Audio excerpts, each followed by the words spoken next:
Howdy guys. Let us hope my mic works on the first try. Maybe. Oh, I think it did. Yay, I got my phone up. First try! Because that almost never happens these days. But hello. Good morning, good evening, good afternoon. I don't need that late. How you guys doing? I just got up from a nap, so a little more fuzzy brained than normal, because there's always a little brain fuzz just naturally. But how you guys doing? How did you enjoy your weekend? We all had last Saturday off, and while we very much all enjoy UFC and talking shit together every Saturday, it was nice to have a Saturday off to do something different.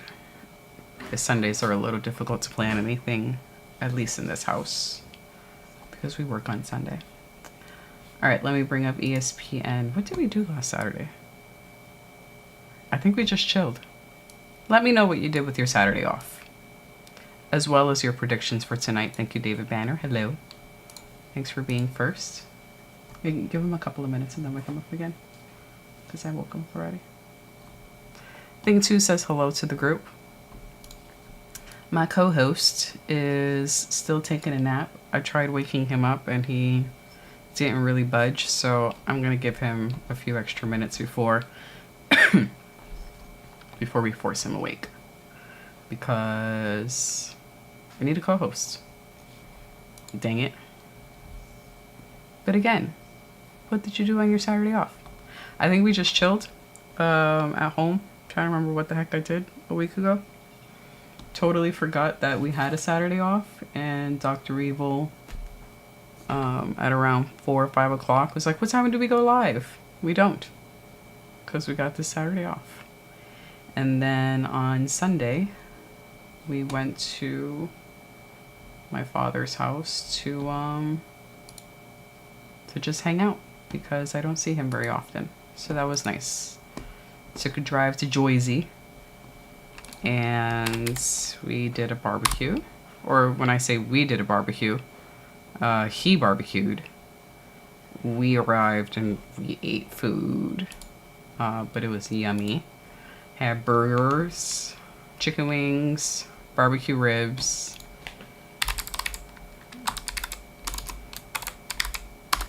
and it was just a nice chill day.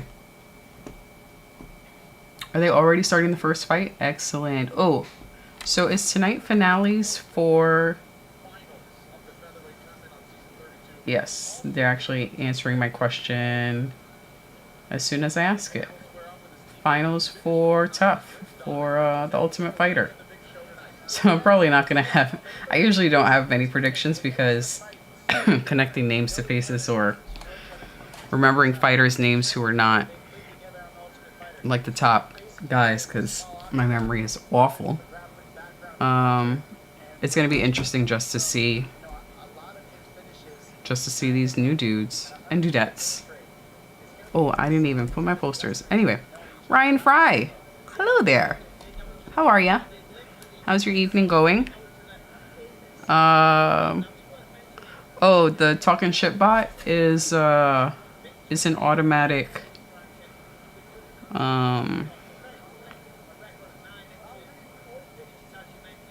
oh, Missy, I'm not gonna say that on the thingy,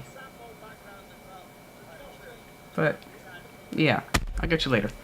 Anyway, hello Ryan. Let me get myself together, take a sip of coffee so that I can form sentences like a like a normal human being. So, in the words of JD, what are you drinking? I am having a latte. Double shot of the Nespresso Puerto Rico espresso. That was weird to get out. Felt like a tongue twister. But I think there actually is a bot, a talking shit bot. That's why I got confused.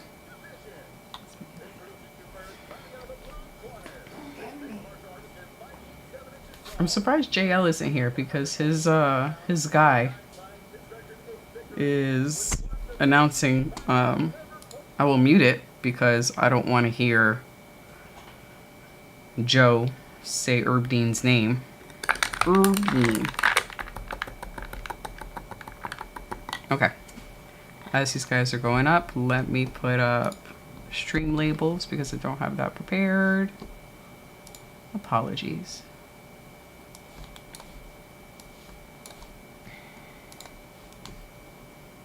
ESPN.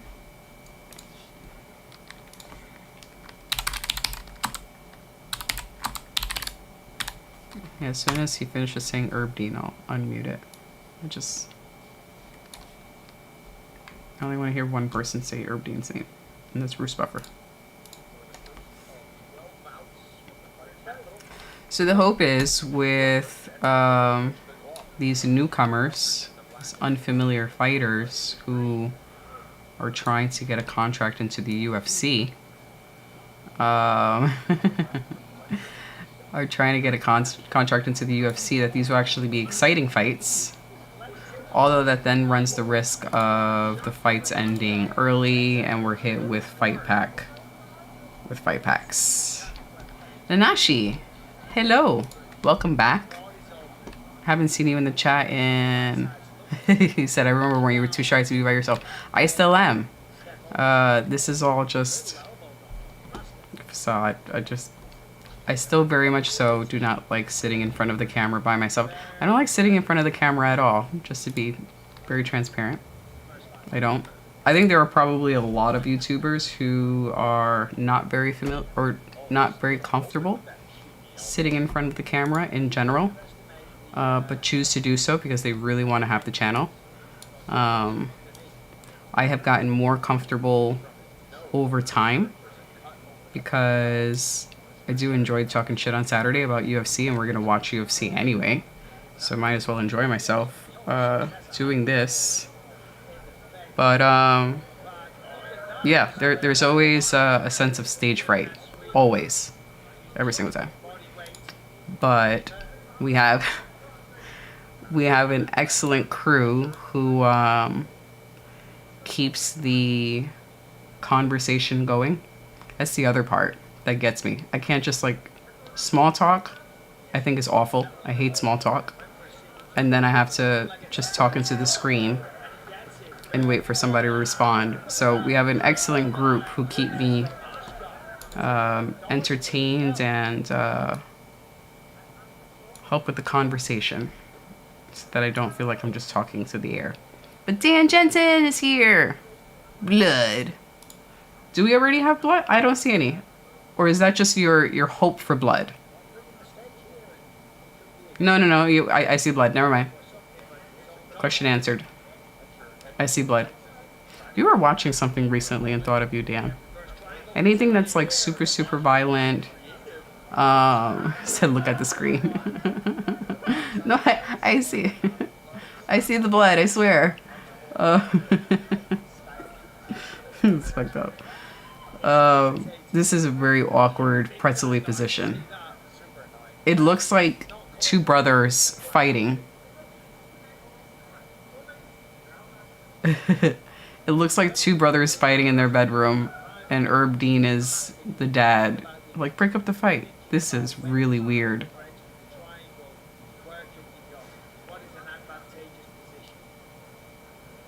So it seems like Fletcher had no problem breathing. He was able to breathe through his mouth. It was just very uncomfortable. And his nose was smushed. But he didn't seem like he was in any danger. So Fletcher is the one that's bleeding. Nanashi, didn't you, and I apologize for being like the most pretty awful texter backer person. But you went skydiving? Please tell the group about your adventures. Me as well. We want to know all about it. I'm glad you're still alive. I know, I'm sorry that was dark, but still, glad you're still alive. How was skydiving? Labels. There are 6. 1, 2, 3, 4, 5, 6, 7. There are 7.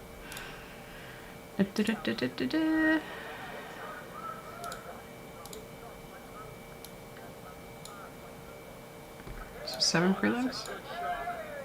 Oof. What was it? Green outfits. 1, 2, 3, 4, 5, 6, 7. Yes, 7. Ugh. These are some brutal shots from Fletcher.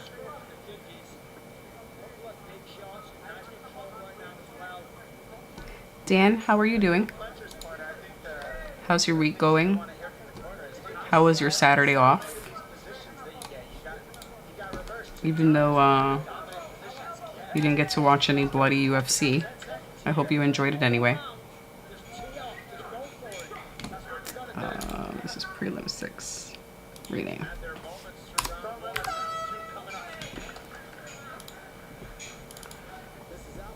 Alrighty.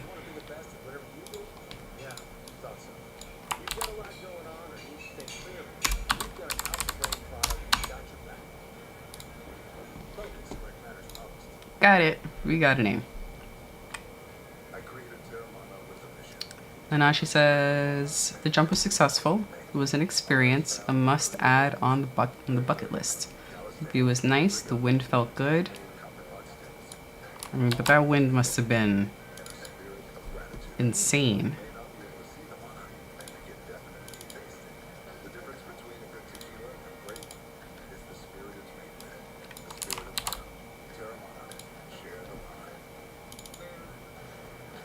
Alright, got this one. 13,000 feet. Goodness gracious.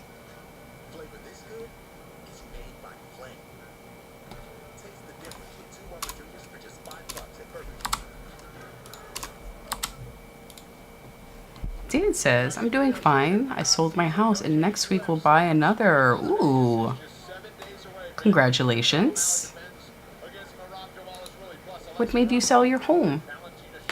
New size? Did you need to downsize the home? Expand? Too expensive? Very, very nice. And is it difficult to buy and sell a home in Denmark? But very, very interesting. Congratulations on the new home.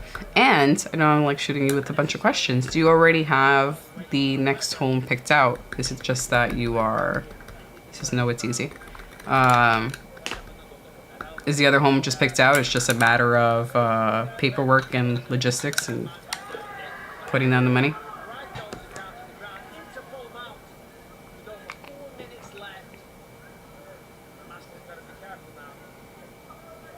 Fletcher gets to take down in full mount. Oh, and that elbow. You got a few to choose from. Excellent.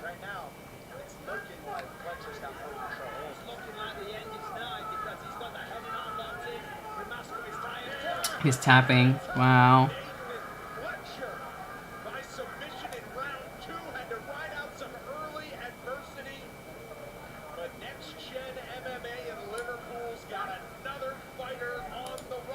Very nice, Fletcher. Good fight.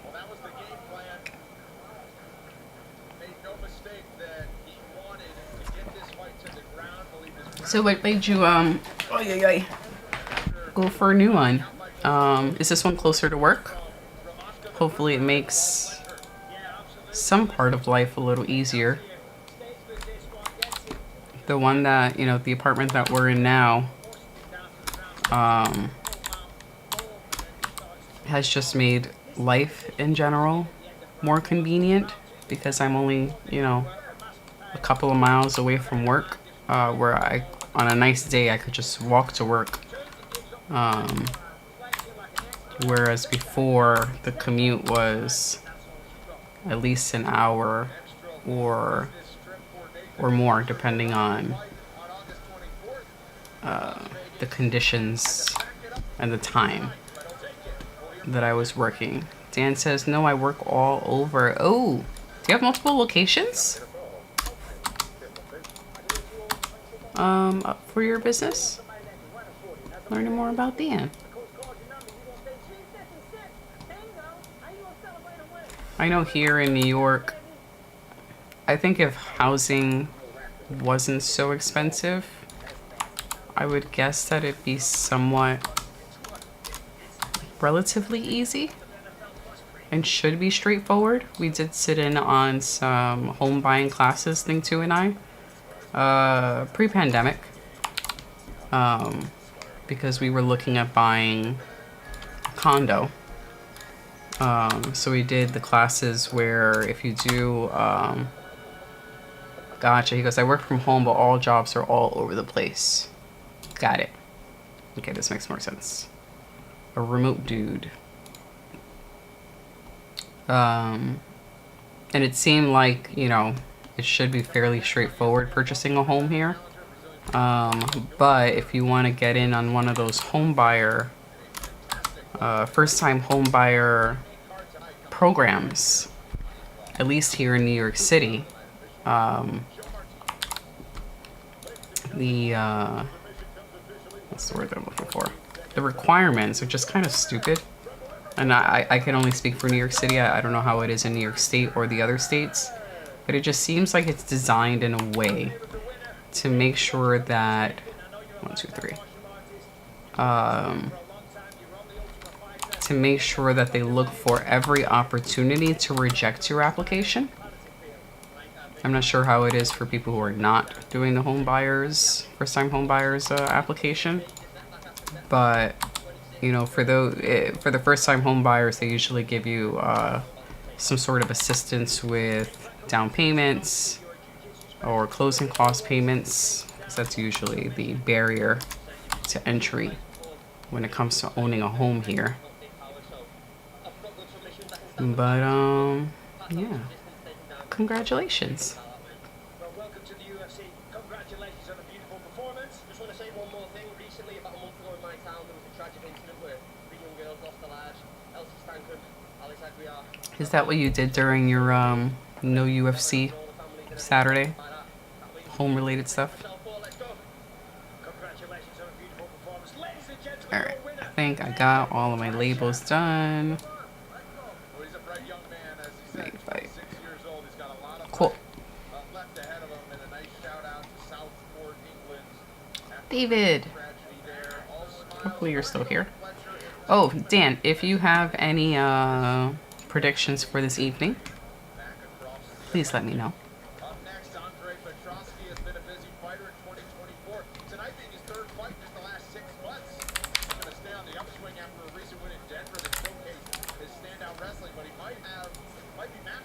My keyboard's being funky. Oh, yes. You're right, Dan. I forgot that he said that. Dan goes, by the way, JL said that he'll be back for UFC 306, so next week, yes, because he is spending time with family. Thank you for the reminder. I hope he's enjoying himself with his family. Fight predictions. Cool, cool. Alright, UFC Vegas 97. Alright, Dan's prediction is Brady for the main event. I'm going to agree with you, Dan, on Brady. I'm not very familiar with Brady, so it's not that I'm necessarily choosing Brady, it's that I'm not choosing Burns. Because even though Burns, I believe, is a good fighter, he's another one of those fighters where I don't have much confidence in him. So I'm not choosing Burns. I will instead choose Brady. All right, JL, of course, does not have a prediction, so for him, I will put back next week. Jeremy is a TBD. We'll see if he stops by. I know he was in Dr. Evil's stream earlier. when he was driving home from the gym. I know that Dr. Evil has switched from a hypertrophy cycle where he was trying to bulk up to now a strength cycle where it is less reps but heavier weight. So I can understand him still being passed out even though I tried to wake him up. Brady, Dr. Evil, TBD. So that's why I'm not dragging him out of bed just yet. But I will. Soon. Alright, I want to export.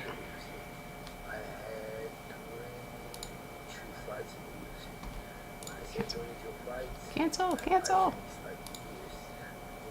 Export, quick export as PNG. Alrighty, we have fight predictions. What? Why does it do this? This is annoying. Very annoying.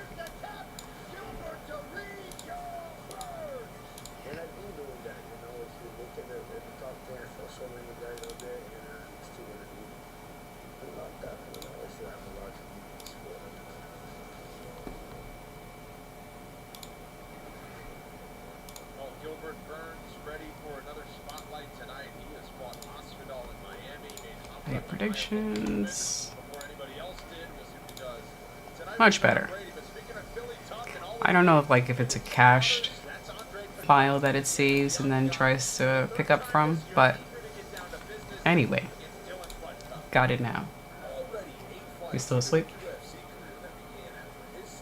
Yeah. Did he budge at all?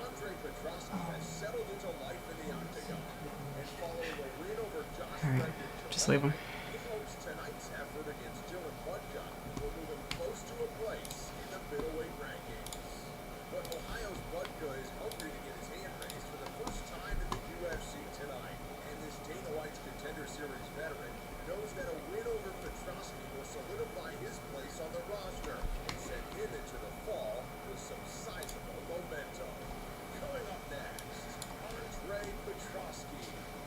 I forgot what I was saying. Yeah, I only need 2 bananas. Dylan Butka is a roll with the punches type of guy, literally. In 2020, he was a freshman wrestler at Notre Dame, and he had Olympic aspirations at that point. So I didn't get to read the whole article earlier, but apparently for UFC 306, that they are, the one that's in the big round thingy, that they're supposed to be featuring some sort of special films or clips in between fights. I'll try to look up that article. I didn't get a chance to read it. But the headline kind of made me annoyed because we already don't like fight packs or watching commercials in between fights. Like, I want to see them fuck each other up and then move on to the next fights, fuck each other up and move on to the next fights. But they're supposed to be putting on this production in between fights, which just sounds like fancy fight packs. I don't know. I'll try to find the article. Let me know if you guys are if you guys know what I'm talking about or have heard something yourself.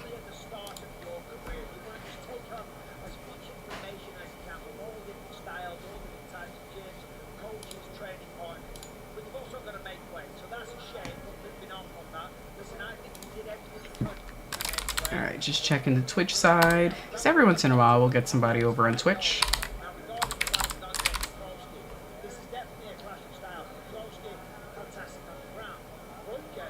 I don't know.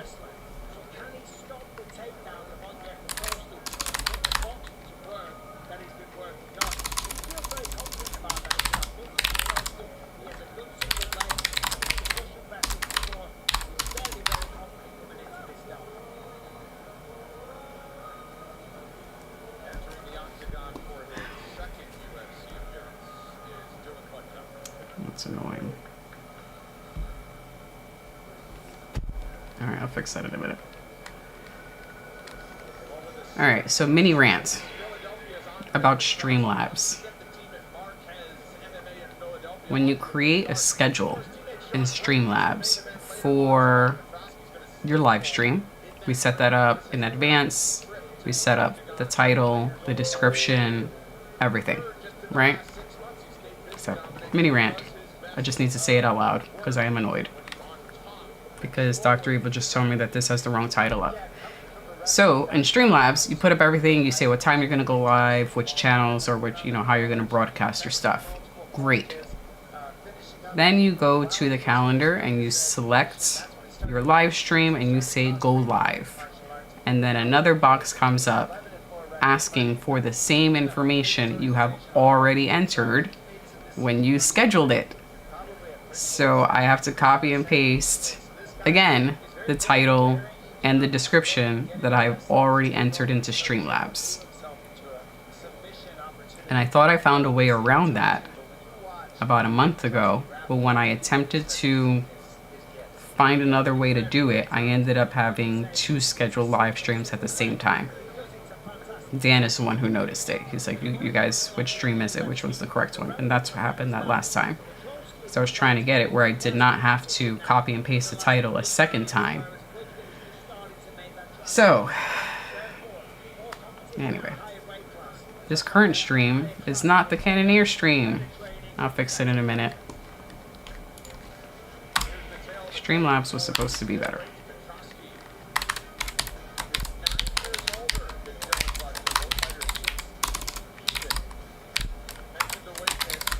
Rant over.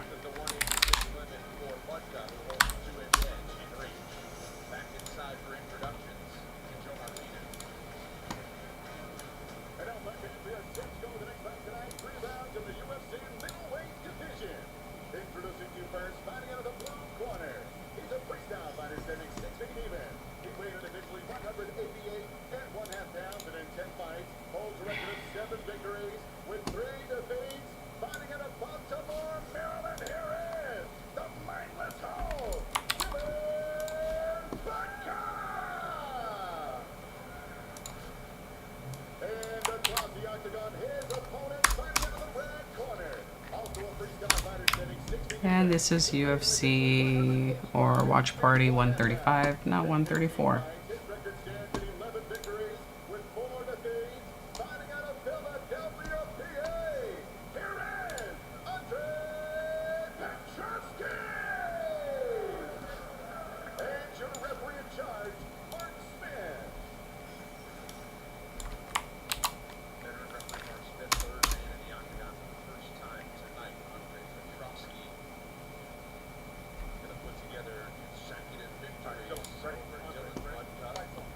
Alright, and I fixed it on Twitch. That's just so annoying, Streamlabs. Anyway, next fight.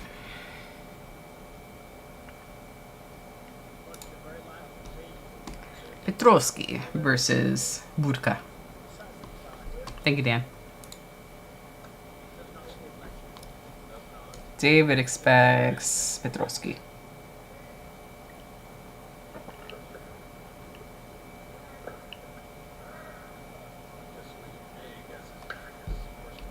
Oy. That kick sounded angry.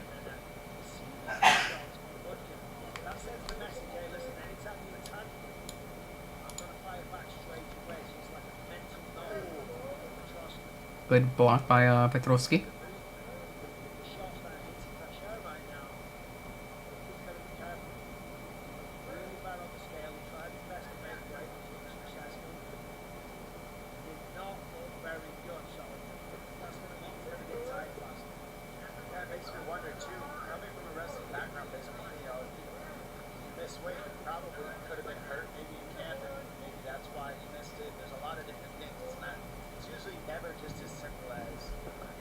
Oh. Burka almost, sorry, Petrovsky almost got caught with the knee. I was calling the guys by the wrong name. Good Superman punch.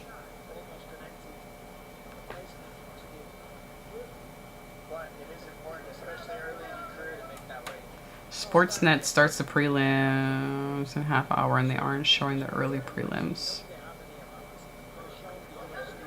Wait, so are you not able to see the UFC prelims, David? Still, that was yesterday. Dan says if Petrosky wins, they should give him a ranked fighter. His beard is just great. Catches the leg, takes down Budka.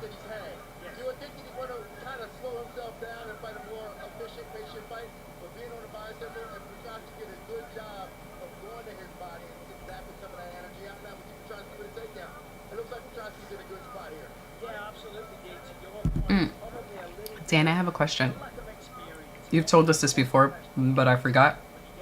But if you could remind us, the ways that you are able to watch UFC in Denmark, is Fight Pass one of them? I believe it is. Gotcha. David's waving the flag for 20 more minutes. Those guys are fucking up. Fucking up. Yeah, the reason why I ask is because I don't think ESPN or Disney Plus, I think it's ESPN Plus, that's not available in Germany. We might have to do Fight Pass. And I've already tried the VPN once before when we went to, yeah. David goes, I hate the business mode of UFC. Why the fuck is it so hard to watch the whole card without one uniform platform? Yeah, that's pretty dumb. But I'm thinking we may have to do Fight Pass just for our trip. Excuse me, because I've tried the VPN and when it works, it works. And then when we were trying to live stream in London, I think it gave us problems. It might be different in Germany. We'll see. But yeah, I might have to get Fight Pass. Woodcut looks like he's just holding on to Petrosky just to survive this round. Or maybe he's just holding on to him, hoping that the ref stands them up.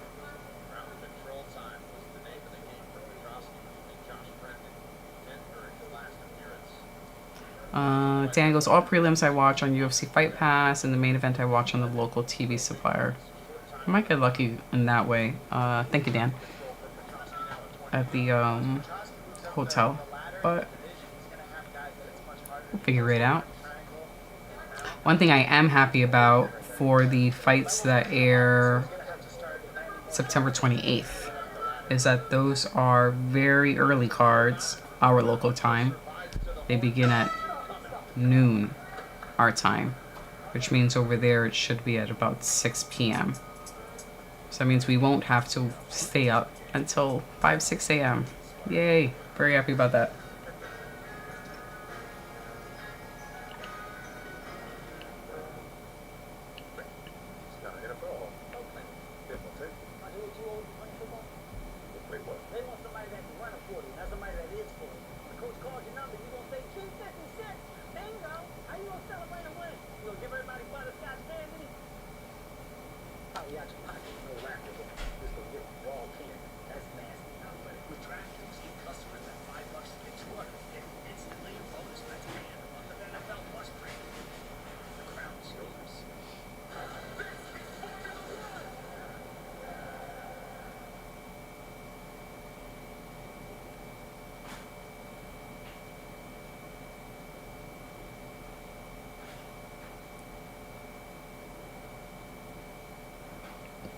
Round 2.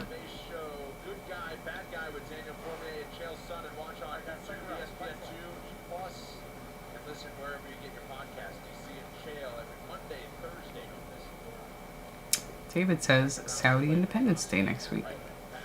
I didn't know that. Ah.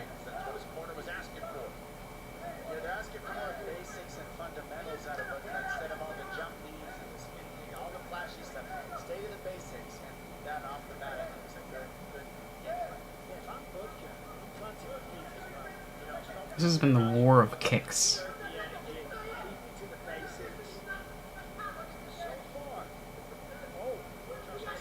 Petrosky overshot that one. It was a little sloppy. That's a nice uppercut. This is better from Budka. That's what makes stand the ground. Forces Petrosky's the shooter.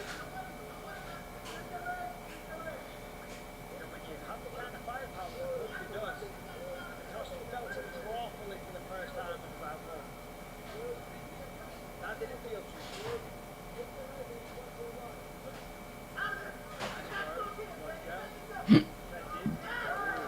Damn. Budka is landing some nasty uppercuts. Is it Budka or Budka? So I can see why Petrosky keeps going for these takedowns. It seems like Budka or Budka does not have an answer when he's taken down.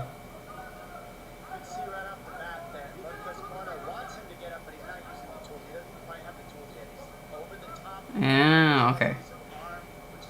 There's UFC Noche Mexico Independence Day. I was being sarcastic because I think it's funny how corporate the UFC is to have the Mexican Independence Day card headlined by an American and be Saudi sponsored.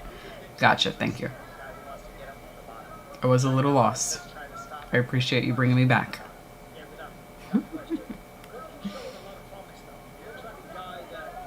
Yeah, but have you heard about them apparently having these long videos to play in between cards? I feel like it's either going to be really interesting and great, or it's going to be a hot fucking mess, because I don't want to watch a bunch of videos and shit. I just want to see them fuck each other up. UFC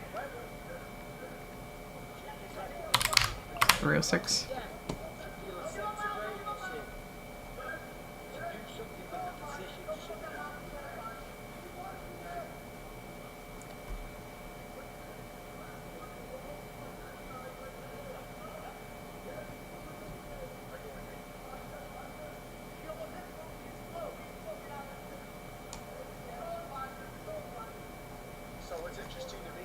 Trying to see if I could find the article.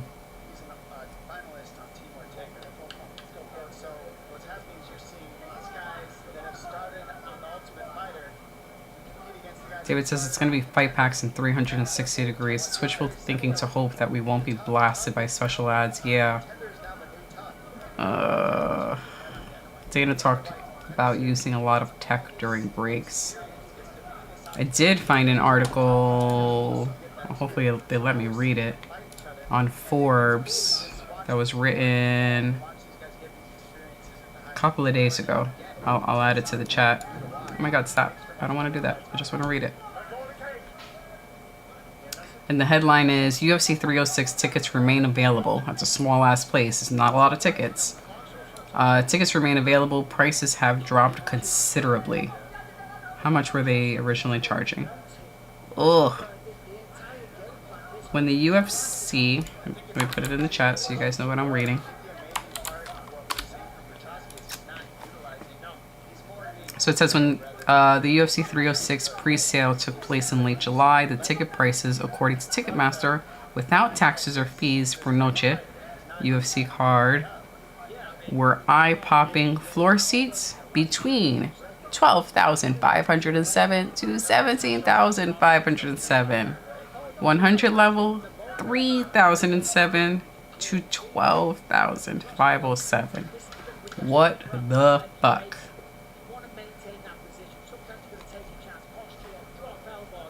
That's insane. Nosebleed seats were $22.57 to $35.07. Oh my god. Yeah, Dan. They're pickpocketing, yes. They just want to steal your money. It's just so that people could say, oh, I watched the show, you know, in the dome, you know, whatever they call it, the sphere.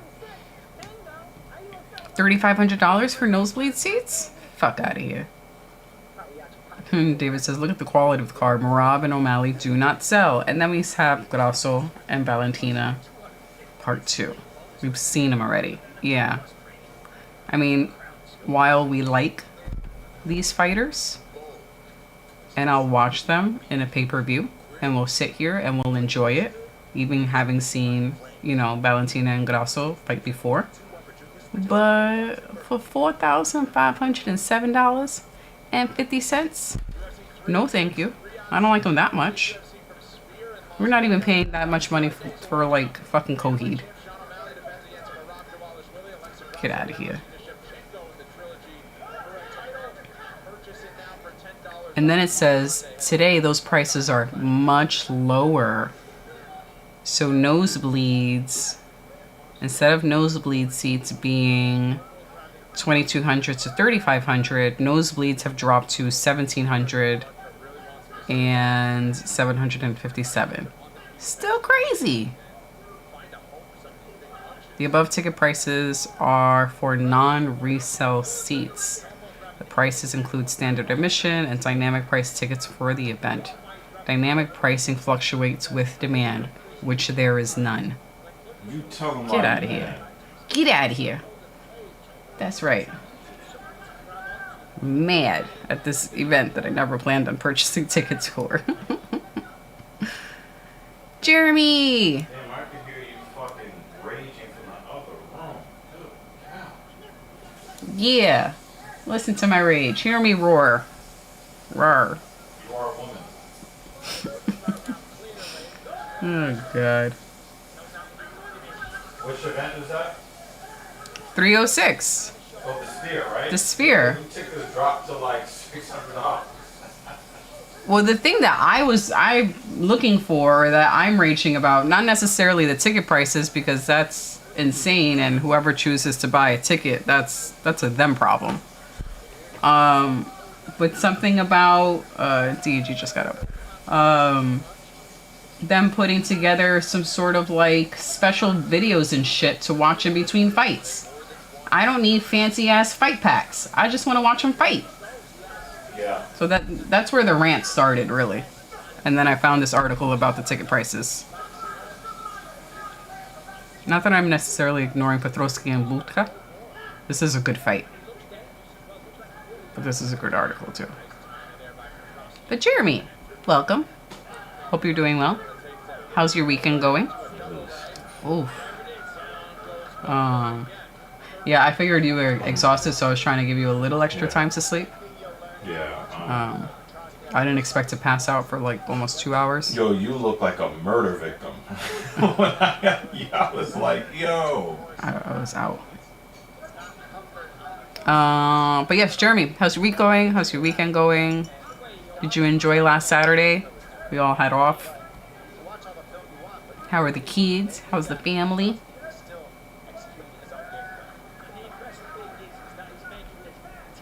Oh, watch your back of the head.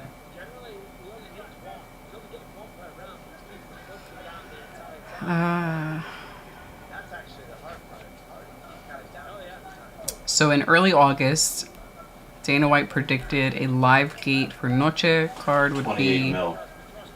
anywhere, quote, anywhere from 25 to 27 million.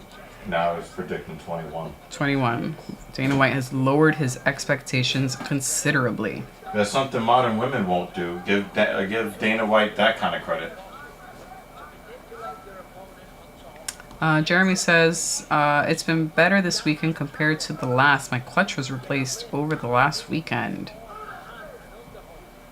Goodness. I just need somebody to clutch mine. That's not why I woke you up. Not this time. Not this time. He says, got my car back a couple of days ago. Goodness gracious. Well, I'm glad you got the car back and that it's safe to drive. We put ours in for just the normal servicing, which we need to pick it up. Shit. I got work done. I need the car for tomorrow. Is it too late to pick it up today? Thank you for reminding us, Jeremy. Our car is still our car is still in the shop, but I gotta go to work tomorrow.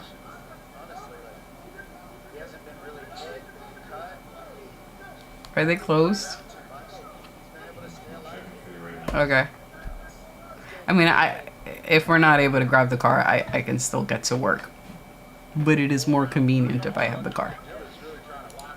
Jeremy says, I have my answer for you here in a bit.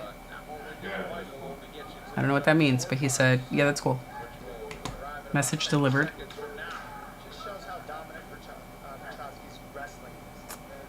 Okay. I'm still skimming this article. So, huh? Closes soon at 5 p.m. You want to jump up and run over there? I'm not going to make it there in 10 minutes. It is 2 blocks away. I'm not gonna, it's okay. I'll do my food shopping on Monday. Yeah, I'm not gonna do that. 9 minutes now. And just have like one of the elevators not working or everybody using the elevator at the same time, and now it takes me 5 minutes just to exit this building. It's okay. Oh, thank you for a little more context, Jeremy. Did you threaten Jeremy's wrench? Yo, I told him, I said, if you give me some answer I don't want right now, I'm going to take your wrench and ban you. Damn. That's fucked up. Follow instructions. Oh, boy. I would like you to be here with a wrench. Okay, Jeremy? Don't get your wrench taken away. Goodness gracious. No, Petrovsky did not get a finish.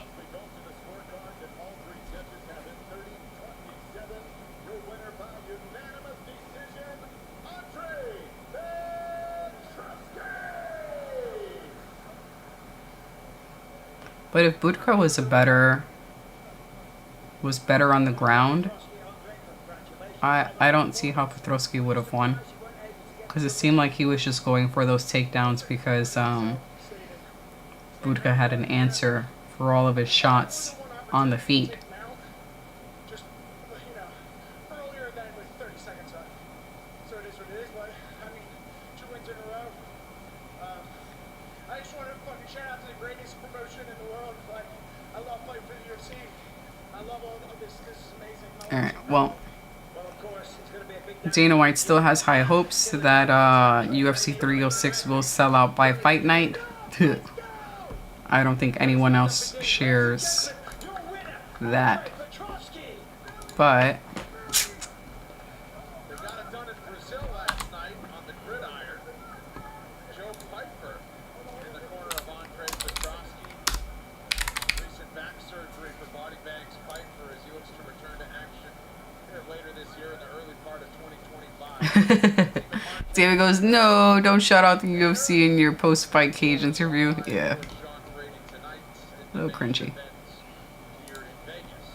There are some strawweights on deck known for their jiu-jitsu skills. Let's see how this match plays out in the octagon. All right. Prospect Jacqueline Amarim has yet to win a fight by decision. And after 6 Good morning, sir. knockouts, she doesn't intend to let the judges get involved against Vanessa Demopoulos. One of the most elusive numbers to keep at the UFC level is a 100% finish rate. But that's exactly what Brazil's Welcome, mofos. You ready to sit? Why does the camera make my arm look so big? It's not that big. Because your arm is so big? Yeah. I mean, I have a tiny hand, but yeah, No, it's not that big. it is.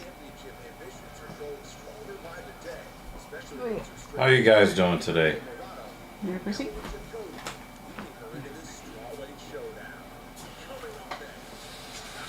Yeah, I'm definitely gonna need that protein shake. Oh, we have the we're almost an hour in. We have the whore getting in the cage. Cool. And I have to call her that because she refuses to respect the personal space of the commentators when they get in the cage. It's ready. It's prelim number 3. Okay. Just so you know. Ooh. Don't get this.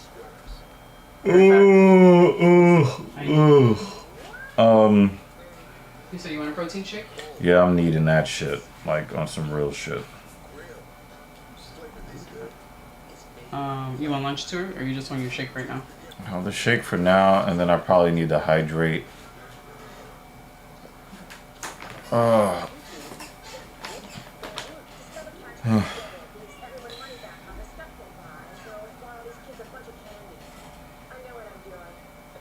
Yeah, Jan. Yeah, we're on the same page, Dan, on this one. We're on the same page. The fact that she was a stripper at all tells me she lives in an area that is devoid of attractive women.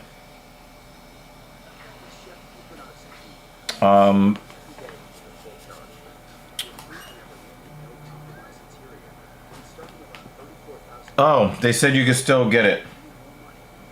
Oh no, it is too late.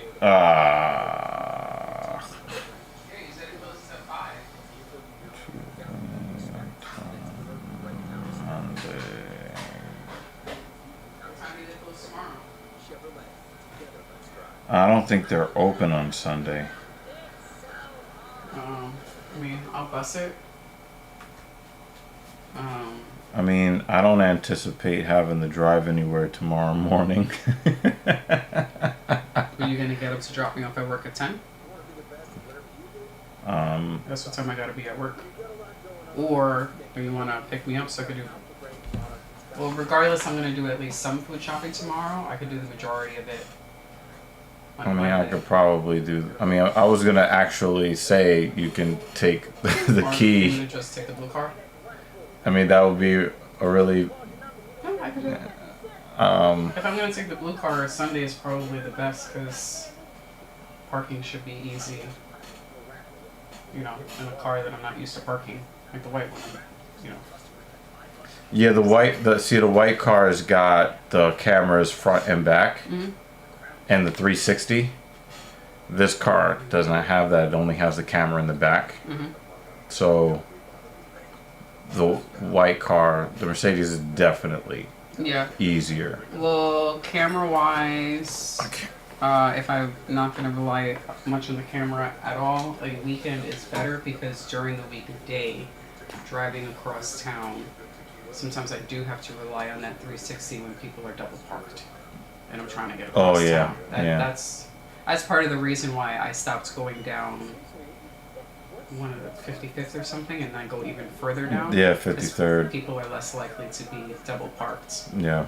You know, with people exiting, and I'm not going to risk scratching the car because your ass is double parked on a narrow ass block. Yeah. You know? Yeah, I might just get up early and do the damn thing for you tomorrow. Yeah. If not, it's so empty on the streets, I actually drive straight down 57. I don't have to do the whole maneuvering because there's just no traffic going straight down. However, no, it should be fine. Hopefully they paved it. I mean, you could probably... There's a good stretch of 57th that's been unpaved for a while. So if we do blue, I might just take it down one of the other blocks. Yeah, you know, I don't drive on... Yeah, I don't drive on 57th Street. But on a Sunday morning, you absolutely can because nobody's on the street. But I still won't. No, there's no one easily on a Sunday morning you can drive down 57th Street. Yeah. It's just that they've been doing road construction. And I don't know. Yeah, but I'll still take my 56th, 55th route because. Okay. Yeah. If I take it, I'll go down 56. What I'll do is, if you want to bus it, I'll come get you in the evening because you probably want me to. Oh, remember we need the water bottles anyway. Oh, if we're doing that, then. Yeah. So we might as well just knock that shit out. Okay. Let's do that. Cool. So let me get your shake. I would like some lunch for myself because I am. I didn't get to do the full 18, but it's probably like one of the most frustrating training sessions today. Because the temperature was in high 60s and the humidity was pretty high. It felt like it was 80 something degrees outside. Yeah. Awful. So we want to hope that the pretty girl actually wins this time and not the one who thinks she's pretty. Midmo says 57th Street Rogue Dog Villains. Okay. I don't know. Wait. In this Wow, Ty. Oh, you're missing a really great view. You said you wanted a shake. Nah, like all her. They had Amorim's coochie all in the camera, yo, and you missed it. You missed it. I don't think they're gonna go back to that camera angle though. Zombie. Oh, there it goes. They did. Yeah. I don't know if Dan would like that though, but He posted we on do. cameraman. Yeah, she's got some nice shaped cakes too. I'm not going front. Somebody's bleeding already? We had a It might be Amarim. Wait, is Demopolis bleeding in her mouth? Tech Nine's old group. Okay.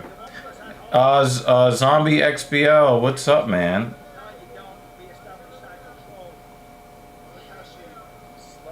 Got done with MEPS. Oh, that's the military school thing, right?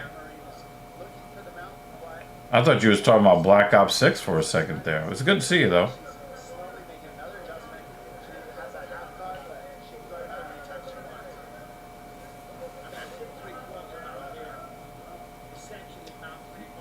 Yeah, 3/4 mount here. But Demopolis, you see how she's locked that ankle in to stop her from getting that full mount. That's a smart move by her. You know what's not a smart move? Jumping into married men's arms in public. Oh, she's turning her over. Alright, half guard. Military entrance processing station. Okay, so what was bad about the experience? Oh, now she's got her back. Oh. She's trying to end this fight early.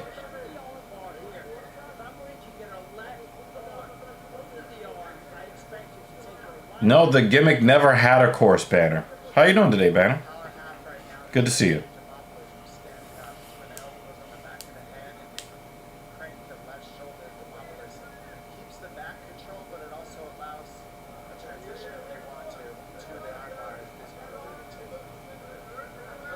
Yeah, she's holding on to that wrist for dear life. Oh, I'm about to say, what was that sound?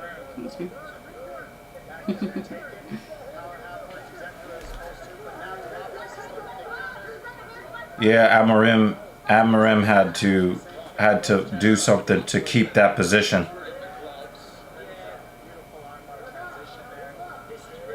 Oh, there it is. Good night.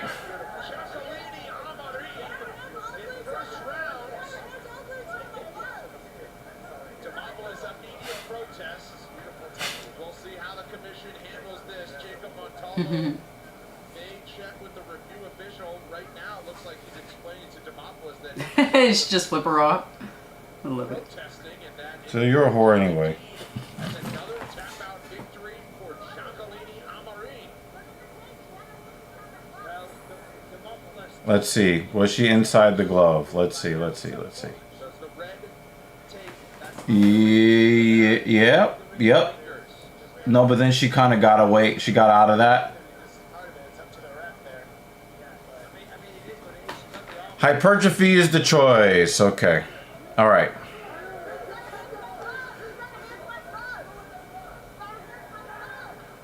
No, it looked like she grabbed the glove. It didn't really look like her fingers were inside it, though.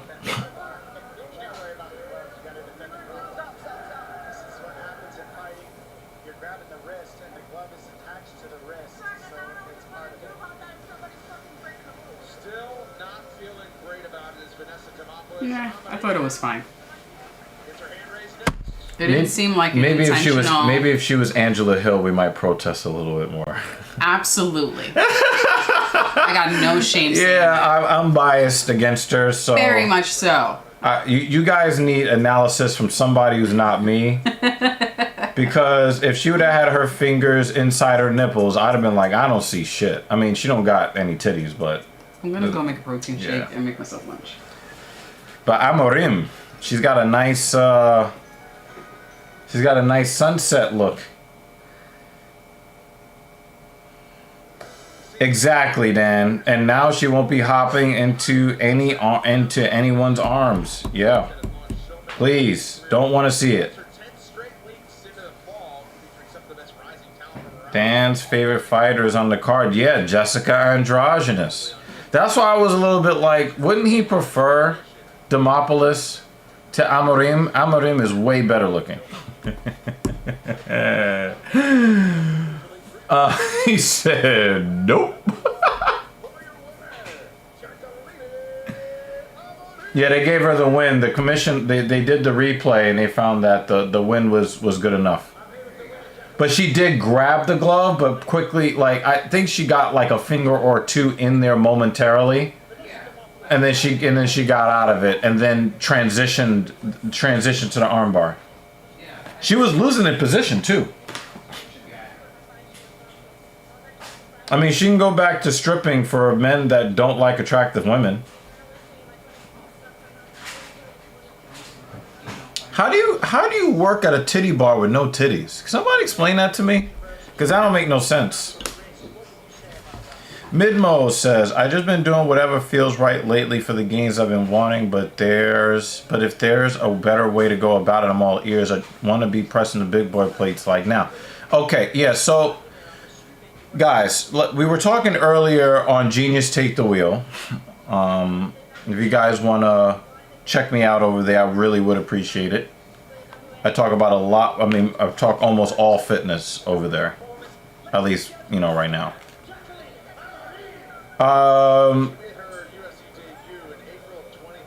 You know, this week I changed my program and Midmo checked into the stream, and I was basically talking about how fear basically was the theme of the week. Me going to, you know, much higher weights for lower volumes than what I've been doing for a very long time. And switching over to maximum strength. Now, I'm not switching over to maximum strength for a week. I'm switching over to maximum strength for 1 or 2 whole mesocycles. And Midmo chimed in on the stream that he wanted to do, you know, 3x3 work for a week. And the thing is that it's really not enough. It's not enough.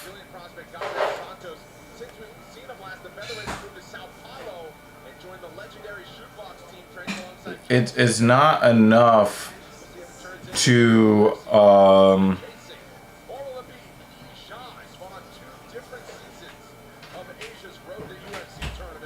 it's not enough to change something for a week. You have to understand that the way that muscle fibers work, there are a range of type 2 muscle fibers that your body will use. You have, you know, obviously your type 1 fibers are mainly for endurance. Your type 2 fibers are going to be mostly anaerobic, but requiring some levels of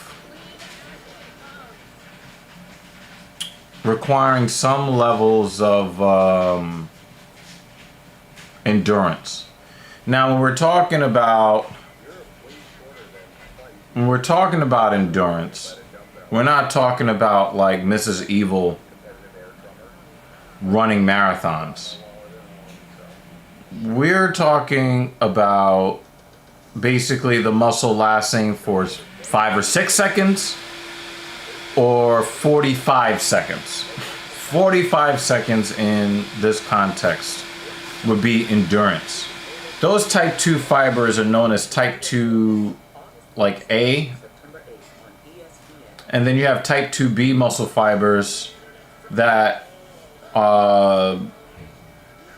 use a different type of energy and will last, 20 to 60 seconds maybe. But the thing is, the Type 2X, which is more of like explosive strength, power, they're gonna last, maybe 5 to 20 seconds. We're talking about maximum 5 repetitions. So if you're working in a 3 repetition range, right? What you're trying to do is expose thank you. You're trying to expose some of those Type 2A, Type 2B, and trying to convert them or push them more towards the Type 2X muscle fibers. Now,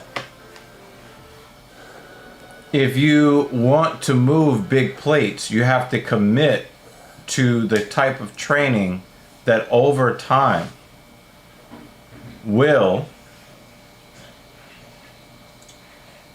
convert those muscle fibers. It's not a simple fact of, oh, this is my 10 rep maximum, I'm just going to immediately just start lifting at my 3 rep maximum and nothing's going to change.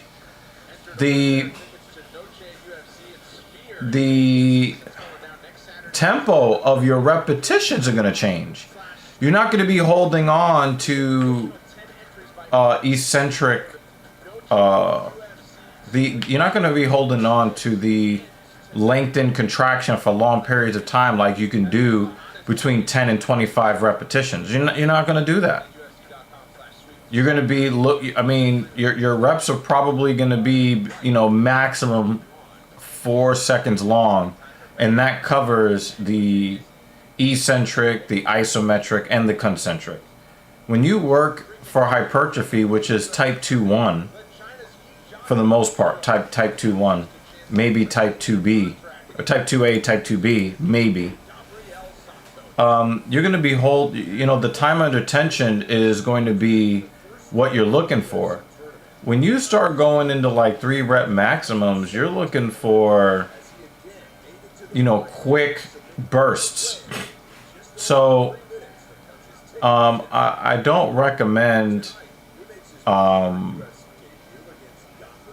doing something for, a certain amount of time, and then, no, you have to actually be willing to commit to that style of training.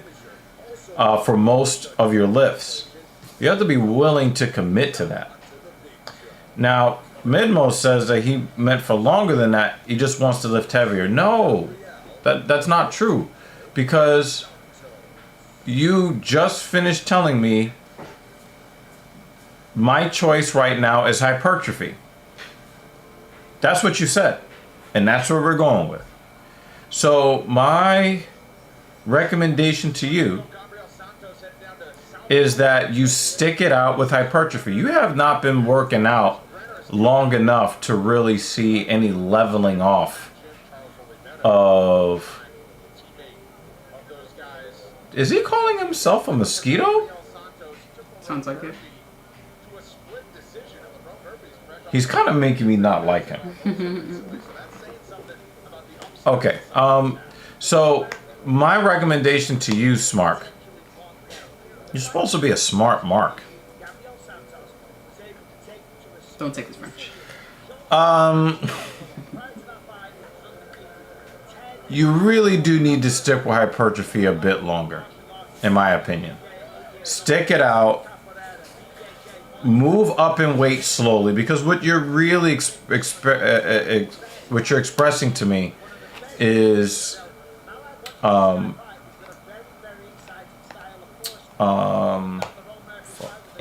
about to say,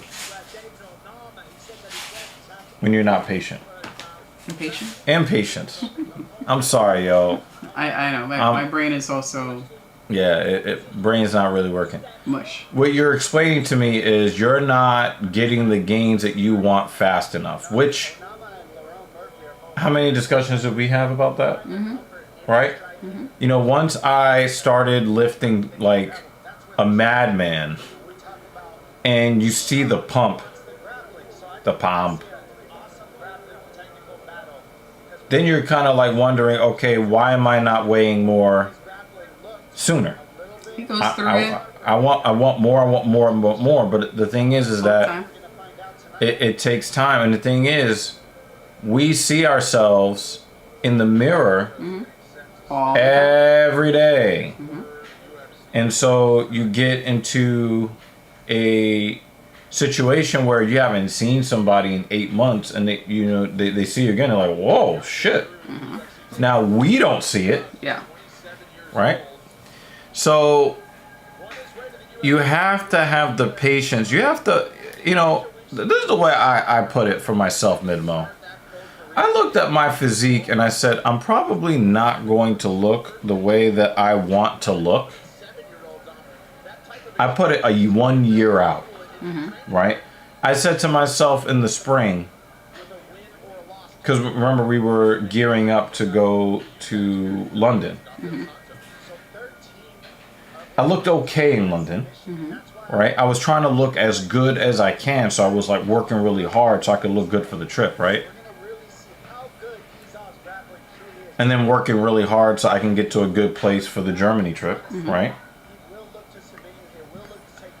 I look at my legs and I'm hella dissatisfied.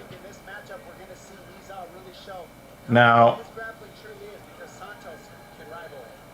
I had to put it in my mind that I am not going to be satisfied with the way that my legs look until sometime next spring or summer. I'm probably looking at this time next year to see the kind of leg size that will force me to buy new pants. Yeah. Right? And underwear. Yeah. Right? Yeah. I just saw another person that I hadn't seen in maybe 2 months. And he's like, dude, you look bigger. Right? For me, I'm just kind of like, I What can we see feel every day is just a little, for someone else, from here to here. right. But In their eyes. for us, we're not seeing anything at all. Right? And so, really what you're expressing right now is impatience, Midmo. And I think that, let's talk, because I know it sounds like Dan is trying to be funny, but this is usually how guys fall into the trap of eating tremboloni sandwiches. I know, but it just reminded me of like an American, Don't Do Drugs commercial. Yeah. Yeah. The DARE program. Yes. A Robot Chicken episode. Dan Jensen says, if you're too impatient, Jeremy, that could lead you to use drugs. I hope that you don't, and you will think before doing that. Absolutely, because here's the thing, right? The best case scenario is that you go through some really bad side effects from using pure, real product. The bad kind of is somebody tells you that you're getting one thing and tells you how to dose it. You misdose and it's contaminated, or it's something else completely, right? And then you end up growing horns on your head like an elk. Yeah. And then Joe Rogan is trying to kill and eat you. Okay. So I think that you have to make sure that you're not looking to see what you're going to look like in a week or two. You want to make sure that you've got photos of yourself and you're looking at what will I look like 1 year from now, 2 years from now, 5 years from now. And you're young enough where, you can have that kind of thought process. Me, I'm a little bit older. So I'm always looking at myself 6 months to a year out, right? And, when I talked about the fear that I had of squatting because of, the injury history that I have and the discomfort that I've had over the years, today was a major victory for me.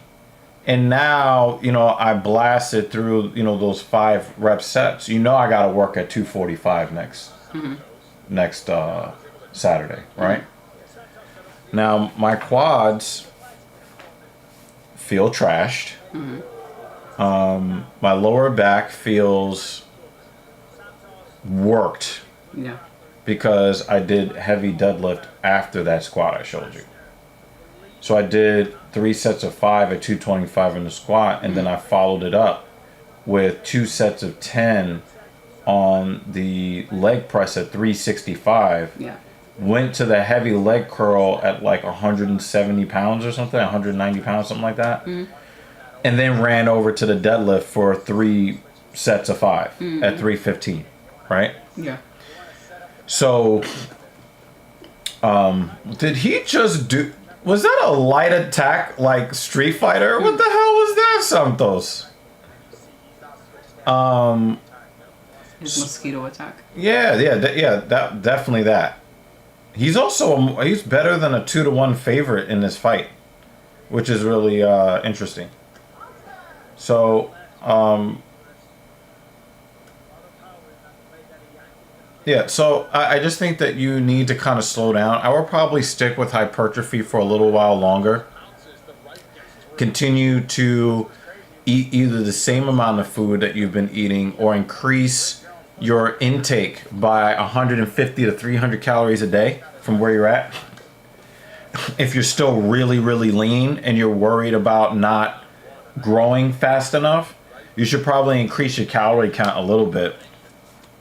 But if like you're stuck on a certain weight for your bench and you can't get to 3 or 4 sets of 12 within a month and a half's time at that weight, to then move up to the next weight, which won't be... Oh, you was talking all that hot shit. You got kicked in your chest. That was disrespectful. That was some stink meaner shit. Damn. So when you do switch over, right, and you need to actually have a schedule, like for me, my schedule had me reevaluating my program after a deload week. And my deload weeks are somewhere between 6 and 8 weeks of training, followed by that rest week. And then because of that reset, and also remember I was on no stims for that week. And I've only taken stim once this week. I guess we'll talk about that later. Oh!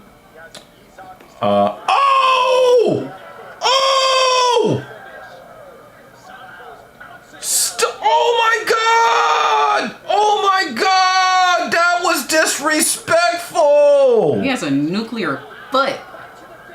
How the hell did he survive that? Yo! That wasn't even his hands! That was a nuclear foot, David. That was nuked by the foot. That was crazy. And how the fuck did Jitsa fucking survive that? He wanted that back. Yeah. He couldn't extend his hands He enough. can't get that back.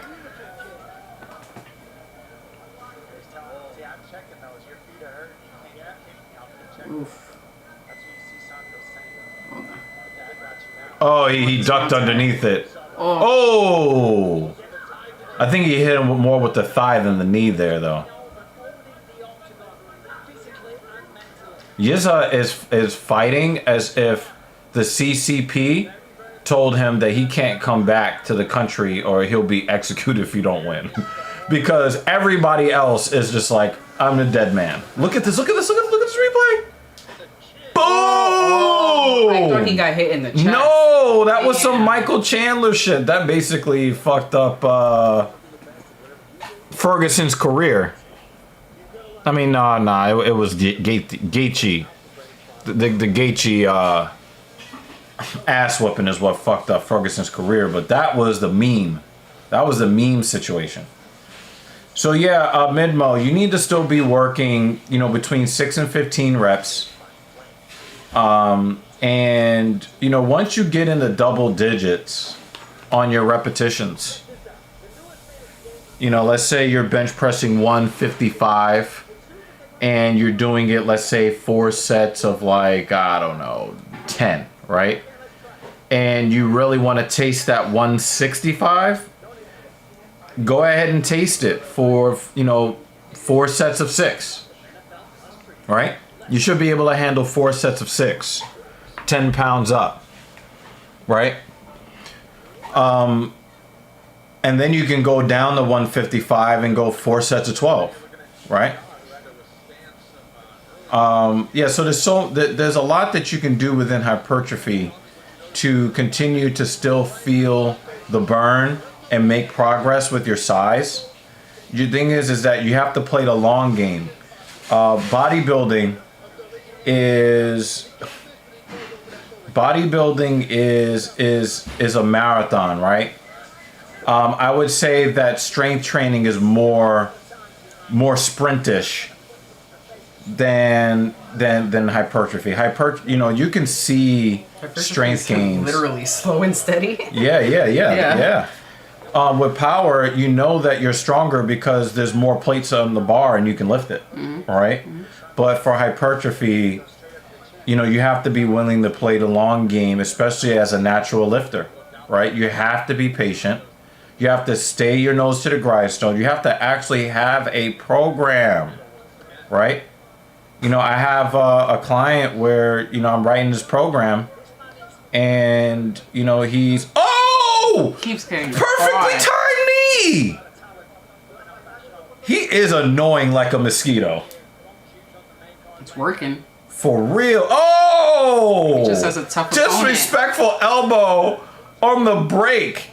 Oh, Yisa finally countered that.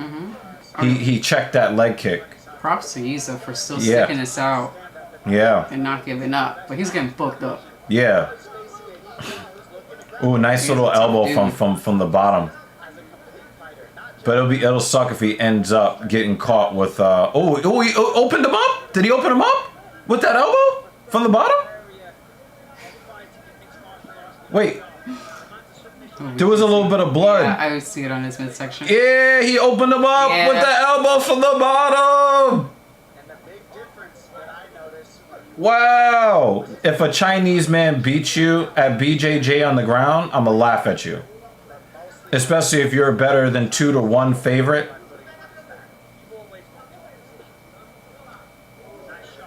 Mark said, I hear ya. I just reached a point in my last program, if you want to call it that, where I'm trying to determine my plan of attack on the next. Nah, just take your deload week, do your cursory movements. Because you also need to do that deload week so that you can give your joints a break, right? Your connective tissue. And what I mean by that is, your ligaments and tendons need time to finally recover from all of the punishment that you have put it under for weeks on end, right? So what you do is you take that deload week, right? You recover, you just do some, the same movements, but like at half of the reps and half of the weight, right? You do that. You let your body actually recover. Go back to your hypertrophy program, and you'll probably see that you will get to a better place in your program sooner. And sometimes you have to take that rest week or that deload week to recover from the stress levels. And oh, it's a nice gash. You could use his forehead. Oh, lovely.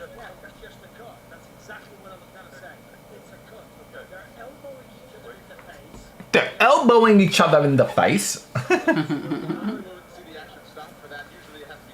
Oh, swinging back fist, and Yiza, is how you said it? He wasn't ready. He wasn't ready. Oh, spinning back kick to the body, which, what's really funny? I'm surprised we're not seeing more of that from fighters after what Holloway did to Gaethje. Yeah. Gaethje, obviously the bigger and more physically stronger fighter. Oh, yeah, you realized he fucked up. Victor Henry. Oh, he tried to go. going for the single leg. He was like, no, no, no, no. He tried to catch him off guard and he couldn't do it. Yiza was like, ah, that was funny as hell. That was funny. This is actually a pretty funny fight. I'm not gonna front. This is very, ooh, right cross for Yiza.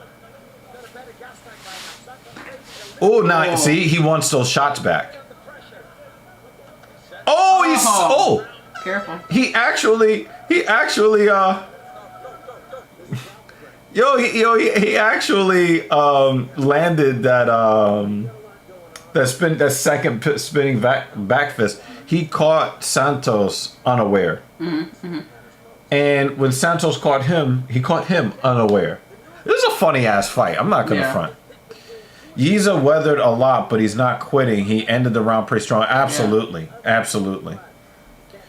So here's the thing, right? Like, you're talking about results. I'm telling you, man, how many times did I tell you that I felt like the deload week is a waste of my time, right? But here's the thing. It happens in this house, too. Every time I do the deload week, man, and there were some times where I needed it really bad because, like, I was suffering for some, like, really bad burning pain inside my knee. Yeah. You know, the bottom of my quads felt like garbage. My legs in general, I was just in pain, in just constant pain. And I realized I was never really giving my legs the opportunity to recover, really. Yeah. You know, with so many reps 3 times a week, right? So my suggestion to you, Midmo, is you take 1 week where you go to the gym the same amount of times that you would normally go, but you cut your sets and your reps and your resistance in half. So if you, let's say you, oh, That was nice. woo, you got pieced up, Yiza. You got pieced up like when Goku fucked up Frieza. Shout out to you DBZ guys. So what you're gonna do is, let's say you're bench pressing 155 and you do 4 sets of 10, right? What I want you to do instead is to do I want you to bench press 75 pounds for 3 sets of 6, right? And what that'll do for you is you'll be performing the movement. So neurologically and also mentally, you're doing the thing. Taylor! That's nasty, Jake. He watched The Boys last season. That's what that was. Yeah.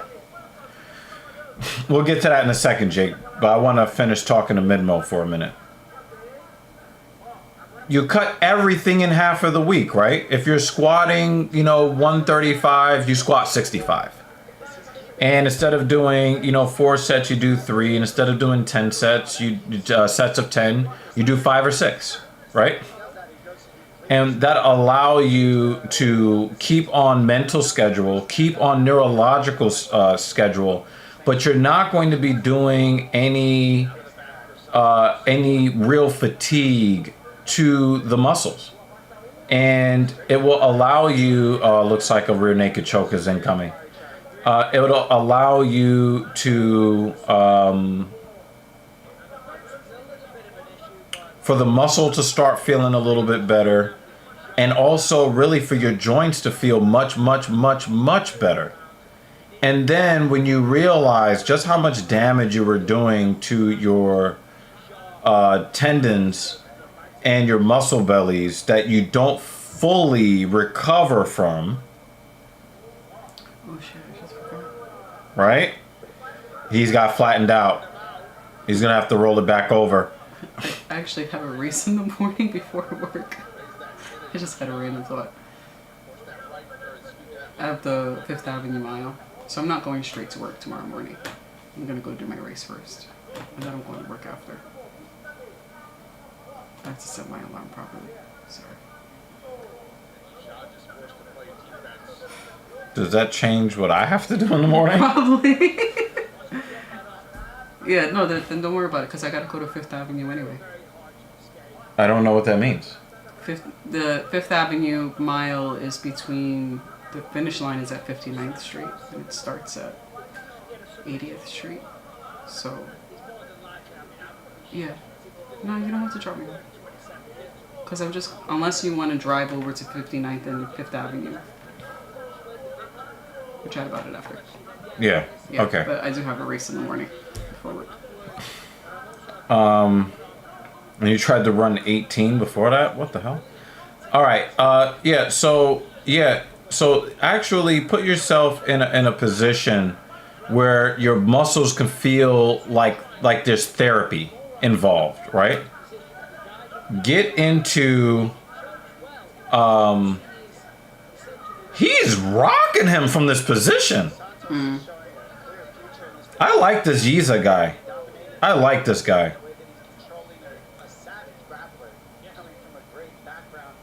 And he's trying to change the position by basically just rocking him in his face.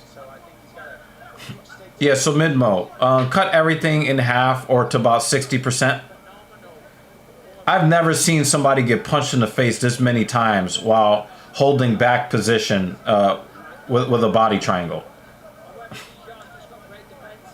That was kind of crazy. But yo, Yiza is a grown man. Oh, if he would have landed that knockout, oh my God, I would have lost it. Yeah. Why did he do him like that? Why did he do him like that? Yo, Tony Ferguson fucked the game up, yo. Not everybody wants that cartoon face on the front kick to the chin. Yeah, cut everything in half for a full week. Don't skip any days. You're gonna be bored as hell. You're gonna be leaving the gym. If you're normally in the gym for 2 hours, you're gonna be leaving after 25 minutes. Right? You're not gonna need long rest periods. Just do it. Let your body actually recover. Because one of the reasons why you might not be getting the gains that you want under these circumstances is because you're not letting the muscles actually recover.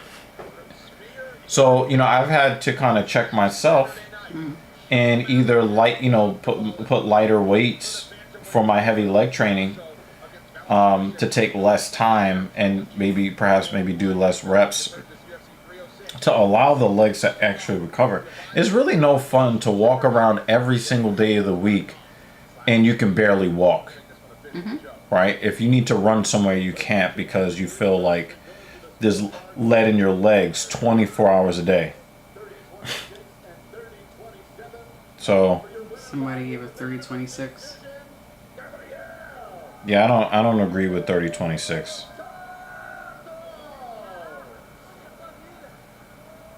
Yeah, I don't agree with 30-26. But whatever. I think Lutch is one of the judges. Let your body actually rest mid-mo and then go at it again, and you'll probably feel like you can lift more reps or even slightly more weight 1 or 2 sessions after your deload. I think that's really what it is. You're going so hard for so long without letting your connect. Because remember too, like even if your muscle got really strong, you're going to be at risk for injury if your connective tissue does not get as strong and resilient as your muscles do. That's how muscles tear. So I think that you should actually rest a little bit for a week, then come back to us and talk to us. You don't need to just switch to a strength cycle. You need to actually let your connective tissue and your muscles Yeah, it was great. The referee could have stopped it, and we wouldn't have really had a complaint. Yeah. The way that he fell like a sack of potatoes. Yeah, so that's, you don't need to be entering into the strength sphere just yet, Midmo, but I would probably say sometime this fall, because a lot of people, especially during the months where you're not showing off your abs, a lot of guys tend to go into caloric surpluses, and those are usually the best times to go into strength phases. Oh, there's something wrong with his leg. It might have been one of the checked leg kick, because Yiza did check one of his leg kicks. His leg is fucked up. And he's trying to dance like he's not hurt, but he can't really walk properly. Midmo says, I don't know, I guess given the frequency of how it's suggested to train, I give it between 36 and 48 hours, but that's not enough to let the muscles and the connective tissue fully recover. 36 to 48 hours allows you to recover enough to get back to the gym to do it all over again. But it is not enough time for you to actually recover, actually have the chance to actually build the muscle over the damage, right?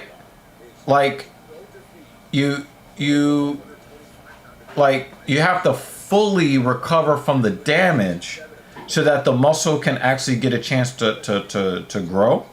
So I think that you'll when you give a nice full active rest week, a deload week, and then you go back to it, let me know how you feel. I swear you will really enjoy what comes next. I really do believe that. And I can't wait to see how that works for you. Oh, and the stripper whore got armbarred. So me and Dan are happy about that.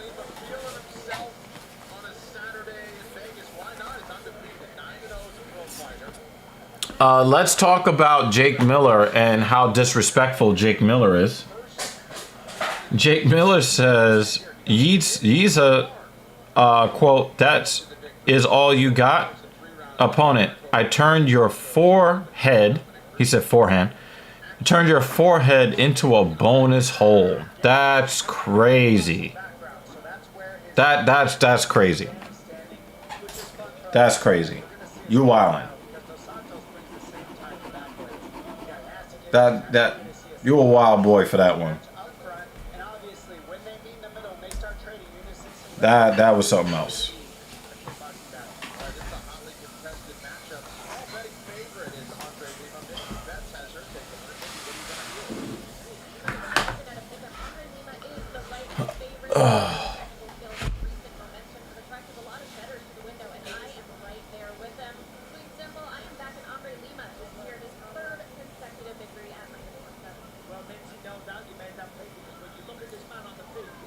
God.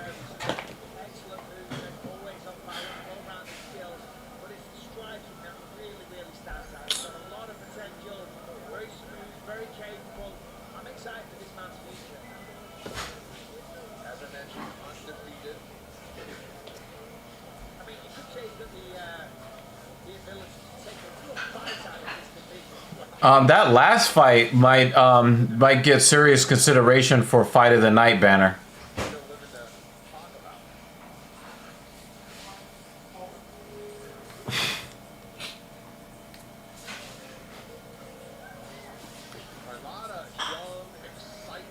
I got you, Midmo.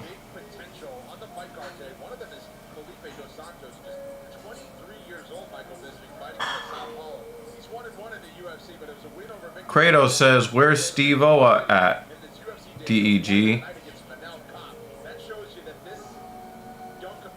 Steve-O. Ooh, Steve-O. I heard Wild Boy and... Are you talking about the actual Steve-O? I think like he was having like... From like Jackass? I think he was having problems with I think he was having problems with substance abuse.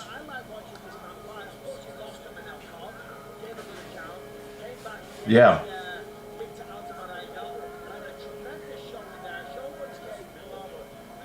Is that the fastest runner I've ever seen? What the hell was that? Yeah, I was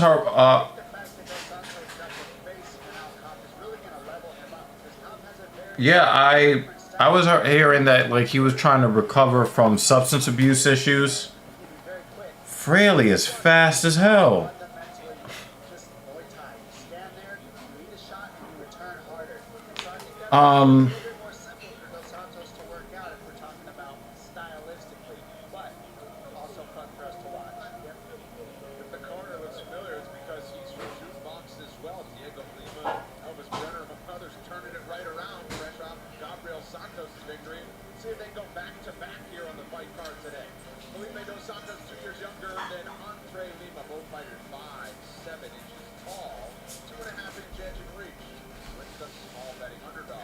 Andrew Lima.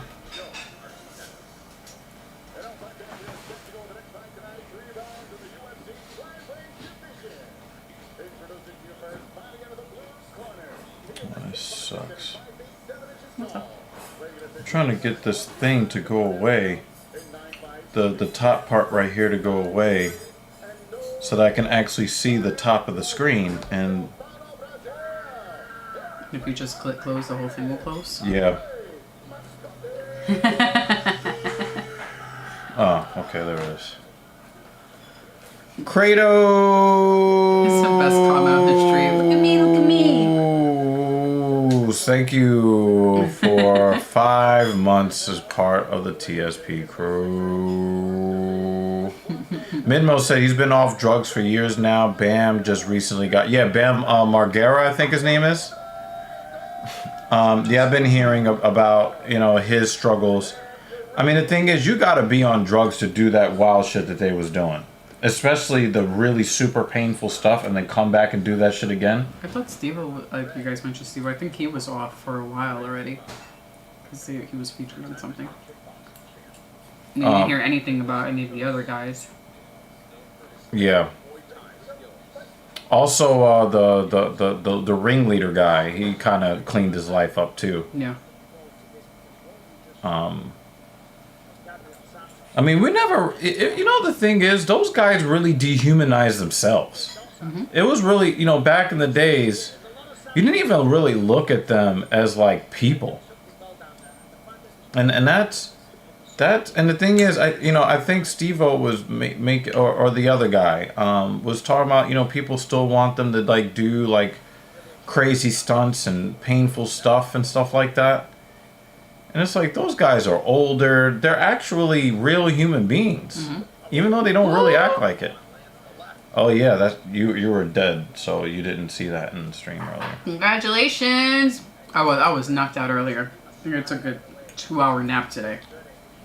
But congrats! Oh, yeah, we don't, the stream sponsor comes from actual donations. Kratos is using his 5-month membership. Comment is not the same thing, but he will be lined up at the end of the stream. Look at that! Oh, fingers in the eye. This guy can't win. He gets bit, poked in the eye. Congratulations, man. It says he stopped drinking soda 2 weeks ago as well, which will also help. Yeah, I was telling him, you know, take off even more pounds. Yeah, I was like, that's how you lost it. You stopped drinking the soda. I was craving soda today. Yeah, so Kratos will be recognized at the end of the stream for being the member. But the stream sponsor is the highest donation for that particular stream. How are you feeling after having lost the weight? Because it's a significant amount of weight. Well, he's doing a deload week for the rest of his life and taking that pressure off his knees and lower back. That's awesome, man. I want to know, you know, we'll talk about it, you know, because I know that we were supposed to do a collab and I've just not been you know, I have really just not been able to create content really in my mental state right now. But you know, we will definitely be talking about the benefits of having lost that weight, as far as how, you know, ladies, particularly your own lady, you know, the how she looks at you. You know, that'll be very interesting.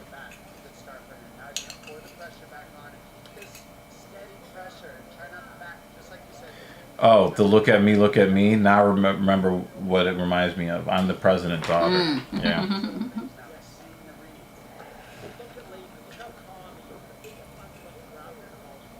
Are they both just trading high kicks? High kick attempts?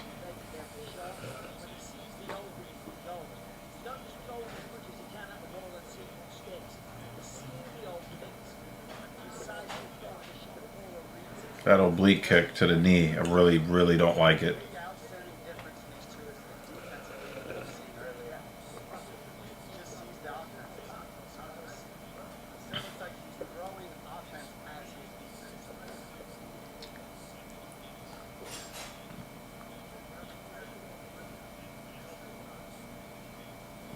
Oh wow, it looks like the Mets haven't even gotten a base runner.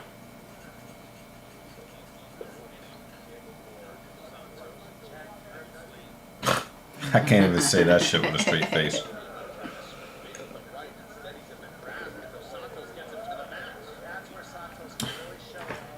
Every time he walks in the bedroom at night, she says, "Oh, black man."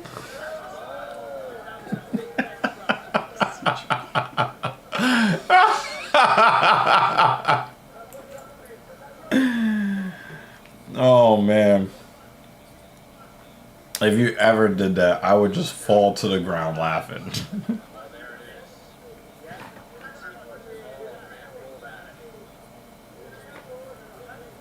Lima grabbing the fence. Uh-oh. Replay. Cheater, pumpkin eater.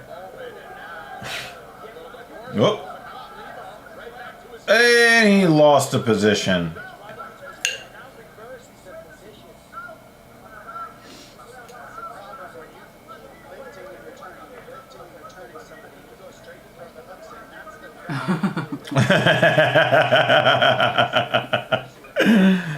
Oh man, I'm not black enough for that interaction though, Kratos. So you got me beat there.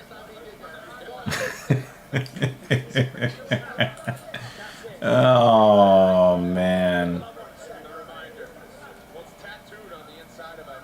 Yeah, I'm not black enough to get that reaction from a Latina. Too close to black, right? From an Asian or a white woman, I can get that up. Oh, that was a crazy spinning back elbow.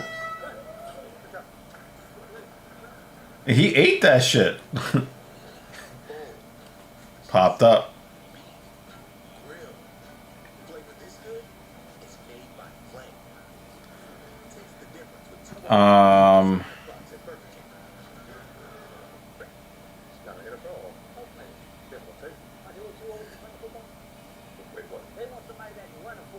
LeBron James, that t-shirt looks like it's like $6 and it probably costs $600. Mm-hmm.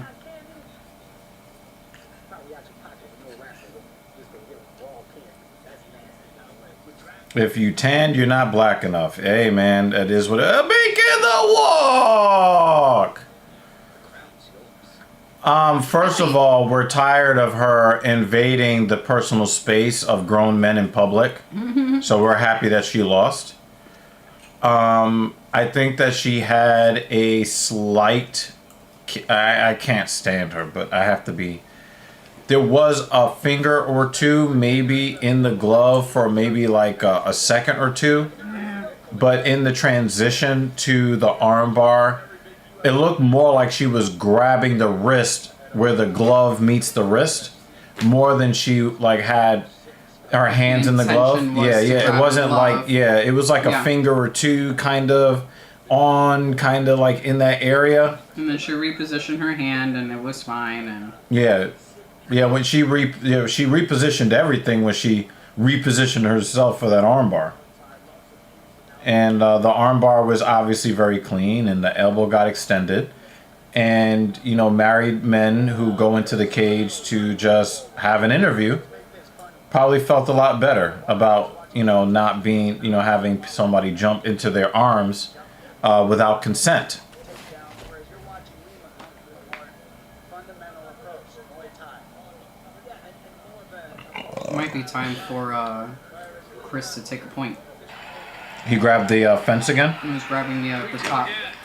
All right, so this is supposed to be a pretty... Oh, that is nasty!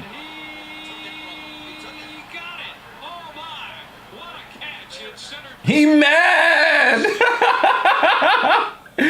Dude, don't hate the game or the player.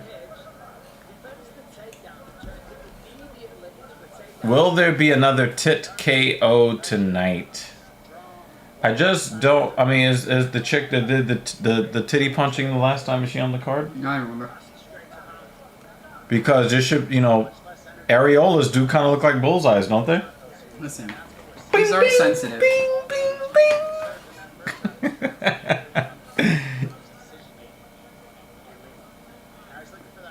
I'm just waiting for Quintana to give up that home run that... Oh, it's a double down the line. I was waiting for an extra base hit to lead off the inning.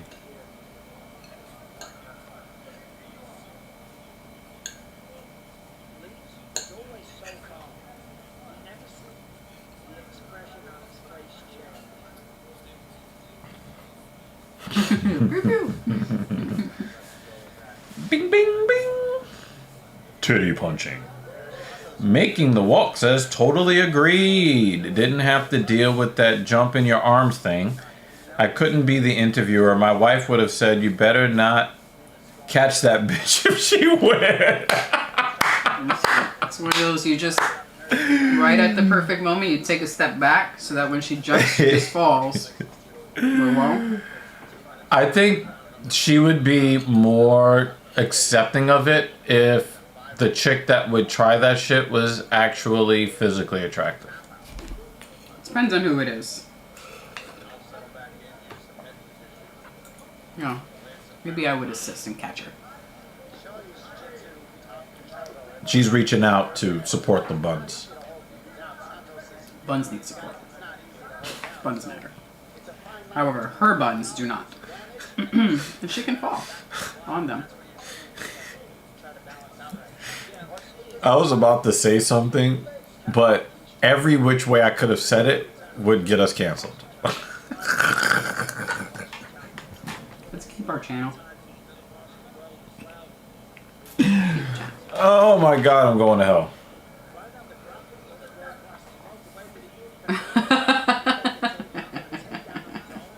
Yeah, exactly. See, we have an understanding. We have an understanding.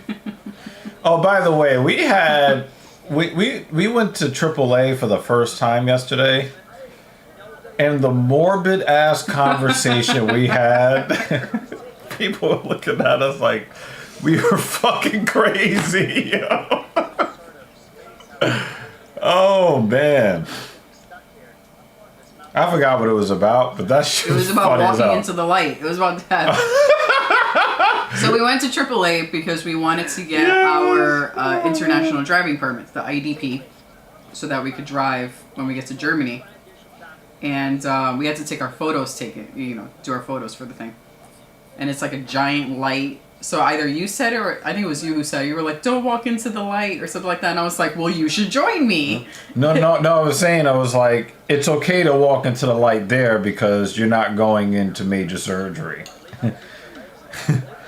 Oh, man. I mean, if I'm going to hell, you're supposed to come with me. And then we started on that, and people were looking at us like we got major, major problems. Which we do, but... They serviced us very quickly. We were in and out. You're probably like, get them the fuck out of here. Kratos said something I do not agree with. Her buns need 0 back shots? What? I'm trying to give her all the... I'm trying to give her the best 22 seconds of my life. Wait. Whose buns those Kratos? He maybe Talk he's about not Tabitha Ricci. No, but he may not be talking about Tabitha Ricci. He might be talking about the other girl. We'll hold judgment for a moment. Yeah, because that was wild. There we go. See? I mean, that's all she been taking, Kratos. Come on, man. You know she's doing... Shut up, Evil. Shut up. We're gonna leave that alone, Kratos.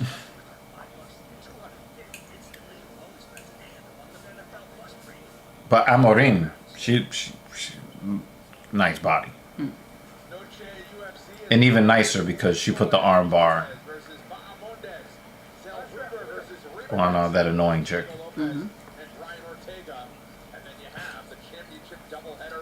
Ouch.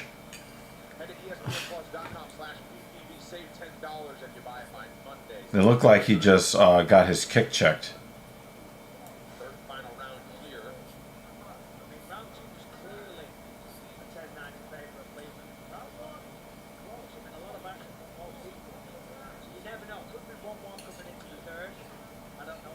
Lima is really checking these kicks.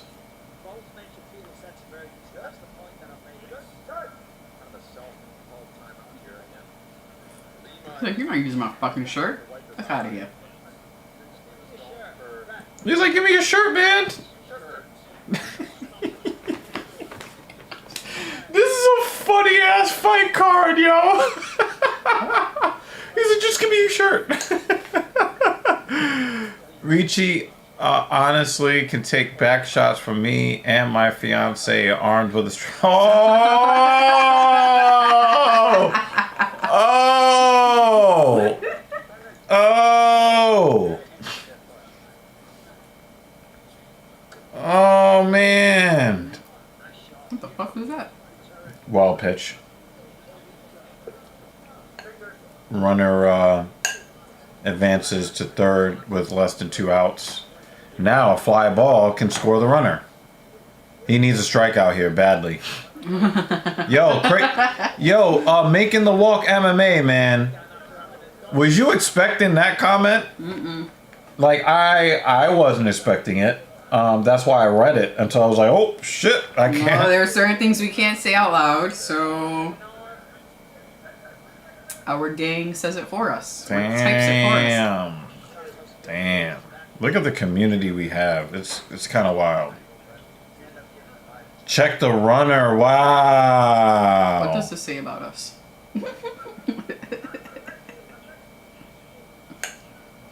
I guess we'll figure that out later on this evening.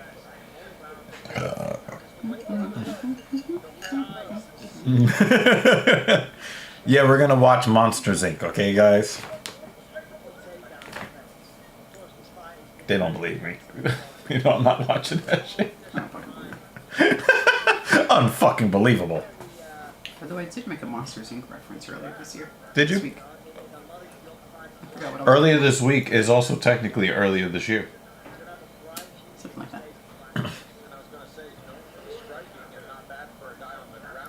Dan, that's a legitimate thread to tug on. That's legitimate, Dan. Why is there a strap-on in your house, Kratos?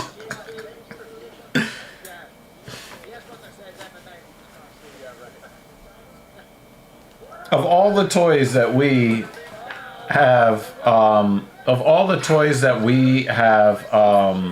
considered, a strap-on wasn't one of them. It was not one of them, no. Not one of them. And that's as far as we'll go in that conversation. Yeah, she's like, no. She's not the type. She's not the type to want to do the penetrating. So anyway, making the walk. No, he's trying to survive. He's trying to survive. Look at him.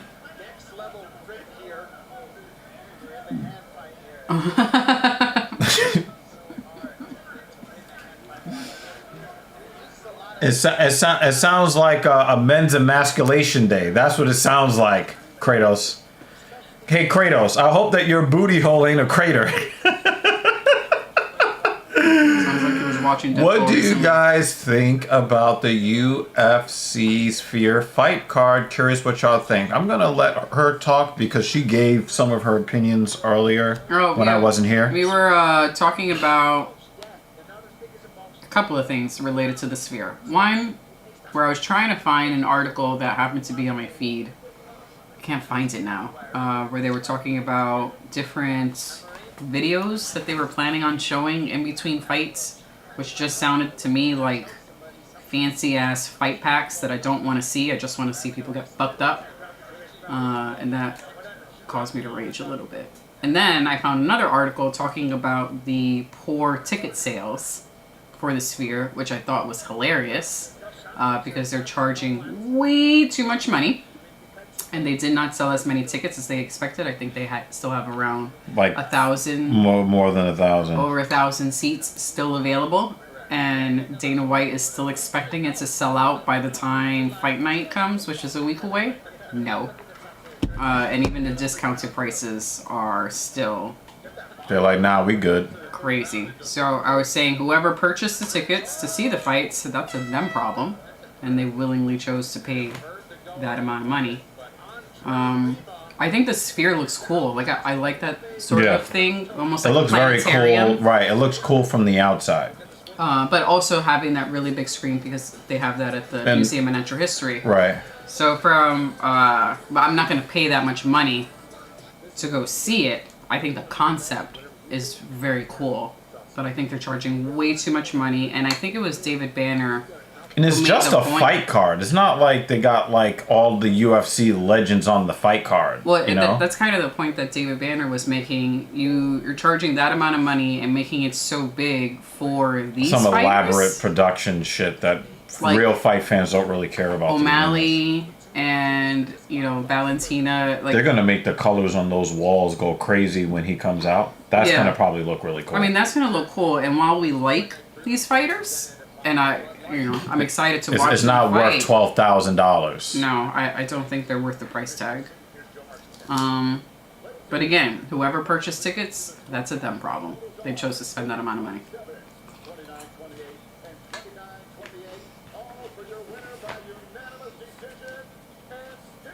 What do you think, Making Walk? As I'm mentioning the I'm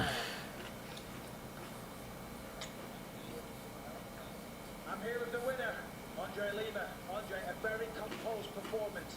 It seemed like what do you think about the Sphere fight card, sir? it seemed like you switched up the game plan after round 2. Round 1 you were thinking about striking back. Also, there's something that I want to talk to you guys about that I was very unhappy about, and this comes from one fighting championship. Oh my god, look at Kratos' comment. Yeah, I mean, you're not an elderly couple that, did that with a flamethrower. She's just using a flamethrower on your booty hole. So I want to talk to you guys about what one did to Mikey Musumeci. I have a major problem with what I saw from one championship. Now you can see it. My jiu-jitsu is pretty complete, isn't it? Yeah, no, it absolutely is. Congratulations on a dominant performance. Your winner, Andre Lima. Andre Lima moves to 10. So Musumeci was contracted to fight. No, not really fight, because he is their grappling champion at flyweight. Okay, and flyweight is 135 for one championship. He was supposed to compete at 168 this weekend against Cade Ruotolo at 170 pounds, which is lightweight in one. and Ruotolo withdrew from that fight due to injury this month. Okay, now we're talking about earlier this month. The event went off on the 6th of September. Okay.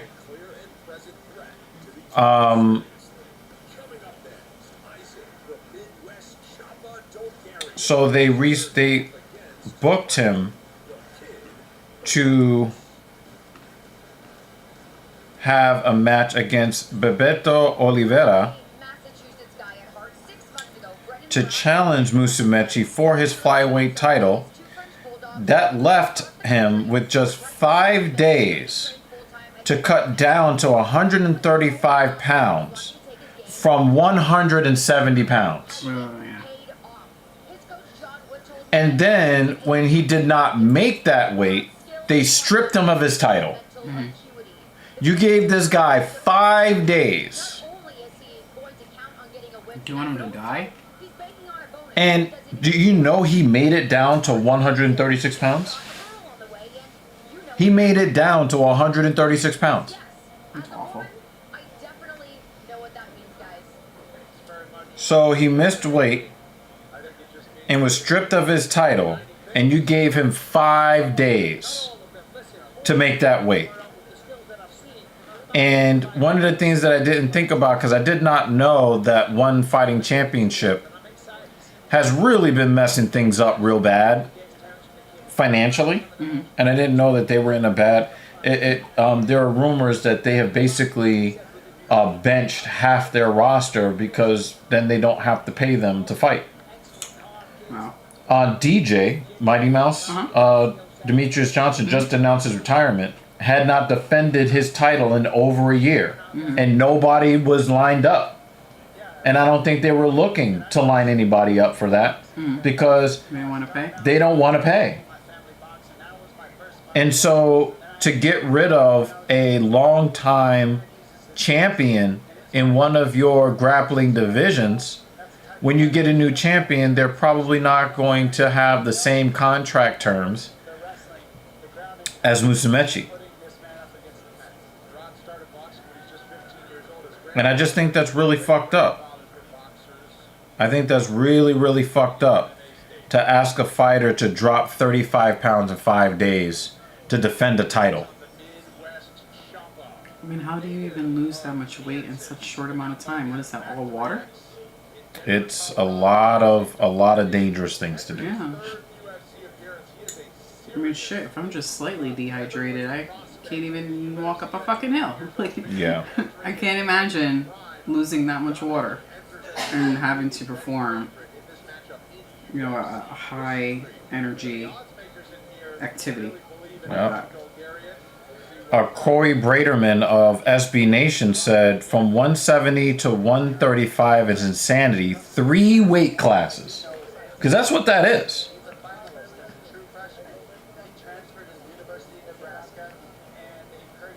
So it's really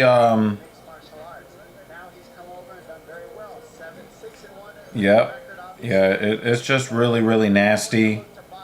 And I was a fan of One Fighting Championship because I thought that they were doing the MMA business the right way and showing the proper respect to the fighters and trying to pay them, commensurate with, them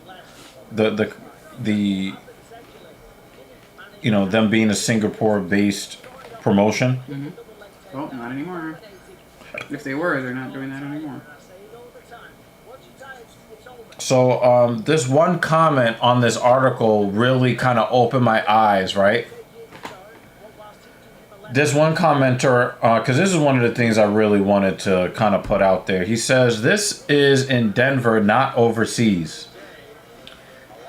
170 to 135 with a week's notice, which is actually less than a week's notice. A week is 7 days. Was allowed by the Colorado Athletic Commission. Shame on all around on One and the CSAC One is in the process of folding. They're trying any way they can to cut fighters and fighter pay. This seems to be just another shitty move by them. And that was really what got me thinking about this. Yeah. You know, one fighting championship always says that they're looking out for the fighters and their health, and they make sure that they're hydrated and don't dehydrate themselves. But then they tell their flyweight champion that you have to drop down from lightweight 170. Remember, this is not the UFC's lightweight. Lightweight for us is 155. For them is 170, right? Flyweight in the UFC 125. Flyweight for them 135. Oh wow. Those are. Yeah, those are. I wonder those why are pretty, they even why match those two together then. Yeah. That doesn't make sense. Yep.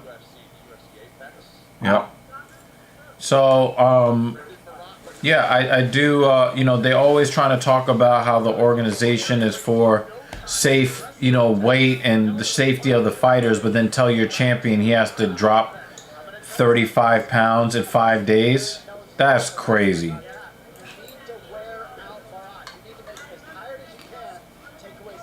And the fight's pretty much already over? The fight's over already? Look at those It doesn't even look like Marat belongs in the cage.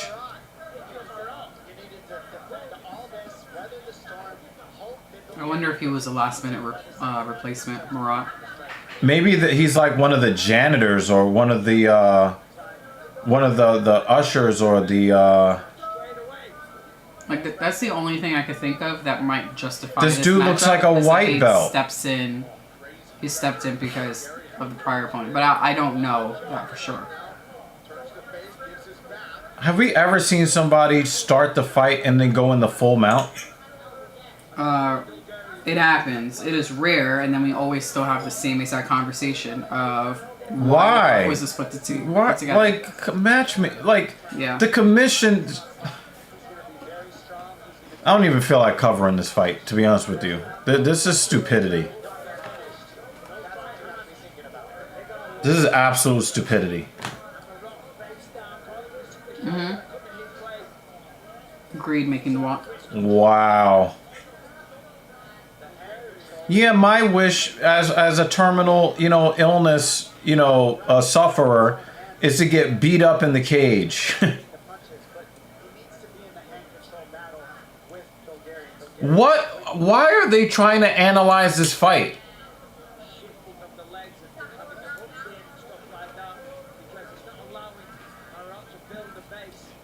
The referee needs to stop this fight.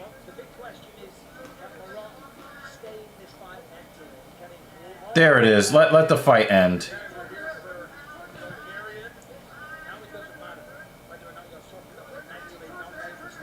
He basically just helped him too. Did you see that he just helped him? Oh, I thought he tapped. Yeah, I thought he tapped too.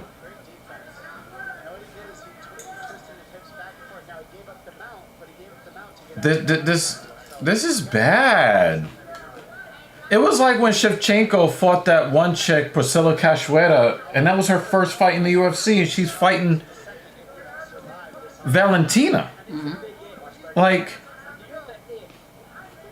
and then they let the fight go on for mad long while she's getting punched in the face.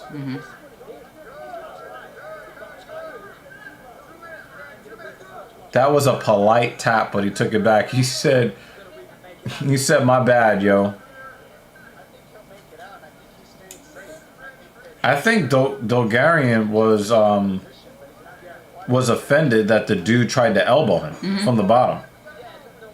He did posture up that way. Yeah, he was like, "How dare you try to hit me?" Yo, like you're supposed to. You are a human dive.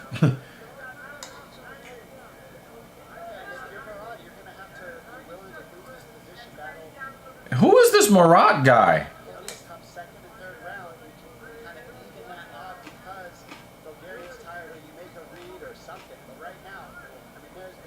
This one can end in the first round. I don't need this going the distance.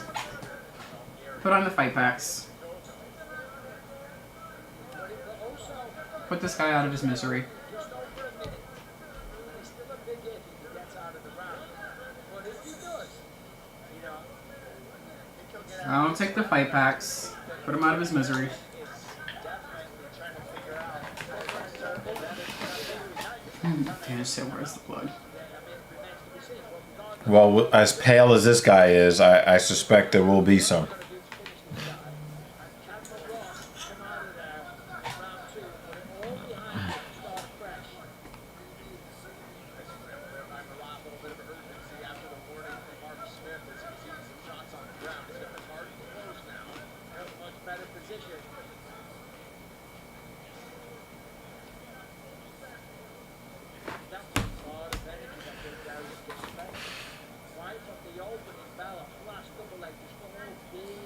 Yo, they should give Marat his show and win money just for making it to the end of the first round. The second to third rounds, because this is where Marat can start to make this fight look more even.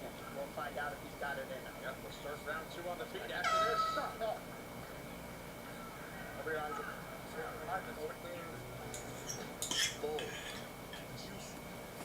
Oh, wow. My quads are burning from the stretch of sitting. He said literally looks like bully beatdown right now.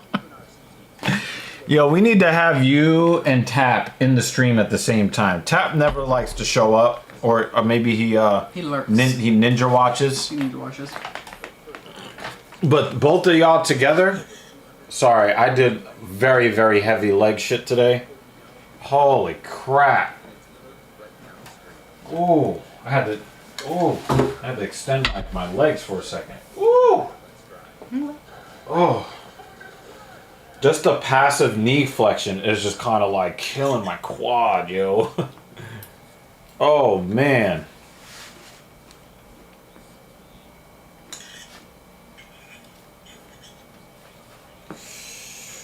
Ooh, man.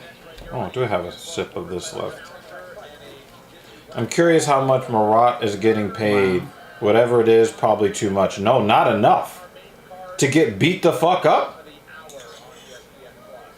What, you want to make $500 to get in the cage and get beat up? I don't think that you would agree to get in the cage under those circumstances. Maybe Marat is a masochist. Is that possible? Mm-hmm.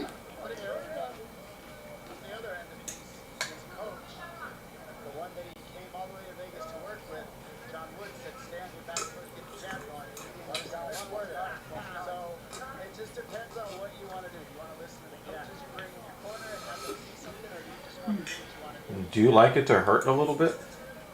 No.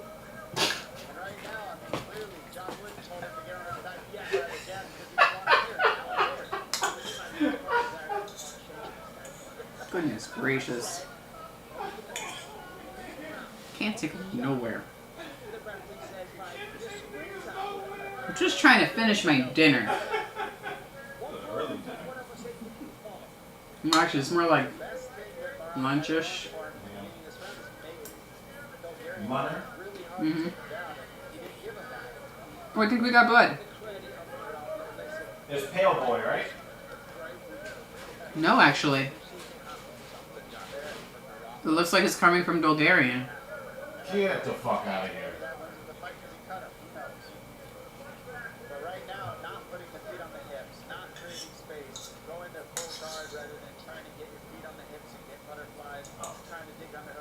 That's where I put that electrolyte water. Oh. It's still in that bag, I think.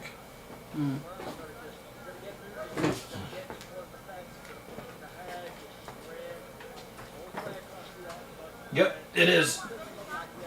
Ugh. I got this water with electrolytes in it. I have to finish this bottle with electrolytes in it. Oh, it landed on the white line. Nice. That's extra basis.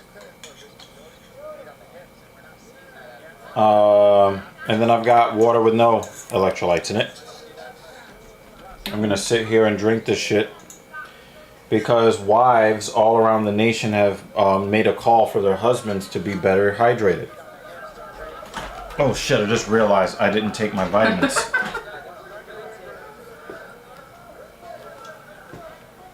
Like, also you didn't. Why got it coming out like that? You keep forgetting to take them, like me. Can you do me a favor? Can you pour me a couple of apple juice? Pour you a couple of apple juice? Cup of apple juice? My brain is not going to work until tomorrow, possibly Monday. It's just off for the whole weekend.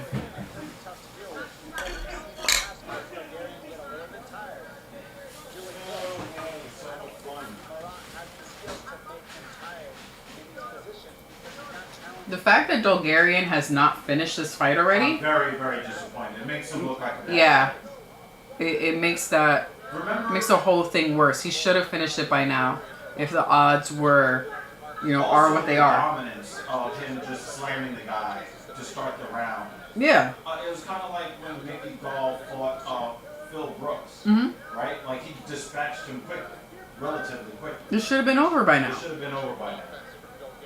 How have you not won? He should be ashamed of himself. This is an awful fight. Yeah.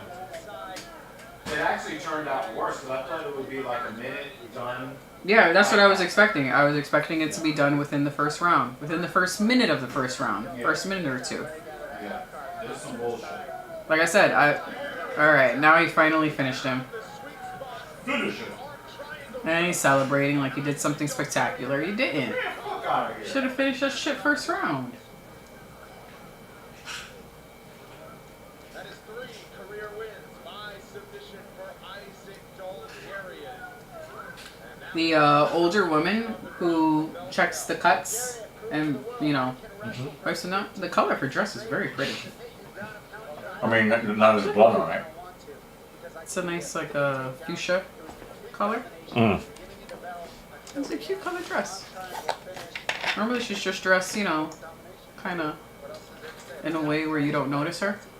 She looks cute today. You know, she's an older lady, so she's not dressed like Megan O'Leary. If somebody comes out with a black belt, I'm gonna smack the shit out of somebody. Isaac Dolgarian gets his moment on the mic coming up.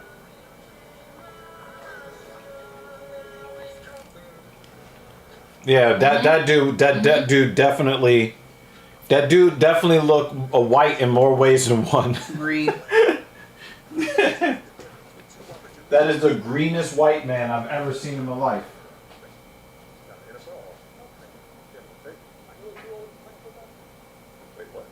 Good on him for lasting as long as he did, though. Yeah. But all the credit goes to Marat. None of the credit goes to Dolgarian. And the thing is, I was starting to become a fan of Dolgarian, but not happy with that at all. That was awful. Have you ever seen somebody with a 24-1 favorite? You know, the 24-1 favorites. Just ugh.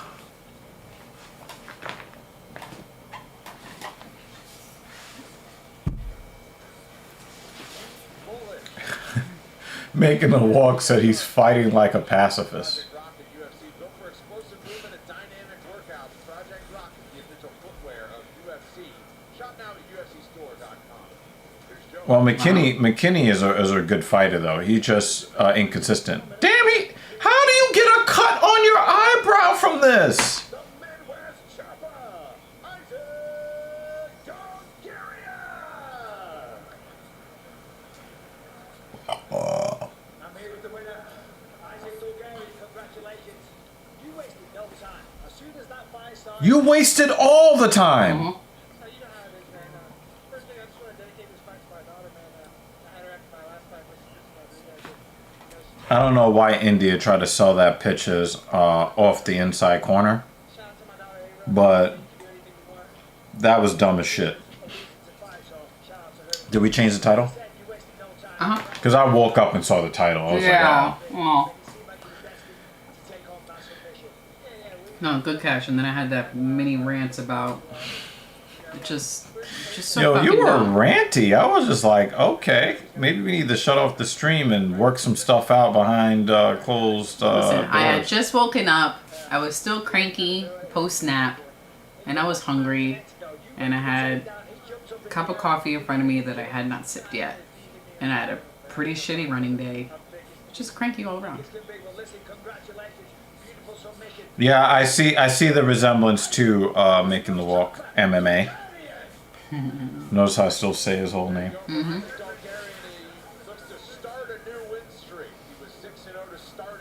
We have joy walking and making the walk. In the UFC. Dominant as the biggest favorite in UFC history by the betting numbers. Up next, a display of resilience. That was the biggest spread in the history of the UFC, and that's how he They wasted fucking. it. Yeah. That was Oh, that's a awful. waste. That's awful. Absolutely awful.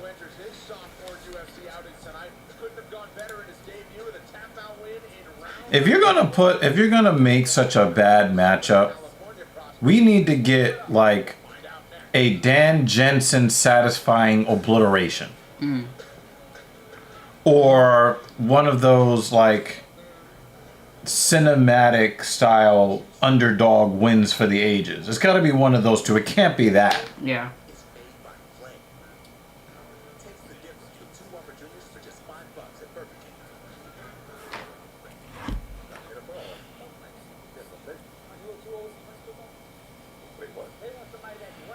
Ah, da, da, da, da, da, da.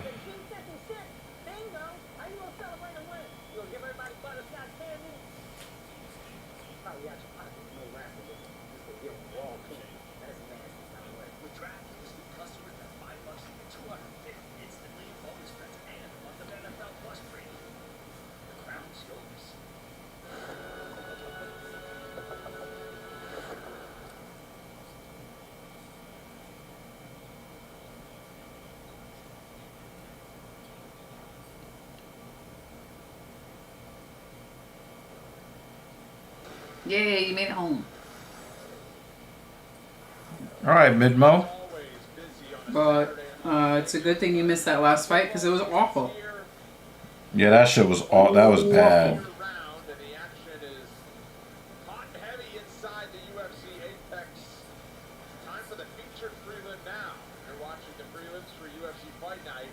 Burns versus Brady. The UFC Fight Night prelims are presented by Bud Light.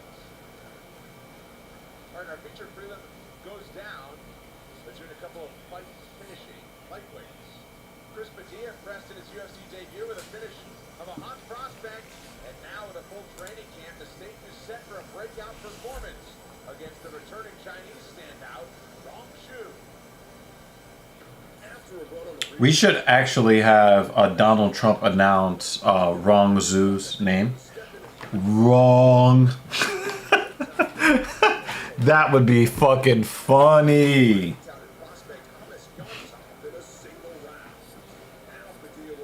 Well, hopefully they're good fights while you're watching. Oh yeah, we got the Texas fight card, right? For AEW.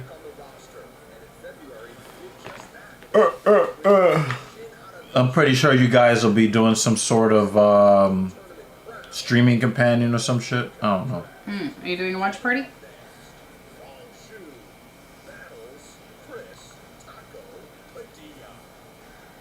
I thought that was Arlington. Oh, I guess. Wait, All In? Or is that next year? Maybe it was next year, and they do All Out after they do All In. Got it. Okay. Sporting his Mexican heritage as well, Chris Taco Padilla enters his second UFC appearance Does this motherfucker call himself Taco? Yeah. Saturday on the day of UFC 3. How are you racist against yourself? Like, that's crazy, yo.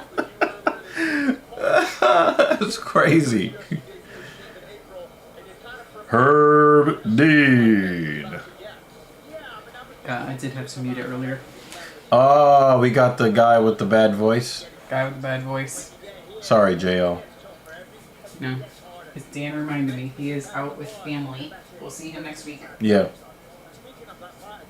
You know, I'm just saying. I mean, JL was in a live stream earlier. Yeah, he's not doing UFC this time.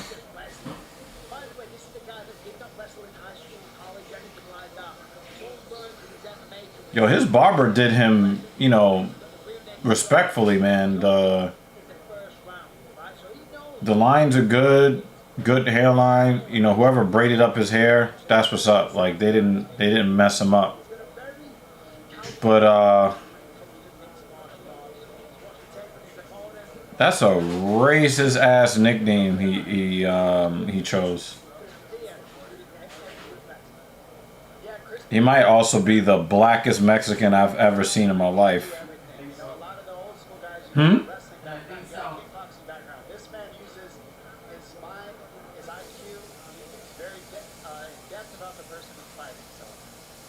Midmo says, I'm going to indulge myself this evening with a couple of adult beverages. Going to do my deload this coming week. All right, yeah. I would probably cut that adult beverage to 1. Simply because alcohol inhibits your ability to recover. And that's one of the reasons why consuming alcohol when you've committed to getting a better looking body really works very heavily against your goals. So, you know, I know that, you know, you share a love for alcohol like JD does, but just understand that alcohol actively inhibits hypertrophy and recovery. It also will inhibit restful sleep that helps you with recovery as well. Alcohol is just anti-recovery. Yeah, Padilla is equal parts taco and equal parts man. Oh, wow, you nasty for that one. Oh my God, Dan, that's dark.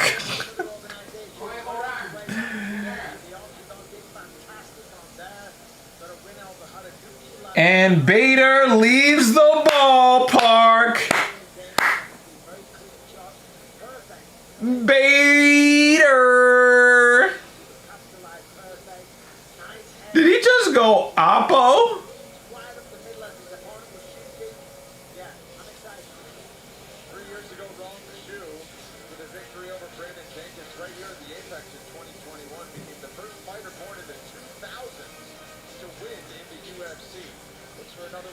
Bader.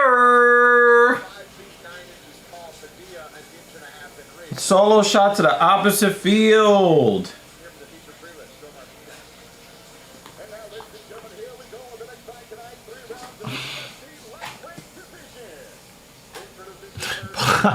Polly Chaser says, "Excuse me, sir, is this the train to Central Park?" What the fuck? Oh my God. I'm most of the way recovered from my last weekly sets, so I've been making it a point not to drink during my workout recovery, so acknowledge it. Yeah, I'm just kind of just letting you know, and also letting everybody else know who might be, you know, thinking about, you know, either getting stronger or getting bigger, and how, or getting leaner. Because alcohol is actually, you know, pretty... Apologies, sir. You have to read Dan's earlier comment at 6:37 p.m. Wow. That's nasty, yo. Yo. Damn. Like, what the hell, man? What the hell? I mean, even I can't say that shit. Oh, man. Yo, son. We're all going to hell. Oh, man. Oh, Oh, wow. Dan's right. I can't reach. Well, the black part of Padilla did show himself. He took that.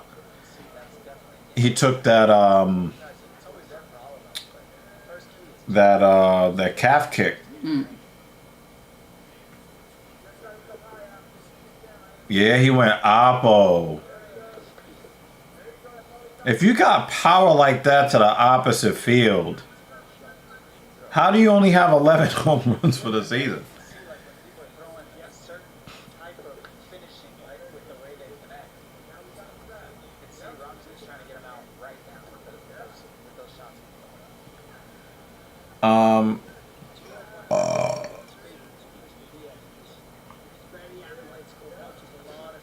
If I put the stream link in the chat, will some of you come by and drop a like on the stream? Yeah, go ahead and drop your link, Midmo, and whoever wants to do that for you, it would be appreciated. Yep, yep. And you don't even have to like wrestling or anything like that, you know? You could just go over there just to show some support, because, you know, putting some likes on streams, even if you don't really plan to watch them like that, it really does help in the algorithm for other people to get them in the recommended, so that other people can find them. Is it the one with Rob? I just got that notification.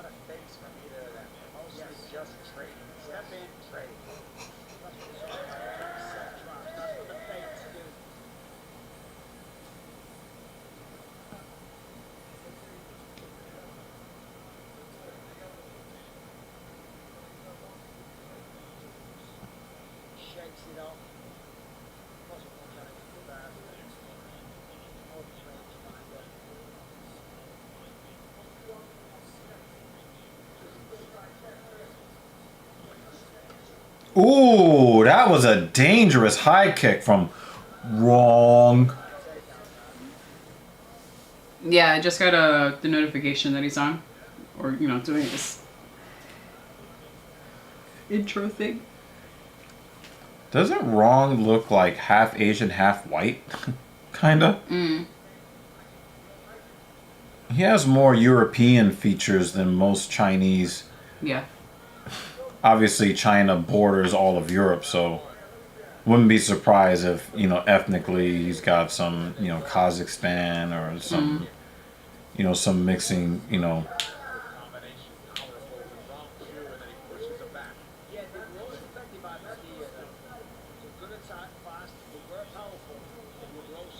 Yeah, he does sort of have that look, like some of the other fighters who are from,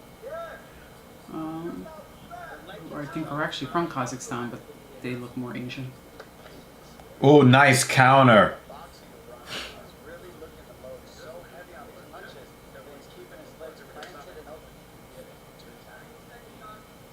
Yeah, he does. He looks older. He definitely looks like a middle manager in an IT firm.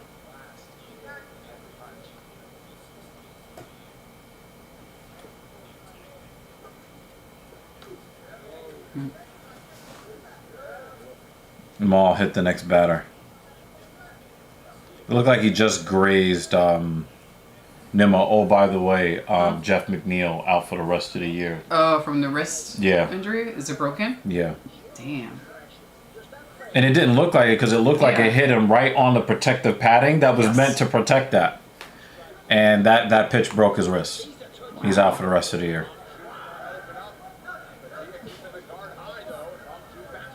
Yeah, Polly, I think only moderators can post links. But he is, it's just... He's a little flat-footed, too. He is, but, you know, he keeps doing this, like he wants to counter-strike, but then he doesn't actually strike. Yeah. And it looks like he's getting countered. Dan said Padilla's not that black. He checked the leg kick. Like, it seems like one of those fighters where when we get to the scorecard, he thinks he won because he didn't get knocked out. Right. But it's like, if you're going to be a counter fighter, then actually throw something, you know? OnlyTalkShit.com. Rongzu is about to knock. Hey, yo, pause. I ain't saying that shit.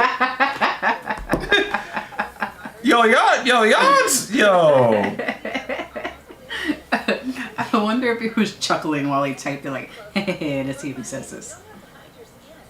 I'm trying to catch you, babe.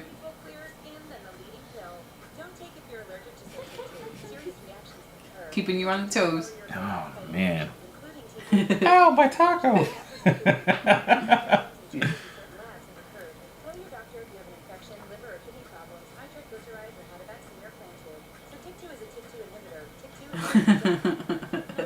Hey, I didn't say, yo, you pause check me, I'll go and check it. But I ain't saying the rest of that shit. What the fuck?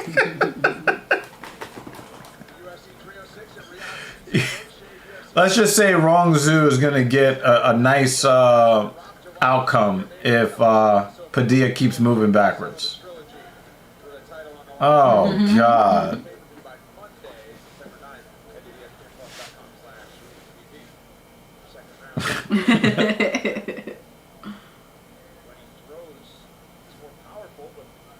Pause. Pause that shit.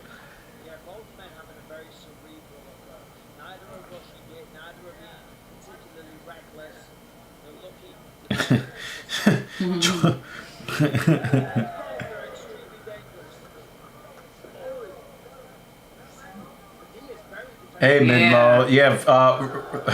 Damn. I guess he is still black enough. Oh, look at him digging to the body. He's like, you got me in a tight clinch. Have these. Expected it to take one day to be fixed. And they had Oh, nice. week. Well, hey, Padilla Ouch. finally countered. Well, a successful counter. Oh man, we can just imagine. And I know you need the car, you know, more than we do as far as trying to get to places. Like the car is great here, but under an emergency, you know, we'd be okay. But yeah, Oh, yeah, that does happen, Midmo. yeah. Yo, Wrong Zoo could have got knocked out from that overhand right.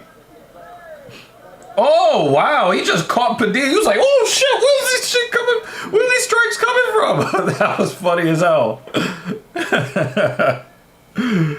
Good timing by Wrong. That's my favorite Trump meme. It really is. Oh boy. And Midmo knows what I'm talking about. He knows the meme I'm talking about.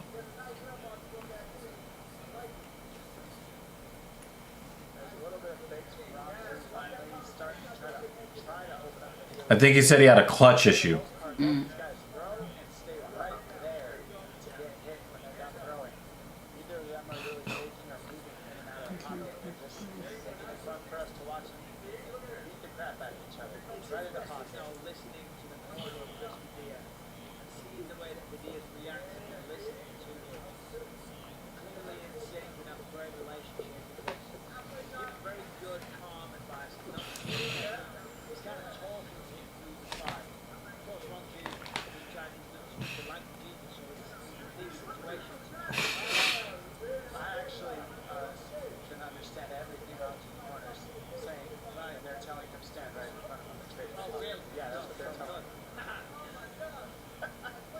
Yeah, we got a little bit of support going on here from Making the Walk.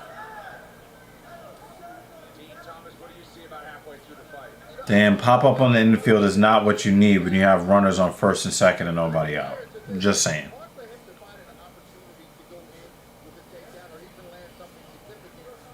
Yeah, we're all looking for a little bit of support, especially, you know, trying to get anything done on YouTube is so hard these days. Oh, the refs didn't see the eye poke.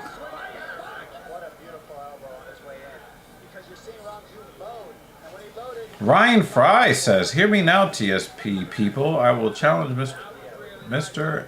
Evil. Oh my God. What the and it's Dr. Evil to you, motherfucker.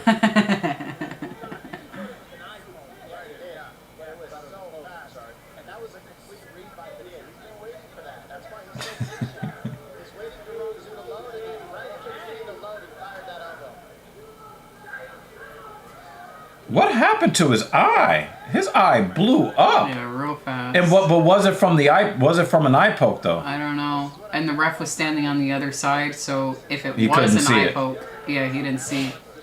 So he didn't stop it. And he just kept fighting too. He didn't complain. He just kept fighting. This lady I was talking about. Yeah. It's a really nice color. Oh! Oh! Look at it! Oh! They're gonna stop the fight. Ah! They better not give a TKO. He got poked in the eye. That shit blew up instantly. No, don't celebrate. You poked him in the eye. Oh, wow.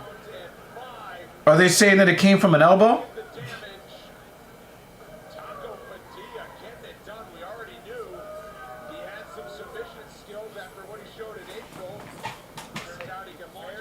No, Oh, it was the elbow. he got elbowed right on the eye. Oh, and Oh, he thought. Oh, no, that's he legit. was pointing to an elbow. He was Boom! wow. I hope he doesn't lose his fucking eye. You know what it reminded me of? The varmint shooting videos on YouTube when they shoot the squirrels. Fuck. Yeah, I know. That was legit. His eye, yo, he got. That is the dictionary definition of an eye jammy. Look at the colors it's turning. Get that man to a hospital. ASAP. Yo! I know. Yes, you got it, Minmo! And Gunleshi, yeah! Yo! When he catches those headshots and then the eyes bug out, that's what just happened. That's what just happened to Wow. Wrong. Yo, Minmo is on top of all of these types of let's say conservative friendly channels that I like. He's on top of all of them.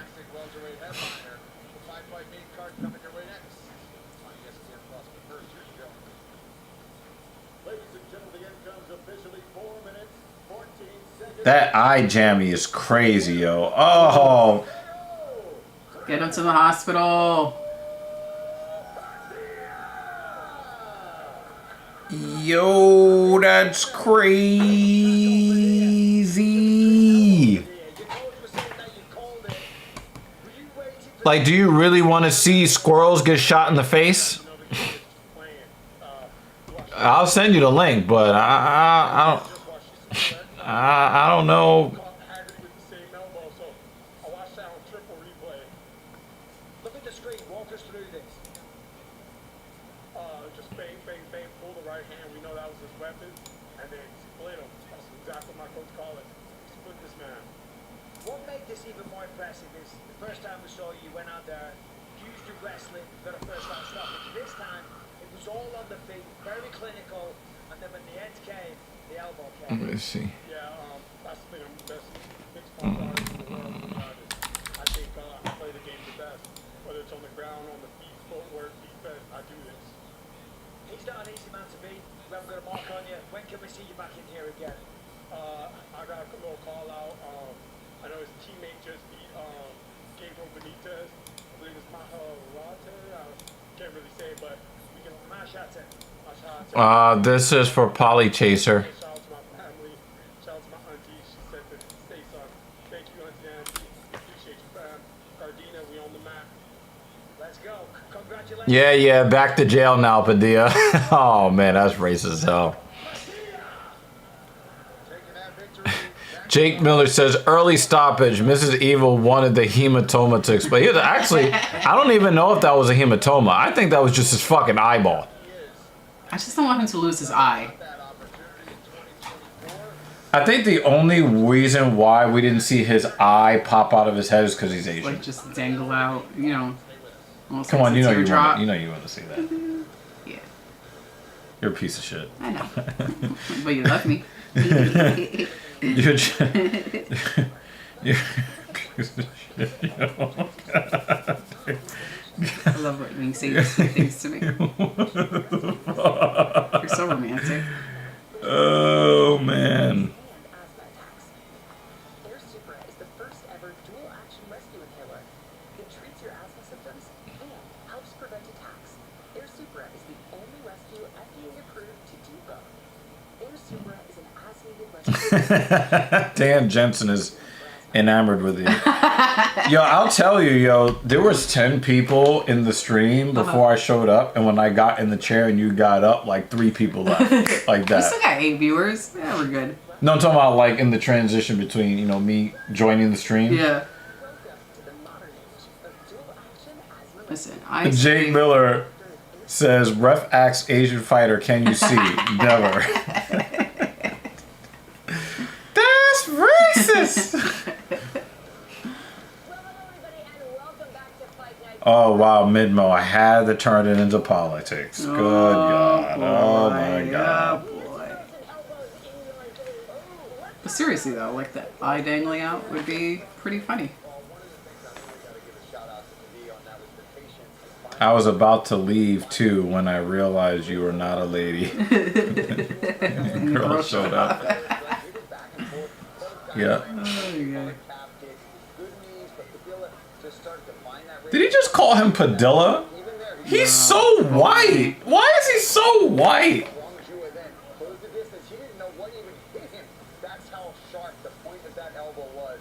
It was beautiful timing, over the top, accurate, and that is what elbows do. He was like, "That's the elbow, baby." Boom! He did poke him in the eye, but with the edge of his elbow. Oh my God! Look at his eye! Like when Biggie Smalls said, "Look at your man eye."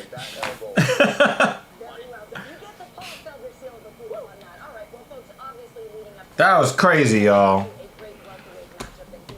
That was something else. God damn. Jake Miller says, "I'm very progressive. Let that Olympic boxer who won the medal fight Pena. I don't like her anyway." Wow. Making the Walk says, "I enjoy when both of y'all on." Are on, I think. Y'all's vibe is dope, and making y'all laugh is we love you, this sir. stuff. Yeah, I mean, we also try to be entertaining ourselves. Imagine, like, we do this stream so that random people on the internet entertain us. That would be some weird reverse Inception shit. You know, we are pretty dark here.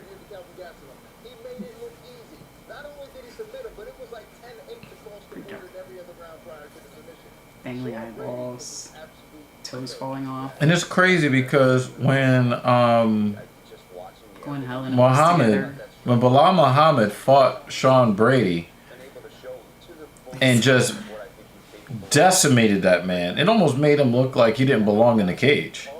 I like Paul Felder's tie. I don't like the way he says Padilla. I love Paul Felder, but why you gotta be so white? If I need to use those weapons, 100% I will at any point. But he can strike. Wow, Jake. Wow, Jake. Yo, Jake woke up and chose violence. Dead ass. He himself emerged from a man who was just a grappler turned into a knockout guy and everything. He's a full-rounded martial artist. Well, you know, I think this is a dangerous Gilbert Burns. Probably gotta wait about 5 to 10 minutes for the next matchup.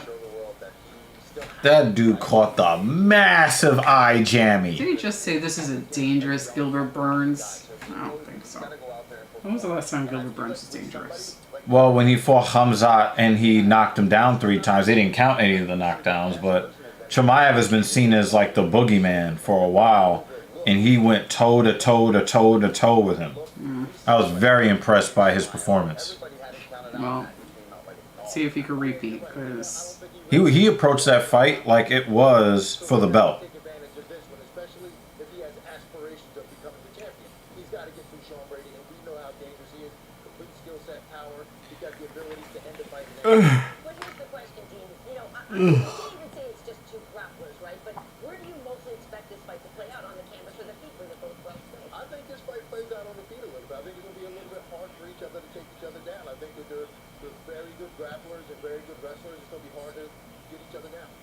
I couldn't agree more. I think it's going to be a bit of everything in this fight. And we're not going to know. We'll find out once these guys square off and start throwing punches. It could be a straight up brawl. Why do people come to the cage with their religious garbage? Stop it. I don't want to hear nothing about Jesus Christ this or that. You do violence for a living. You do violence for sport, which is the opposite of what Jesus stood for. Leave your fucking religion out of the cage, please. How do you think Whitaker Chimaev goes now that it's a 3-rounder? I don't want to see either guy lose, so I haven't really done a lot of analysis. I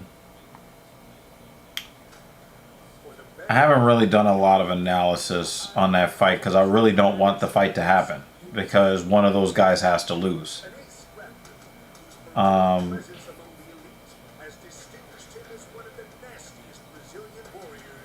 I will say that Chimaev will not bully Whitaker into submission. He won't do him like he did GM3. I think that's a really hard fight for both of those guys. And I do think...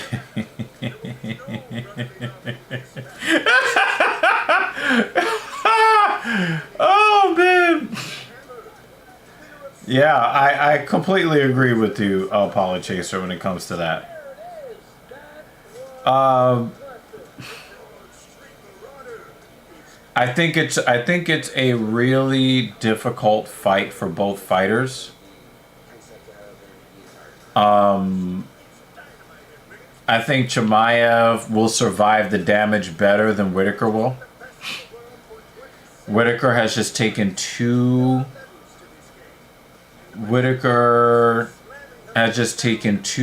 much damage, and he's been finished too many times. And so even if he does win the fight, Chimaev is going to put a lot of damage on him that will basically make it impossible for him to win the belt. It's kind of like when anytime somebody fights Justin Gaethje. You go in there, only half of you leaves, win or lose. And so if Whitaker wins a hard-fought fight, they both lost. Really. Oh, fuck.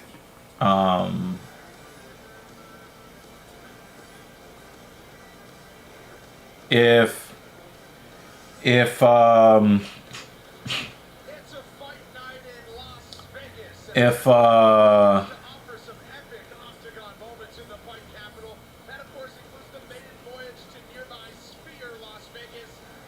Chimaev wins, I think Chimaev has a more direct path to damageless victory.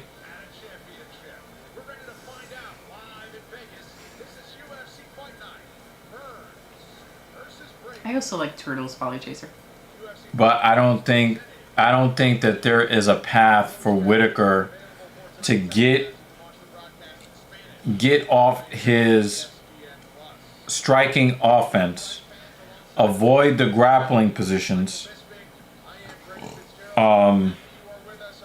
because Whitaker is a striker through and through. I don't know that he can get into a striking exchange that won't be a firefight, because Chimaev is willing to take one to give one. Chimaev is also looking to implement that wrestling too, and I see Whitaker being decent when it comes to takedown defense, but I think that Chimaev will get some takedowns and take a lot of energy out of him with the chain wrestling.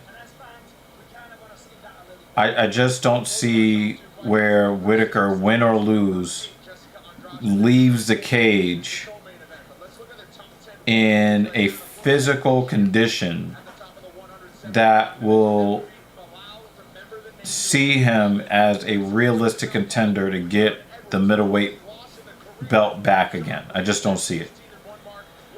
Chimaev can probably take a lot of damage from Whitaker. If he wins, he's still a contender where, yeah, he'll get the fight and he'll still have a really good chance to win. Well, I grew up watching Gilbert Burns in ADC and just competed in the jiu-jitsu tournaments. And as he's competed in those tournaments, he crossed over to MMA. We're not really seeing Whitaker finish a lot of guys. He's had a lot of performances that are more complete in, you know, split and unanimous decision victories where he looked very good. Even in the fight where he lost to Israel Adesanya the last time. He really, as far as I'm concerned, he won on points.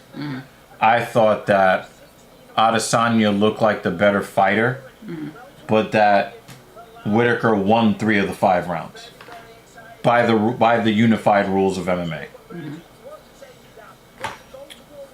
Similar to when Reyes fought John Jones. Reyes won 3 rounds, but John Jones looked like the better fighter, right?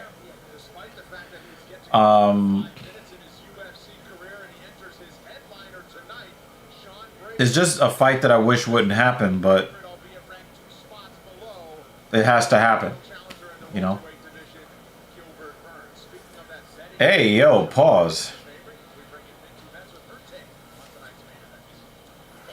You was what with Dan?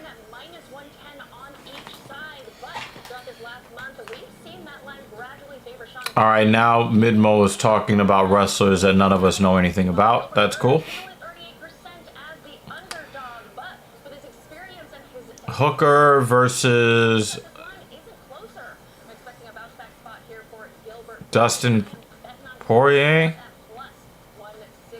Well, Hooker has been taking a lot of fucking damage, man. But he had a really great win last time out. Yeah, Whitaker begged for that fight. And I just wish that he didn't. No matter what Sean Brady does in his career, I will always see him as the guy Melatonin Muhammad beat the brakes. So yeah, that's true, man. It's true. Like, I don't understand.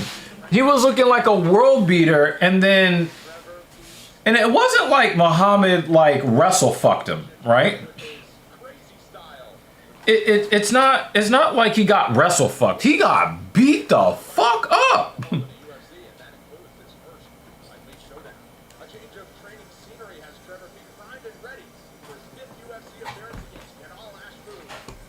First main fight.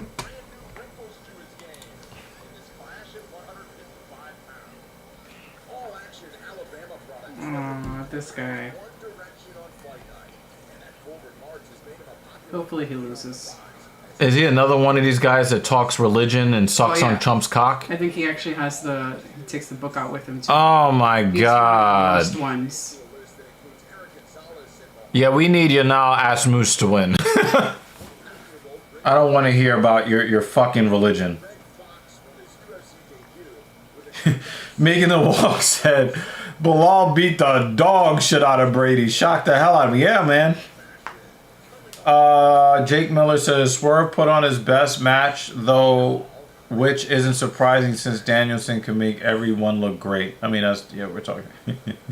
You look at Tim's comment. I'm done.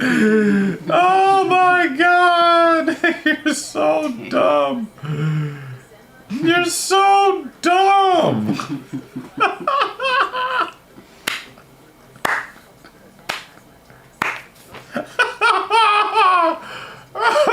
And he would spell that right. Yep.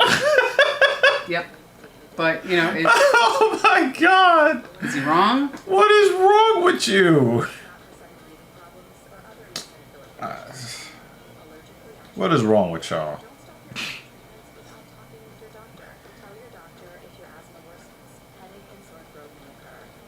Wow. Wow. You really thought that one through. MT Dub, man. You really thought that one through, man. That's wild. At least you guys are making the time pass by a little bit quicker. Yeah. Oh, man. It's a rhetorical question. Polyjason, it's rhetorical. 24/7 protection. I think we just invented that. I'm still thinking about that eye jammy, yo. That dude got an elbow point right in his eyeball. Almost exploded his shit. Yeah. Again, I hope he doesn't lose his eye. Like when Edgar Leshy does like his shit and he actually hits him in the eye, you can actually see the fluid that fills up the eyeball actually splurt out to the side. Hey! We got clicks! He walked in right as we were talking about. Yeah, it looked like a car. Yo, and his exploding. his eye blew up crazy fast. Crazy fast. Checking to see if. What do you think about the Bilal body transformation? I have friends that thinks he's using some in here. Everybody always says that when somebody that they don't like is winning fights. Bilal Muhammad has been in peak condition for a really long time. That's not something new for him. Everybody welcome Clinks. Welcome, sir. Checking to see if there are any updates about this eyeball. Yo, they haven't even gotten to the hospital yet, and you want to know about his eyeball? I want to know about his eyeball. Oh. Did it fall out? I don't think Bilal is juicing. He's just on top of it. Yeah, man, the dude is on point. The dude's on point. The problem is that he is willing to get huge whiffs of his opponent's cup. He is willing to do that in order to win. He will lay on you for 25 minutes.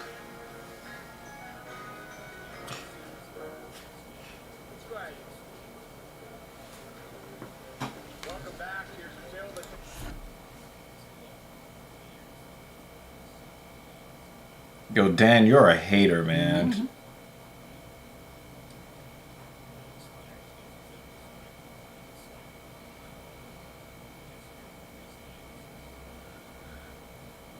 Oh, you don't want to hear him say Herb D's name? Nope. Oh, man.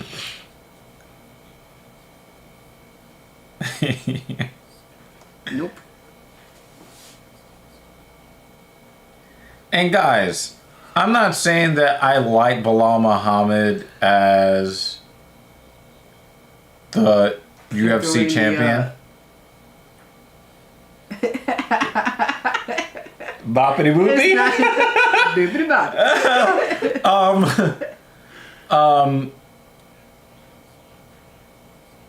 I'm not saying that I like Bilal Muhammad as a champion. I just like him better than the alternative, which was the guy that had the belt.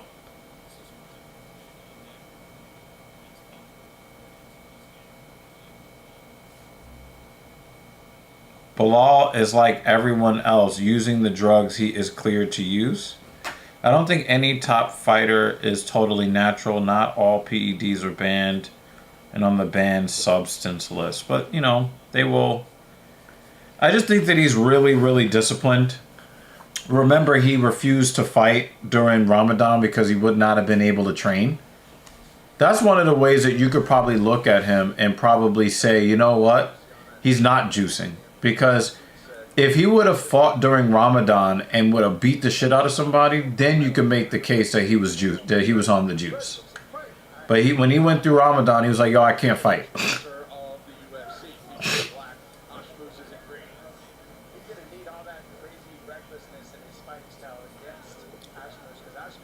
Come on, you know. This nigga said. You can't read it correctly anymore. Oh, man. That's crazy. Crazy disrespectful. Dan ruined his last name.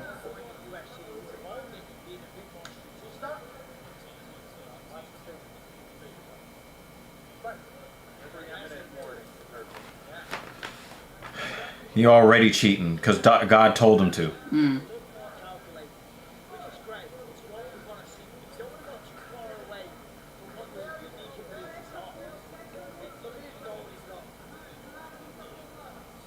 That's why why this matchup's happening, because if you load up on Ashmus, Yeah, Ashmus is keeping his left hand low, probably because he wants to counter strike. But that's a two-edged sword, you know? Oh, wow. Nice little lunging jab there. From, you know... He went for that big overhand right and Pete ducked underneath it. I think he just hit him in the beard.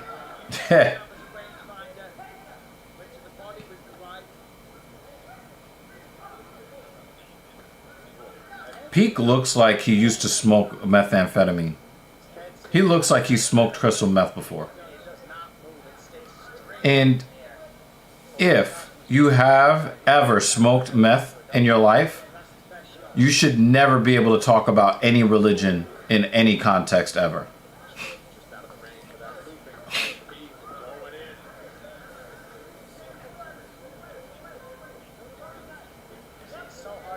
Peak is fighting so emotional against this Israeli. I think that he has been watching a lot of right-wing commentary because he's fighting super emotional against a guy he does not know. I've never seen Peak so undisciplined in his striking approach. Did you also see those two elbows to the back of Ashmu's head? No. Yeah. Two blatant elbows to the back of the head. And Herb Din was on the couch somewhere.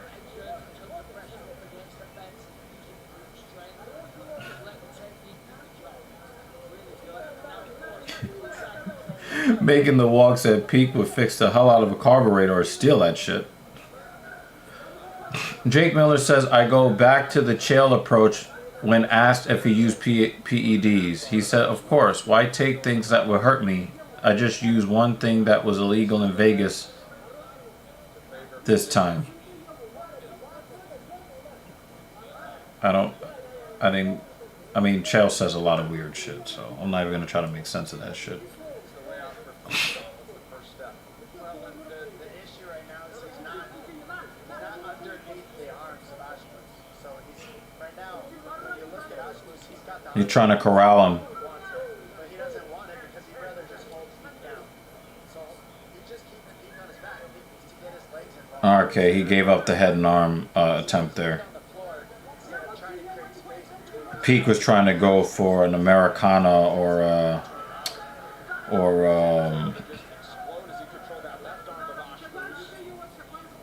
Kimura.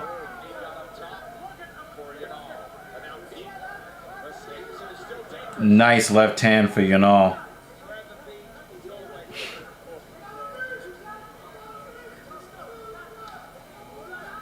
Yanal's legs are mad short.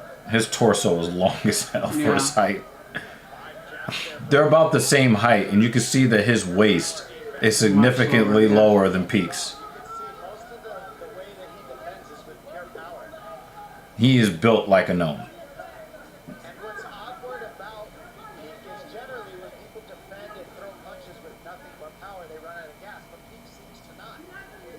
He just keeps going and going, like drink 10 mellow yellows before this thing started or something. 19-3 on significant strikes. It didn't seem like it was No, not at all. that it was lopsided like that.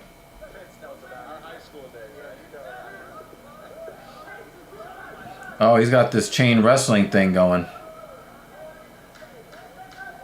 I guess they counted the two elbows to the back of his head as significant strikes. He has the torso of Michael Phelps and the legs of Tyrion Lannister. Let's go. Let's fucking go. Remember, he always swims his debts.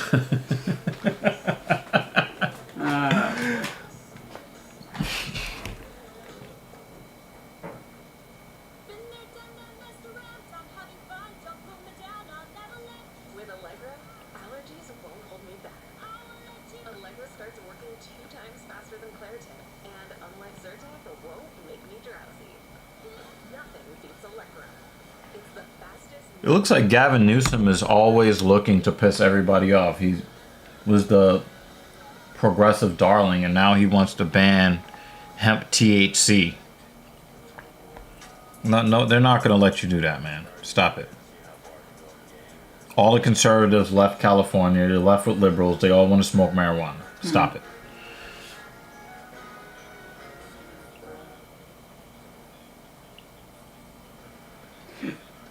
UFC 306 in Riyadh season no shade UFC from Sphere in Vegas is next Saturday night. Sean O'Malley defends his belt against Marocco Wallace Lily, Alexa Grasso, Valentina Shevchenko. Settle their trilogy for a flyweight belt. You can save $10 when you purchase the pay-per-view by Monday, September 9th.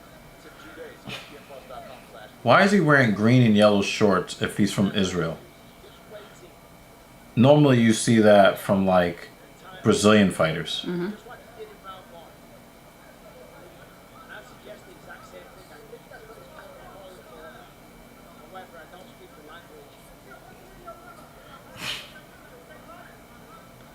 So just based upon the 19-3, you have to give Peak round 1, unfortunately.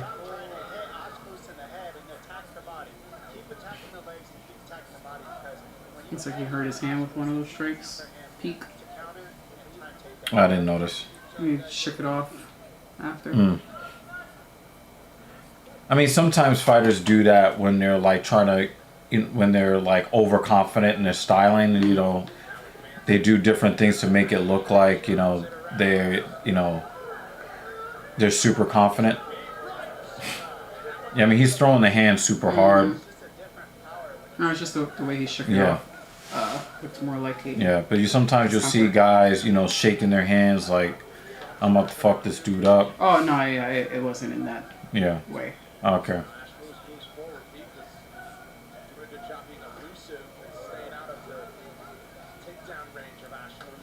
Nice kick to the body from Michael Lannister. Or Tyrion Phelps. Tyrion Phelps. Yeah, I think I like that better too.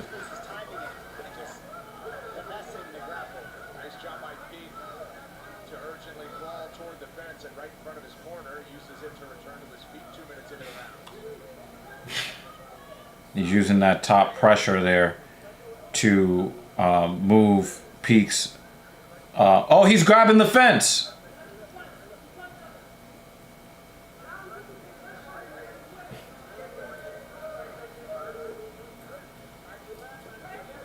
He's trying to control his body balance here. Oh, nice knee. Bitch. Oh! Howdy, sir. How are you? Yo, we saw the fight card.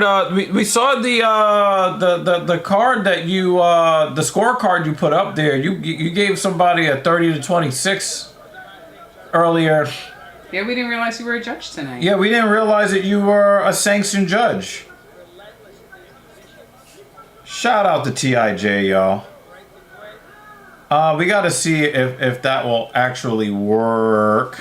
We would have to switch to the 2-camera one. Yeah. Yeah, you would have to switch to the 2-cam. We have a 2-cam? The one that you use for... 2-cam Sam? When you stream with... Yeah, but then we would have to find a way to... yeah, we can't click on that just yet. Well, how do you normally send a... Well, we would have to fix. We would have we're not on on StreamYard anymore. How would we fix that? Go back to the 2-cam real quick. But it shows up on the screen. That's okay. They can still see us for a moment. Bear with us. You know, we're always building the plane as we're flying it. Text label guest. The very top one. Double click on that. Ah, yeah, there we go. Yeah, and then we would just change that to launch. Ah, yeah, we would, and then we can send him. But we got to make sure that the audio is.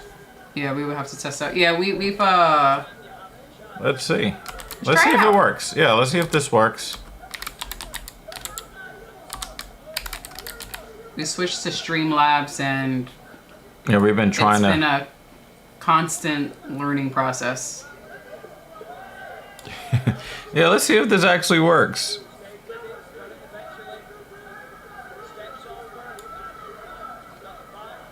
Yeah, Ashimu definitely won round 2, y'all.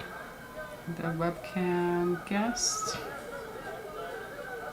Keep going down. He returns to his feet again. As you saw, 6 takedowns through the first 10 minutes. Copy. Let's go here. Let's go here. Let's do that. All right, see what happens.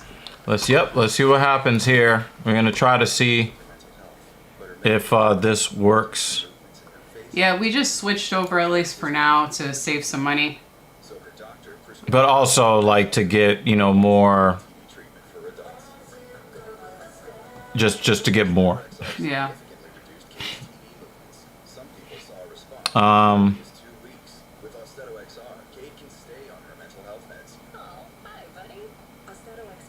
Visible both on stream and recording. Yeah, we also need to make sure that he is audible when he gets here. Yeah, let's see what happens when he clicks the link. Let's see. Text label. Host. Yep. We are gonna fix that shit too.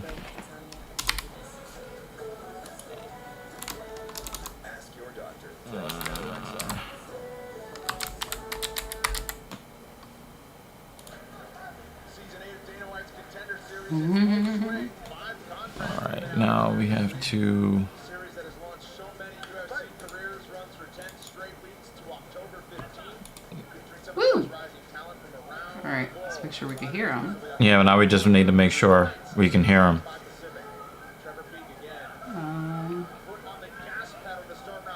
Webcam guess? It says collab cam. Almost there. Let's, because you are able to say something, but I think we need to figure out where that audio is going. We need to direct. In chat, if you are able to hear Lutch. Desktop audio, let's see. Yo, can we hear you, Lutch? Oh, not yet, not yet. You want to mute this for a second so people don't accidentally hear this? Alrighty. Hold on. Webcam guest. Collab cam is up here. It's unmuted. Stream track 1.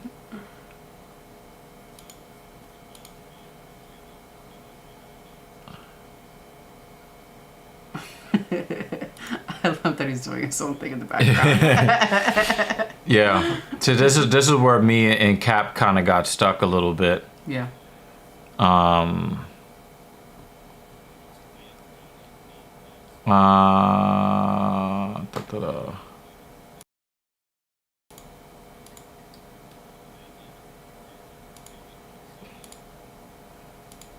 Showing mixer. What happens to the audio monitoring? Can you click on that? Monitor and output. We can change to that. Down mix to mono. No, that's not it. Webcam guest. Open that up. It's collapsed. Open it.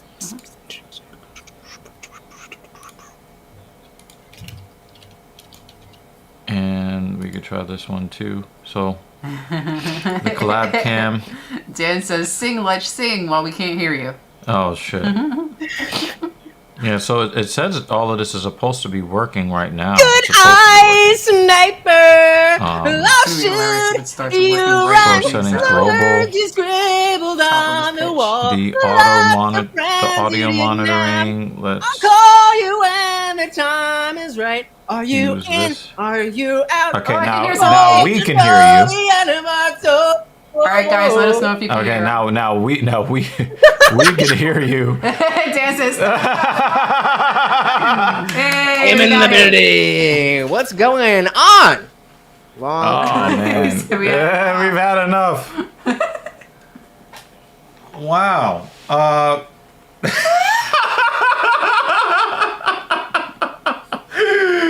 Joy Hawk said, please stop. Oh man, it's been such a long time. It's really nice to see you again.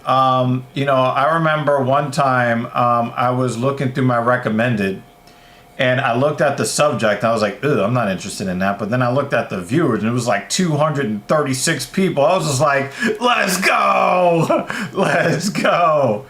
Damn, So- you looking swole. That's what we were talking about earlier. Damn. See, when people don't see you for a while, Oh. they notice. Boop. She said, boop. Good to see you, Dan. Always good to see you, brother.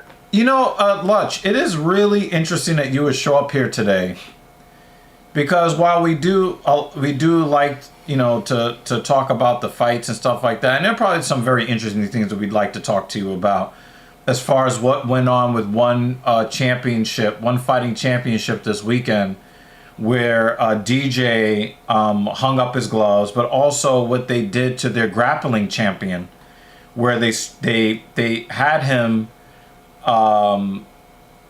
scheduled for a fight at lightweight, and then on 5 days' notice told him to fight at flyweight, and tried to make him lose 35 pounds in 5 days, and then when he fell 1 pound short, they stripped him of his title.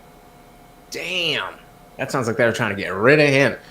Yeah, and that's what it sounded like to us. But I did want to talk to you about your guy, Tim Pool. Okay. I thought we were going a different direction, but okay. And everybody else, because for me, you know, obviously you see Lauren Southern and you see Chen. They're like, as far as white women go, they're pretty attractive. So I was just kind of like,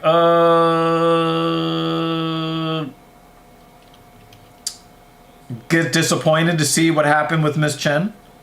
Yes, definitely. But I think that if you read the indictment, I went through some of it, and then just listening to what other people are talking about, it seems very obvious that Lauren Chen and her husband knew what was good, but it doesn't seem like anybody else did. And the government was very clear on that everybody else was duped. I do take offense to these commentators. Number one, all of their public statements look like they were copying off of each other's paper. Number two, and Captain Paul made this clear when he put up a video on the channel yesterday regarding this. I don't want to hear from you that you're a victim when you got paid $100,000 for a 5,000 view video. You're not a victim. Now, are you a perpetrator? Absolutely not. But I don't want to hear, oh, woe was me, I got $100,000 for, like, I don't want to hear that.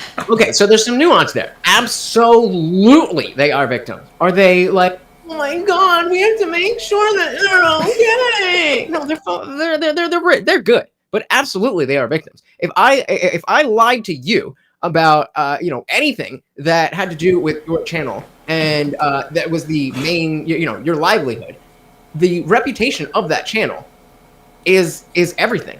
And so the fact that all Tim did was a license. He calls him anal ass mouth. The fighter who just won. Yeah. His name is Yanal Ashmuth. Yo, stop it. Stop it. Yeah, politics, you're on it too. You're on it too. And but just imagine if I put it out there somehow that you're training clients, that you were shooting them all up with steroids, and that's why they were successful. Even if you were rich and making lots of money, you're still victimized by that. Would you like to be victimized by $100,000 right now? Well, we're not talking. Again, take the emotion out of it. There's no emotion in it for me. For me, it's very difficult for me to wrap my mind around being a victim when the only thing I did in this equation is profit. You may not like where the money came from, right? But one of the things I gotta say in defense of Tim Pool is that Tim Pool was never in a position where anybody told him you need to say this. So as far as I'm concerned, there's no damage to Tim Pool because not only was the government very clear that he had zero knowledge of this, but they had no editorial control. So I basically got an extra $100,000 to say what I was going to say anyway. I don't see, like, if I lost $100,000 from it, then I would be a victim. Well, you would just be a worse victim. But I agree with you that they are, in a good position. But the point is that they were lied to, and their reputation, which is their entire livelihood, was damaged. That is being a victim. Do you really? I think you're in danger of being damaged. Hold on. Just because you're a victim doesn't mean, the emotional stuff that, like, we need to feel sorry for you and you need restitution because of this, that. No, but you were victimized. In this victim culture that we have, then everybody, tries to milk that. But Tim's not doing it. He's like, look, we licensed the show to them. They lied, and now we're getting all this backlash. I don't know what to tell you. That's what it is. And exactly with Dan saying that, yeah, all of a sudden, all these right-wing people online are like, yeah, the Biden DOJ, we can trust them. Like, right, but at the same time, like, they were very, very clear in the narrow scope of this indictment. So to me, that holds a little bit more weight when you're saying, hey, we're not saying that all of these people were in on the take. We're saying, and they've got text message proof that Lauren Chen was in bed with with the Russians, right? Sure. And one of the things that I found very interesting, Lutch, is the way that the Russians are talking about this. Like, they are laughing their asses off. They're like, it took them this long to figure this out. Like, these guys are really dumb. Well, I mean, the other thing is that it's. I think this is a victimless crime because, again, the only way that I would have a problem with this Russian money going in this direction is if they were actually influenced to say something other than they would normally say. That would be the only situation where I would say this is a really major problem. I think this is much ado about nothing. I agree. Unless Lauren Chen changed her positioning politically. She pulled a Kamala Harris. Then she pulled a Kamala Harris and, like, switched up. Then I would say, okay, like, this is a problem, right? Because she got $10 million and all of a sudden her opinions changed and she didn't want, funding for Ukraine or something like that, right? But I think that Tim Pool has been, consistent. I don't know any of the other content creators, so I can't speak on them. But as far as I know about Tim Pool, he's been remarkably consistent, and he just got a paycheck and was just like, all right, cool. There's a paycheck in it. There's money in this. I'm going to continue to say what I want to say. The only people that have been victimized are the Russians because where did their money go? Their money went out, and they're not really getting anything of benefit back. Yeah, I mean, and I think there's definitely something to be said about, like, if you're already saying the stuff that they want you to say, and then they're going to give you more money to say that stuff. Yes, there is an issue with, credibility in terms of, like, oh, you're getting, like, even if you didn't think this, they're paying you to say it. You can't say anything else. So that I absolutely understand why, people are like, looking at this like, oh, they're all sus. I don't trust any of them. But you make a really good point in that, like, even if we look 5 years ago, 10 years ago, whatever, these people were not saying different things. Right. And I absolutely understand that, because Destiny had something where the intro had a clip of, like, Ukraine is the enemy of America. And it's like, okay, but I think that's a little much. That's a little much. That too. But I think he would have said that anyway. And the types of changes that I see have been more like personality things. Like I've specifically with a comment like that, I do think Tim has become a bit more of a doomer and a little bit more black pill with a lot of stuff. And so, I've seen myself kind of moving away from some of his positions, but not because of the actual position, but just because of the fervor with which he's right. I'm like, We're talking about this is something that Louis Rossman has talked about a lot in the past, is being ideologically possessed. Once you cross over into. As a matter of fact, it was you, wasn't it? You that said that we need to end dogma or something like that. It doesn't matter where it comes from, and it doesn't matter if the dogma comes from people that you like or if the dogma amplifies your own personal beliefs. Dogma is dogma, and we need to get away from it.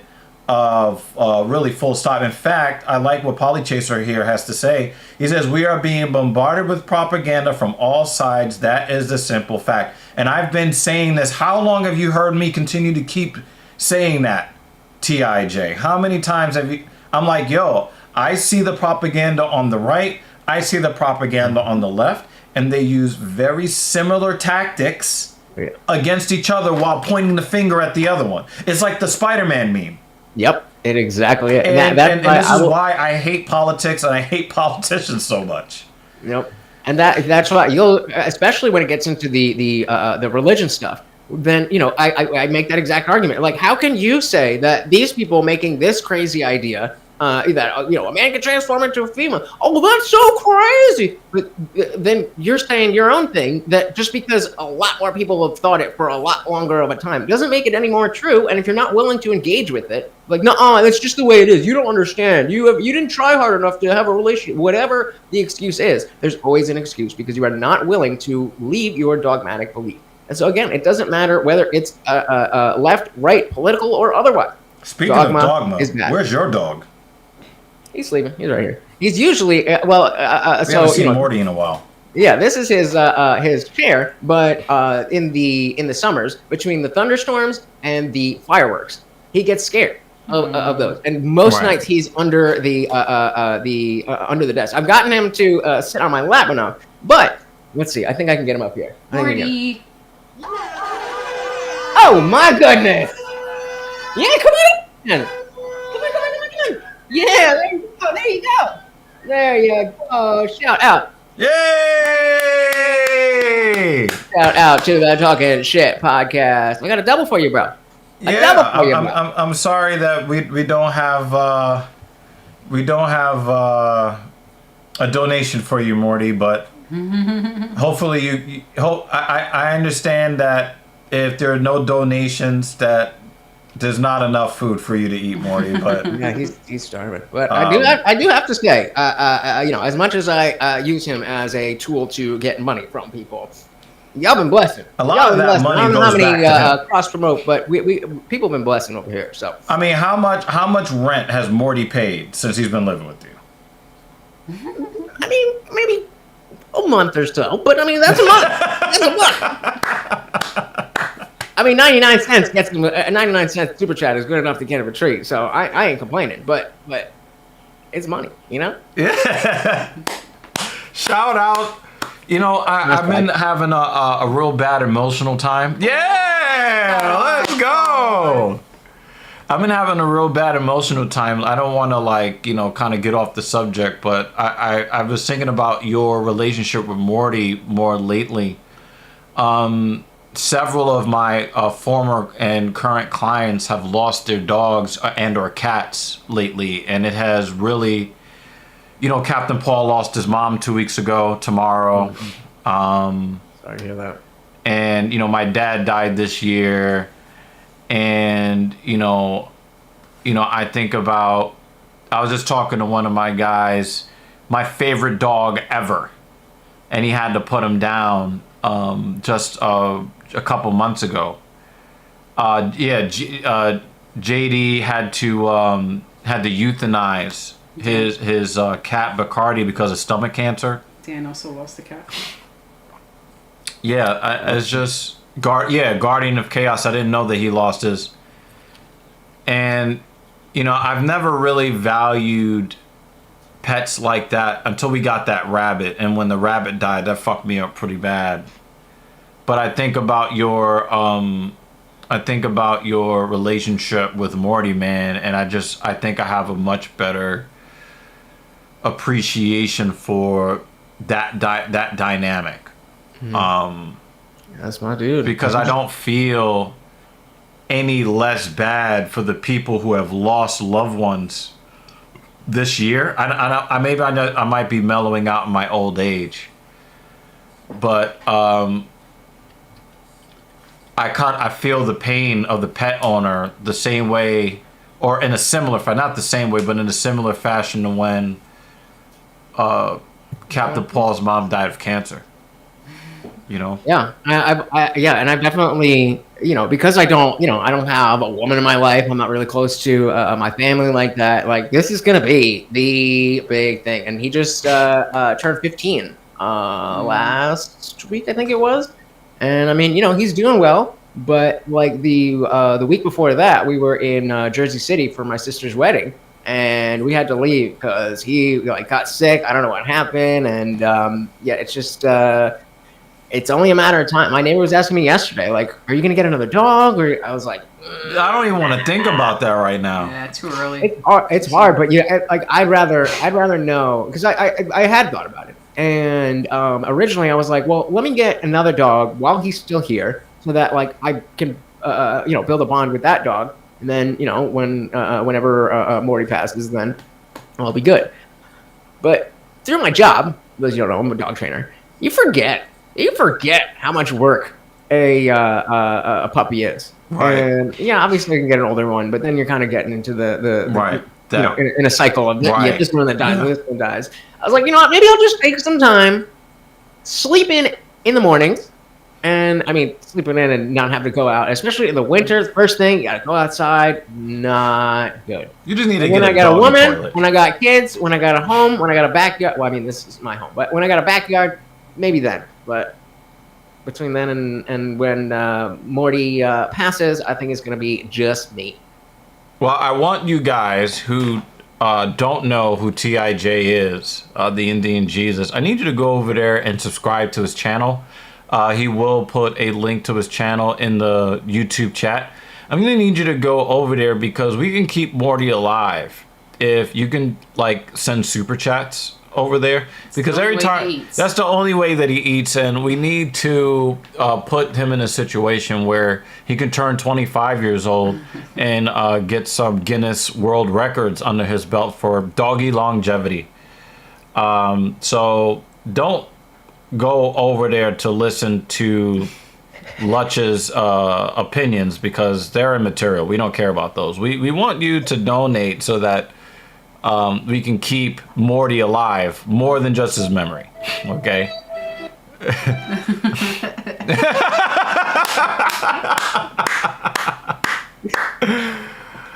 Nicholas Lucchetti! Hey, how are you doing today? Dr. Evil Genius and the Indian Jesus.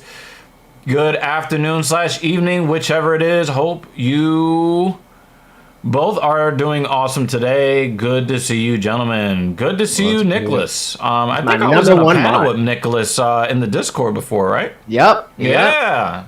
My number one mod right there. My memory is nasty. But yeah, it's really nice to see. Also, thank you for putting the comment up there. I really do appreciate it. Here's Mrs. Evil right here, the marathon runner extraordinaire. She's doing the goddamn thing. Lutch, you will probably be proud to know that she is running the Berlin Marathon in just 3 weeks. Berlin? Like Berlin, like Europe? I mean, we could end up in I can't say that joke. No. I can't. In the red light district. 9999. Sarah Marie Olsen Stixrud. How are you doing today? I've never even tried to say her.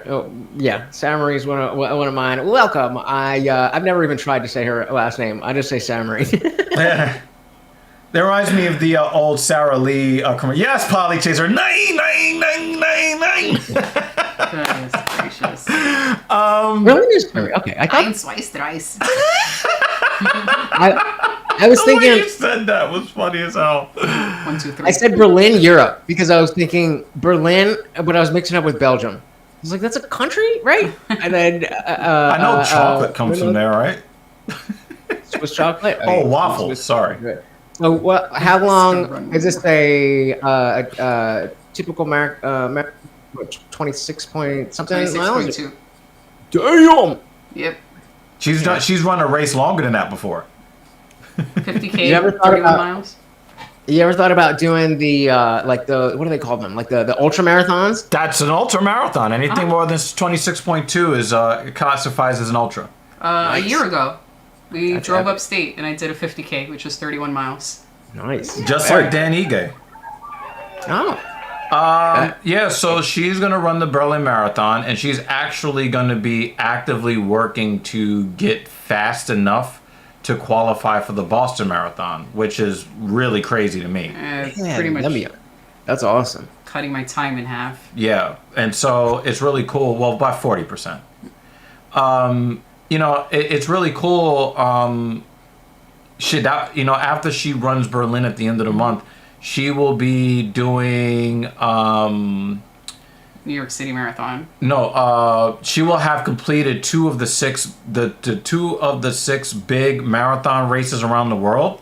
For the World Majors. She would need to qualify for Boston. She would have to run Chicago, and she would have to run London, which she fell short of. She did the Brighton Marathon in the UK in April, because they did not give her the entry into the London Marathon. So she ran the Brighton Marathon, which was just a few weeks before the London Marathon. And then Tokyo. So Tokyo. yeah, so she needs to we need to go to London for her to actually run the London Marathon. And that would be, the third, the fourth one would be Tokyo, Then Chicago, and then probably the last one would have to be Boston. Yeah, last would be Boston. Damn, girl, getting it in. Boston, like the Boston Marathon's that's one of the most famous ones, right? Yeah, because you have to qualify based on speed. All Right. others are based on a lottery pick, or if you run for charity. So this is the only one that's competitive in that way, where you have to get over the Boston, the- yes. Yeah, Boston is the only one of the six, yeah. Interesting. Obviously, I don't know jack-ish about running. Let's look at some of these comments. Sarah Marie Ulson Sticksfruit says, and bless you for being the best at vocalizing my name, considering being American. Yeah, I take a lot of pride in that. My name, people don't pronounce it well, and there are only 5 letters in all 3 of my names, and it gets butchered. They only have to say 2 of my 3 names, and they butcher them on a regular basis. And so I really like to make sure that I respect people's names and do my best to pronounce them. Nicholas Lucetti says, good evening to your beautiful better half. Actually, she is one of the better 1/3. Third. Because there are 3 of us. That's awesome. We'll be wishing you the best of luck. Not that you need it. Congratulations on a great cosplay. Yeah, I could not have said that better, Nicholas. That's why I love this guy. That's why I love this guy. You know Nick my Luke. favorite part, Lutch? I'll be wishing you the best of luck, not that you need it. Nicholas understands that when there's hard work, who the fuck needs luck? Spot on. I just need to cross the finish line. For real, for real, for real. Amb says, no Lord of the Rings today at Nick. Nick, you'll have to answer to that. We're supposed to have a watch party because I still haven't seen Lord of the Rings, and it's up to them. Weren't we to figure just out- talking about that at your father's house? Well, we were talking about the show. So you haven't seen the films? I was talking about how she made me watch it on our 18th I anniversary. didn't make you watch it. 17th You anniversary? volunteered to watch it. Yeah, I no, did I not haven't make him seen. watch it. I haven't seen any of it, and I'm like, all right. So what you guys do? Here's what you guys do. I stream pretty much every day, usually 6 days a week, but pretty much every day. So if you give me I have the Monday, Wednesday, Friday, 8 p.m. Eastern. The other days are, I can do whatever. So give me Tuesday at 5 p.m., Thursday at 7 p.m., Saturday at 3 p.m. or 9 p.m. And then when I know that, then I can pick one of those and we can all do it together. Or you can do your stream from my house, and she'll be happy to host a viewing of that, because that's her thing. It's literally her thing. Oh, that you're a big Tolkien girl. I watch the films in Radio City Music Hall when they play it with the orchestra. Yeah, she's the token minority.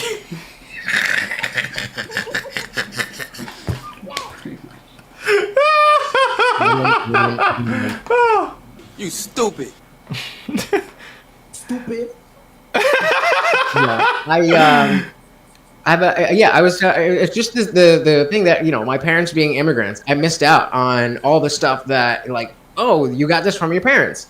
And then because I missed a lot of sci-fi stuff from the 70s and 80s and early 90s. Damn, then he got choked the fuck out. Damn.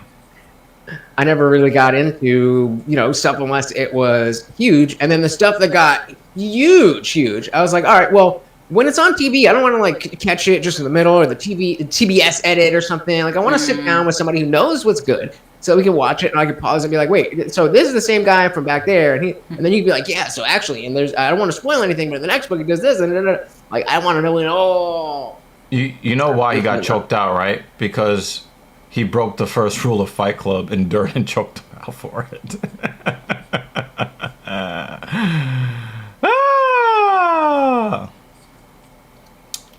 Yeah, so yeah, don't start talking about that Lord of the Rings shit. That you'll get her gone. I didn't say anything. It's just it's a great film series. Am says, I'm the annoying woman men hate watching movies with because I ask so many questions. I never understood. So right? am I. Like, I haven't seen it either. What the fuck you asking me for? I don't know. Watch the movie. Well, and yeah, exactly. That's it. Is that because normally, especially with like Marvel stuff, where there's a lot of lore, that's that's really the only thing that's still going that has lore and stuff like that. I love learning about it, but I'm not a comic book reader Right. and stuff. So I like, you know, a lot of the YouTube channels that will break stuff down and be like, look at this Easter egg in this frame. There's a little thing of this that means that. Yeah, It's like, yeah. oh, okay, and that's how I learn about stuff. Right. So I'm ready for the question. Yo, guess who dragged me to see Deadpool and Wolverine for the 4th time the other night? You saw it again? With the dragging. I didn't drag him anywhere. He went willingly. And you're the one who suggested it because I was kind of cranky yesterday. You were like, somebody needs blood. That was your and then when I was just like I got a client, then you were like, and then I said maybe you should go see the Beetlejuice movie instead. No, and then I was and then my clients canceled, and I was so like, I fuck it, still didn't drag you.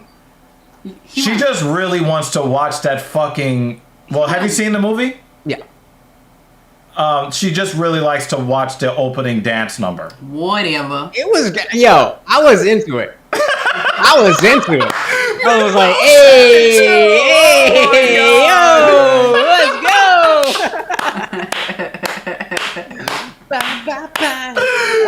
He nailed it. He was typing that before you even started saying it.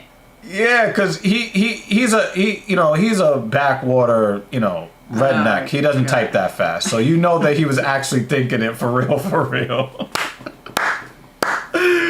Oh my god. That's great, man. What do you think? What do you think of the future of the MCU? Like, it seems to me like they're slowly turning things around. I'm gonna say some things that might anger the YouTube, overlords, even though one of them just recently died of cancer, but that's neither here nor there. The chick that did all of the demonetization stuff, she Wojcicki or whatever, she died of cancer. A few Susan Wojcicki. Yeah, I did not know that. Yeah, she died of cancer. I don't know, about a month ago. But yeah. I'm gonna say something that is gonna make them upset. I think that Deadpool and Wolverine proved that you do not need to force liberal BS narratives to make $1 billion. In fact, if you want to push your liberal BS, you will make much less than $1 billion. Like that's just what it is. We don't need you to put together a 2.5-hour referendum on how women are stronger and better than men and how men are evil for just existing and we're doofuses and We're incompetent. You don't need that to sell a movie. See you later, Midmo. Good to What see you brother need- Man of Steel. What you need is either a compelling storyline, or if you're going to do something formulaic, you need to have really good action sequences that are well choreographed. You need to have good comedic relief.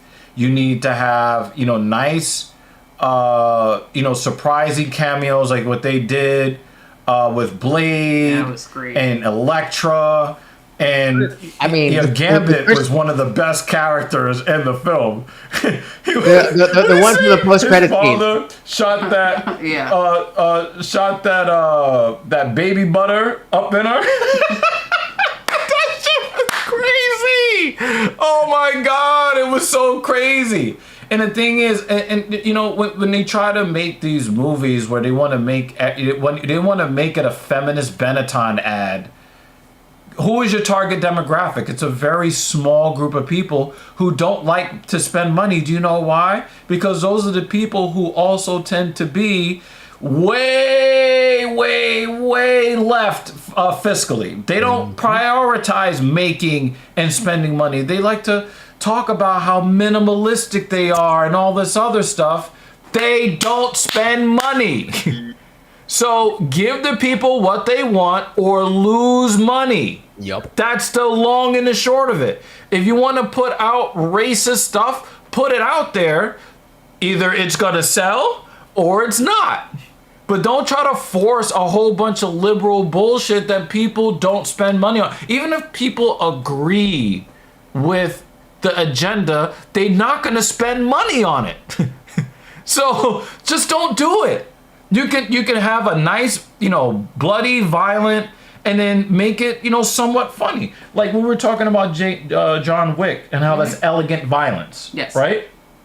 Deadpool is slapstick comedy violence. Mm-hmm. Right? So it's like, it's you don't need you just need the stuff that people want to see. And there are certain formulas in storytelling on the silver screen. They just work.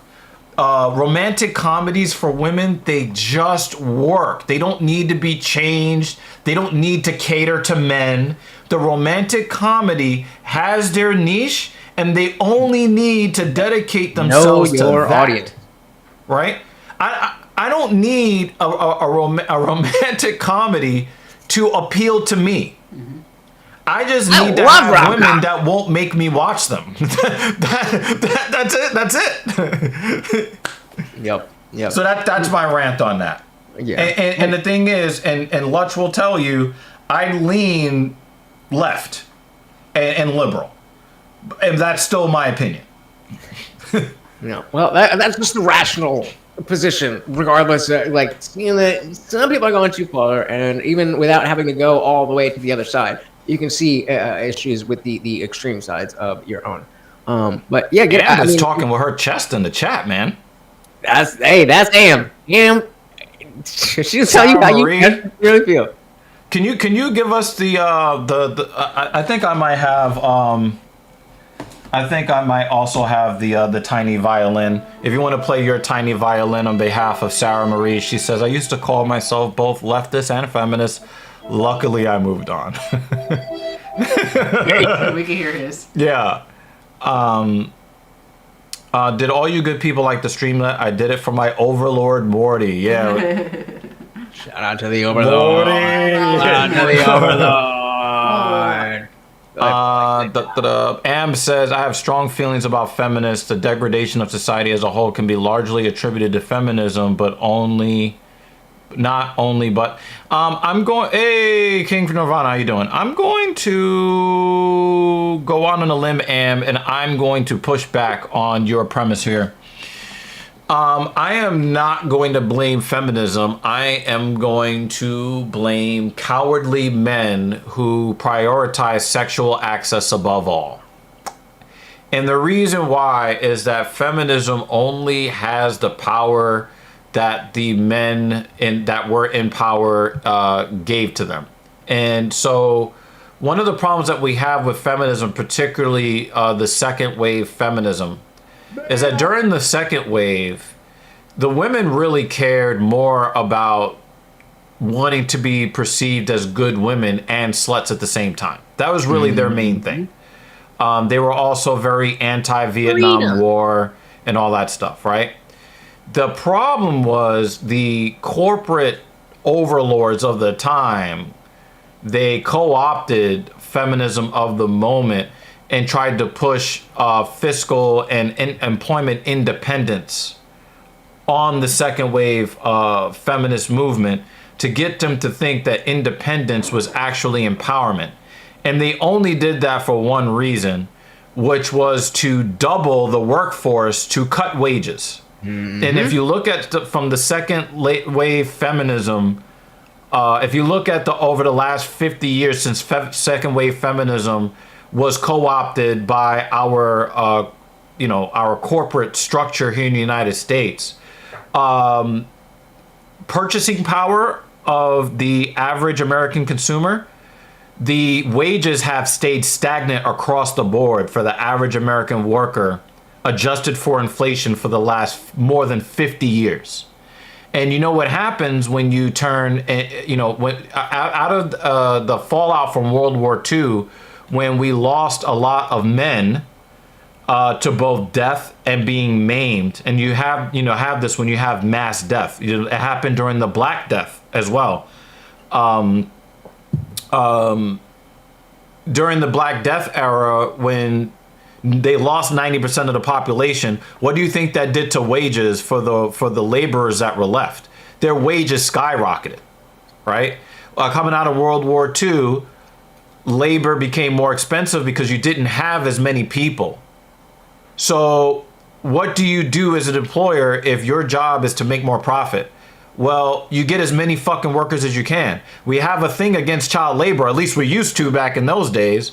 So what do? You tell the women, you know what? You can be strong and independent and you don't need no man. So that does two things to the American economy. Number one, it doubles the workforce. In fact, 53% of the workforce is female in the United States. So you got more than you bargained for with that.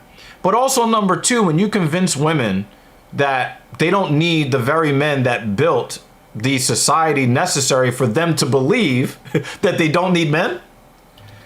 Now, instead of having families where there's one mortgage and 1 gallon of milk that you have to buy and 2 dozen of eggs, now you split that up. Now she has to get her own house. Yep. He has to rent his own apartment. So now you have inflated the property market, right? Now people are buying more milk, not less. They're buying more eggs, not less. What do you think that does to the cost of those products? So not only have you brought the wages down or kept them stagnant, but then you also propped up the values for everything else because housing is a finite resource. Well, but now, wait, Kamala just families and they all lived in the same house. We wouldn't have a housing shortage. She's going to bring price controls, though. That's going to fix everything. I don't know. I know that it definitely won't. I know that's the first step to bread lines. You know, Sarah, it was really funny you say that. Sarah says, which is one of the many interesting paradoxes, so-called feminists fighting for the right to sell pussy and have it be an accepted profession. I actually saw a woman who got up on the internet, Lutch, and was celebrating the death of who she believed was a passport bro. Okay? And she said that if a guy buys the services, or if a guy has to buy the services, no, she said has to buy sexual consent, he deserves everything that happens to him. So wait a minute. So on one end, we need to respect the sex worker, but she can't be the respected sex worker if there is no customer. So you're saying the customer is bad, but the seller is good. That's crazy. That's feminism. Okay, cool. So yeah, there's a lot that, a lot of times people try to make these things black and white, and they're anything but. I think that what we're really suffering from, Lutch, in our society is a series of unintended consequences. I agree. You know, people did not really look at the long-term ramifications. You know, my dad used to always say, when something changes, something changes. So when... you say unintended consequences. Yeah.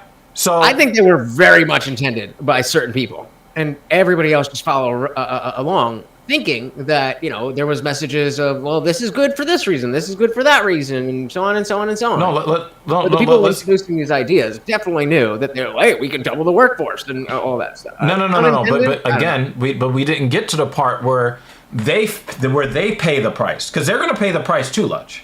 See, here's the thing: when you have convinced the modern woman that killing her unborn children is empowerment, okay?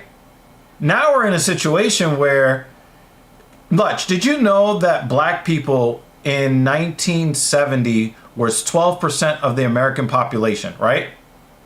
Do you know how much market share they have of the American population today? 13%. Okay, I was gonna say this sounds about the same, but yeah. But do you know why? No. 49% of all black pregnancies have ended in abortion since 1970.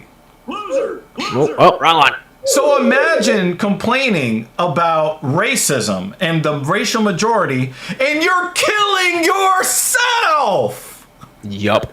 Now, when you look at it from the corporate side of things, Lutch, you wanted to convince the modern woman that she shouldn't have babies, she should work as a wage slave.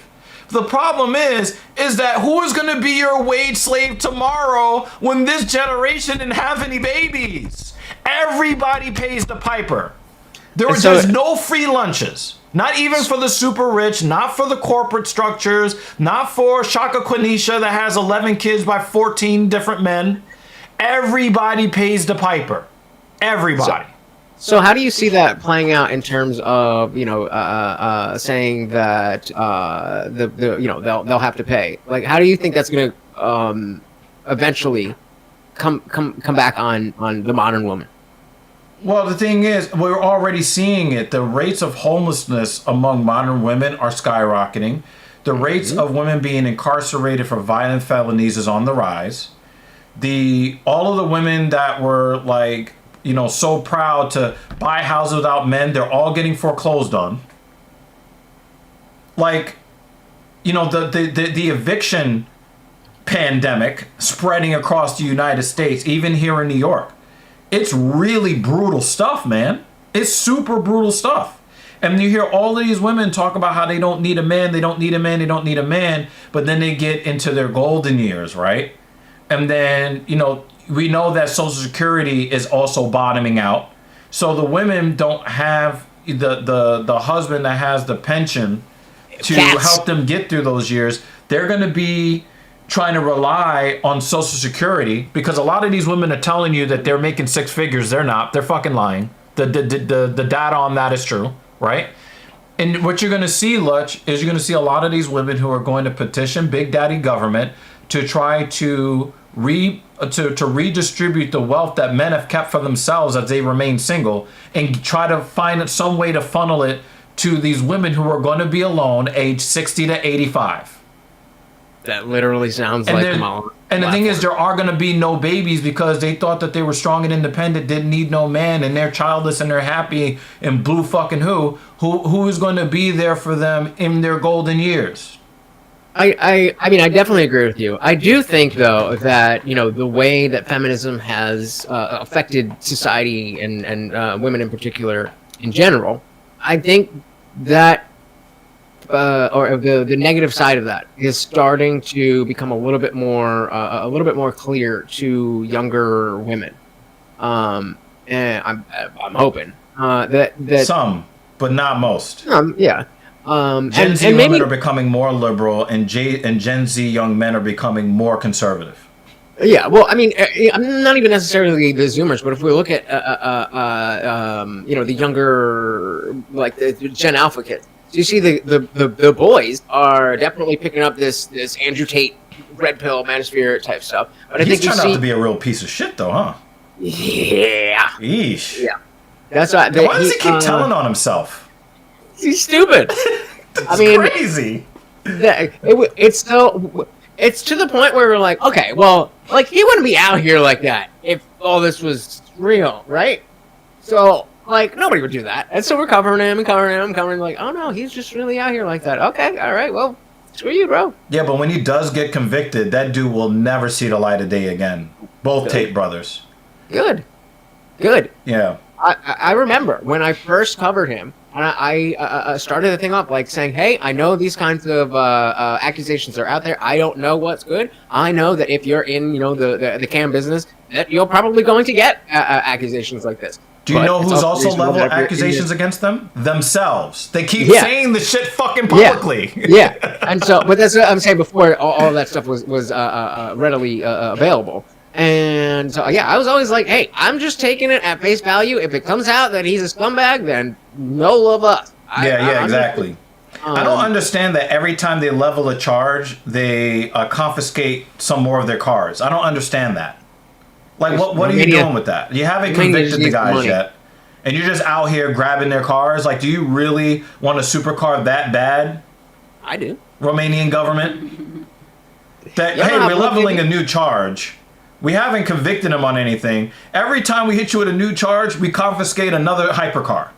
I don't get that.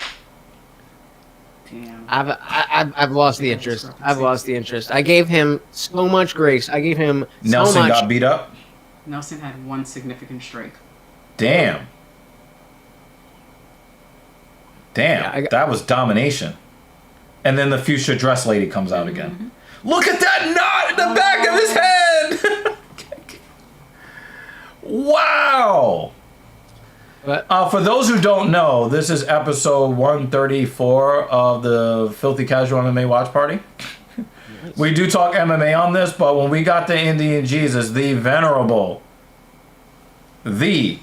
Indian Jesus, we have to talk a little bit more about some of this societal stuff to honor him. Amb says, I don't disagree with anything you said, but I prefer not to absolve women of responsibility because we should have never fought for equality, aka sameness. We should have embraced the differences. But again, when you've got... You have to understand something, Amb. You have to understand something. Boo-boo. These corporate structures, they hire and pay the world's best psychologists to play you against yourself. They use real life patterns that affect your brains overwhelmingly effectively in certain ways to manipulate you for their profit, that they're 10 steps ahead of the average person, man and woman, right? Now, I know that it's really, especially in red pill spaces, we need to hold women accountable and blah, blah, blah. Let me tell you, reality holds women accountable in the long run. All of these women talking about, I'm strong and independent, don't need no man. And then a few years later, they're talking about, I need a guy who's got over 6 figures and, wants to be a provider, aka he wants to just spend all his money on me. And then when they don't get that, they have you heard of the new thing called sologamy? Sologamy? Yeah, it's such a slog. No. What sologamy the hell is the practice of, because men aren't doing this, it's really women. Women are marrying themselves.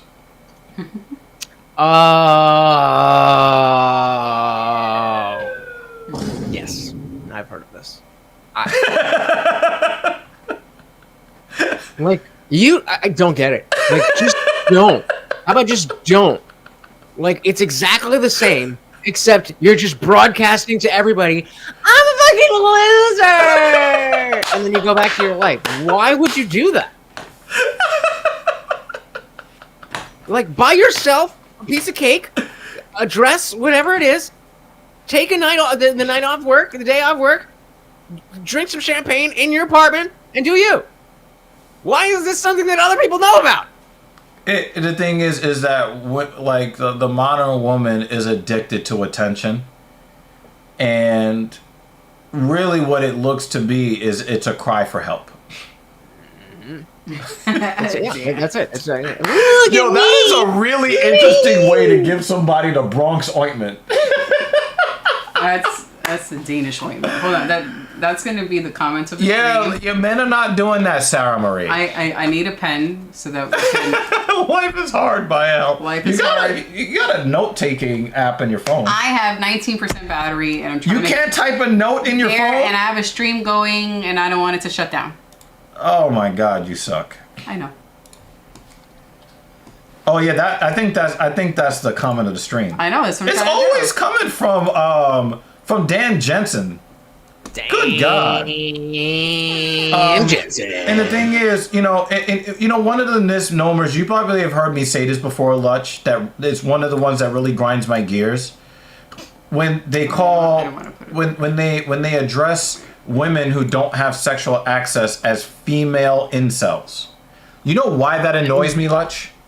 Because they could get laid if they really wanted to. That's not why. That's not why. Why? Because the reason why it gets on my nerves, Lutch, is because the term incel or involuntarily celibate was coined by unattractive Canadian women to describe themselves. And do you know why you never have to say femcel?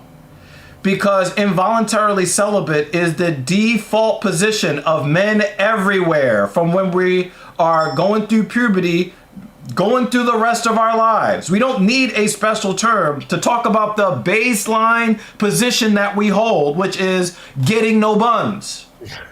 Right? They had to create that term involuntarily celibate or incel because the women that actually created this said, people assume that because we're women, we can get sex anytime. But there are some of us that can't get any guys to have sex with us. No, that's not the case. Right? I don't believe those women. They coined that term in the late 1990s, Lutch. I mean, yeah. I'm sorry. Maybe just as a short dude in the dating landscape, I will just never be able to commiserate with a woman being, oh no, I can't get the exact perfect guy. Right. Like we ain't playing the same game. We ain't playing the same game. Right. But that's why, I think that people overuse it, or I don't know, because I'm not like with anybody. I'm not doing anything right now, but I'm also not on dating apps. I'm not seeking out stuff. I'm working on my my channel. I'm working on my job and stuff like that. And I think it's almost an excuse. I think that there's dudes who are not very attractive to women, but most of the times when you see an incel, especially the self-described incel, it's like, bro, get a haircut, lose 10 pounds, and you're good. Like, you find somebody. You might not be hitting up 9s and 10s, but most of us don't. Right, exactly. Even a 10. A guy who was a 10 is still fucking 3s. On a daily.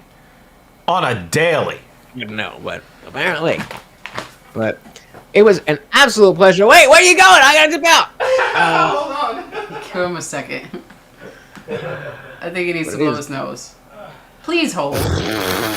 Pretty much. The mic might either catch way, it. It was great to see you guys, especially some of those like Dan and Midmodes and Polly Chaser. Those of you who don't get to see too often. Always good to see you guys. And I wish I was still a UFC fan. It's just like, as soon as they changed the price at the beginning, it was it this year or was it last year? Jesus Christ. No, I guess it would have been this year. And I was just like, $50 a month for ESPN and $80 per pay-per-view. Like, that's just too much. I cannot justify that. Yeah. And especially while like I'm going on stream and asking them for money. And it's like, wait, you're spending this money on UFC? I just couldn't justify it. But it was immediate. And you guys know how into the stories and the characters, the people that I was. But it's weird how easily I just it was just out of sight, out of mind. And I mean, Yeah, I do want to tell a little story to the chat while you're still here, Lutch, before you go. Because it just popped up in my head when I walked away. I want you guys to know what kind of guy Lutch is. All right? I see the worried look on his face. I want you guys to know what kind of guy Lutch is. Lutch came to me, he called me up, or he hit me up, and he was, oh, I did not notice the donation. We gotta check the email. Let me check the email. So it looks like Morty's about to get something. That's right, guys. Remember, any platform that I am on. For the $10 holla. He who will not be named. He who will not be named. There you go. That's right, guys. Fair enough, Dan. Any stream that I am on, every donation comes with a treat for Morty. So he came to me because he was tired. He was sick and tired of being sick and tired as far as, weighing 120 pounds soaking wet. And he hit me up for, I think he went to like the doctor and he wasn't satisfied with what the doctor had to say. So he hit me up and he was just basically asking me questions. And, I give information pretty freely. Mm-hmm. This motherfucker put $150, which is the price of a session, in my fucking PayPal. I didn't ask him to give me the money. I didn't say, hey, in order to give you this life-saving, life-affirming information, you need to pay me. I was like, nah, it's not even that big of a deal. He just dropped the equivalent of 1 hour of my professional time and dropped that in my fucking PayPal. Like, Lutch and I, have gone back and forth, sometimes positive, sometimes not so positive, but the dude's character cannot be questioned. Can't be questioned. You could tell the kind of guy who can get something for free is offered for something for free, but still chooses to pay. And that's something I have, I'm not forgetting that. Really, really stand-up guy. Really stand-up guy. I appreciate that. And I mean, it's not even, it is self-serving as well. When you're known as a person who's willing to see, it's not necessarily about the money. It's about the value that you provided. And when somebody else provides you with value, to be able to acknowledge that, again, selfishly, that works out better for me. Mm-hmm. But again, it's not even about that. It's about that it works out for me because it is the right thing to do. And that's why, like, when some of you guys are apologizing that you can't donate and stuff, like what what I do on YouTube is free, period. If you like it and you want it to grow, then yeah, throw whatever you can. If you can't, then being part of the conversation, being there, and I think this applies to a lot of creators. That we've chosen to start this, understanding the money situation. We're not like, well, I'm only going to do this if I can get $50 a night, or whatever. Right. But when you guys actually come through and show, like, hey, I know that you're willing to give them this for free, but I've gotten value from it, and I want to return that. Then then people understand how you see others as valuable. Remember, we were just talking Philosophy Friday. People are a means in themselves, not a means to an end. Right. Well, I mean, the thing is, hey, Dan Jensen, right here.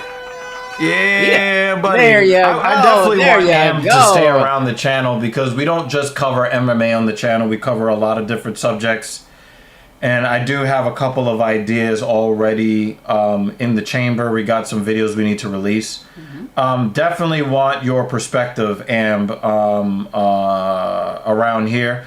But I understand that you fucks with the Indian Jesus. So if you choose not to stick around, I am very happy that you came here because I think that whether or not we agree on certain things, we absolutely like to hear different opinions here on this platform. And you seem like you have a bunch of ideas that may or may not be very popular. with a lot of people. Okay. So yeah, I really do appreciate, you know, Nicholas coming through here, Sarah Marie coming through here, and thank you so much.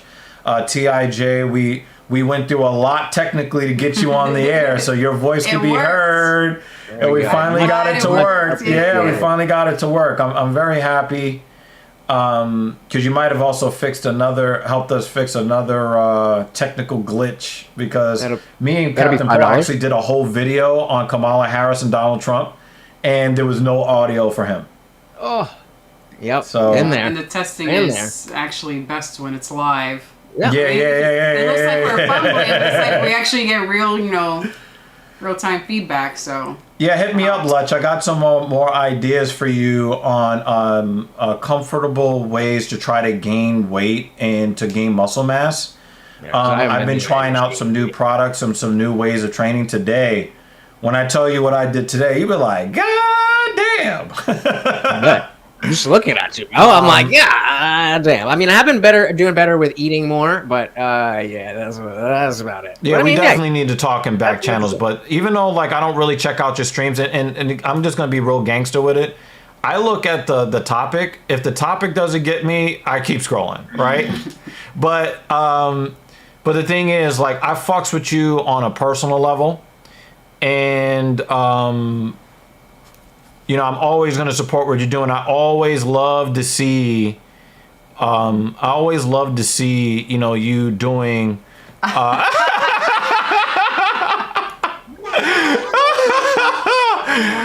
my God, yummy. There you go. Dan. Yeah, I just, actually, I used to have hair that kind of looked sort of similar to his, like, what was that, 10 years ago? But my hair was like this length. It wasn't this length. It was like this length. I do need to get it. If we ever get you over here, we'll show you the photo. But yeah, I used to have long hair back in the day. But yeah, man, it's really nice to have you here. You're always going to be supported in these parts over here, and you know, I would love to do some content on your side of things.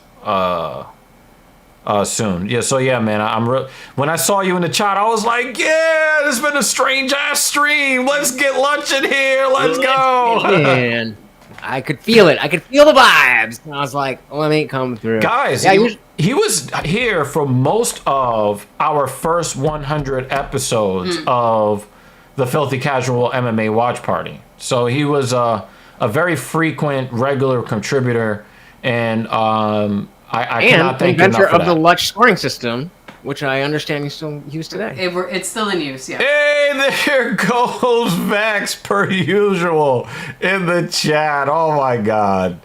Sorry, but TIJ is about to sign off. Hey, TIJ, go ahead and tell everybody.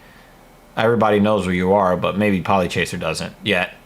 Tell people where you are. Make sure you drop that link in the comment section.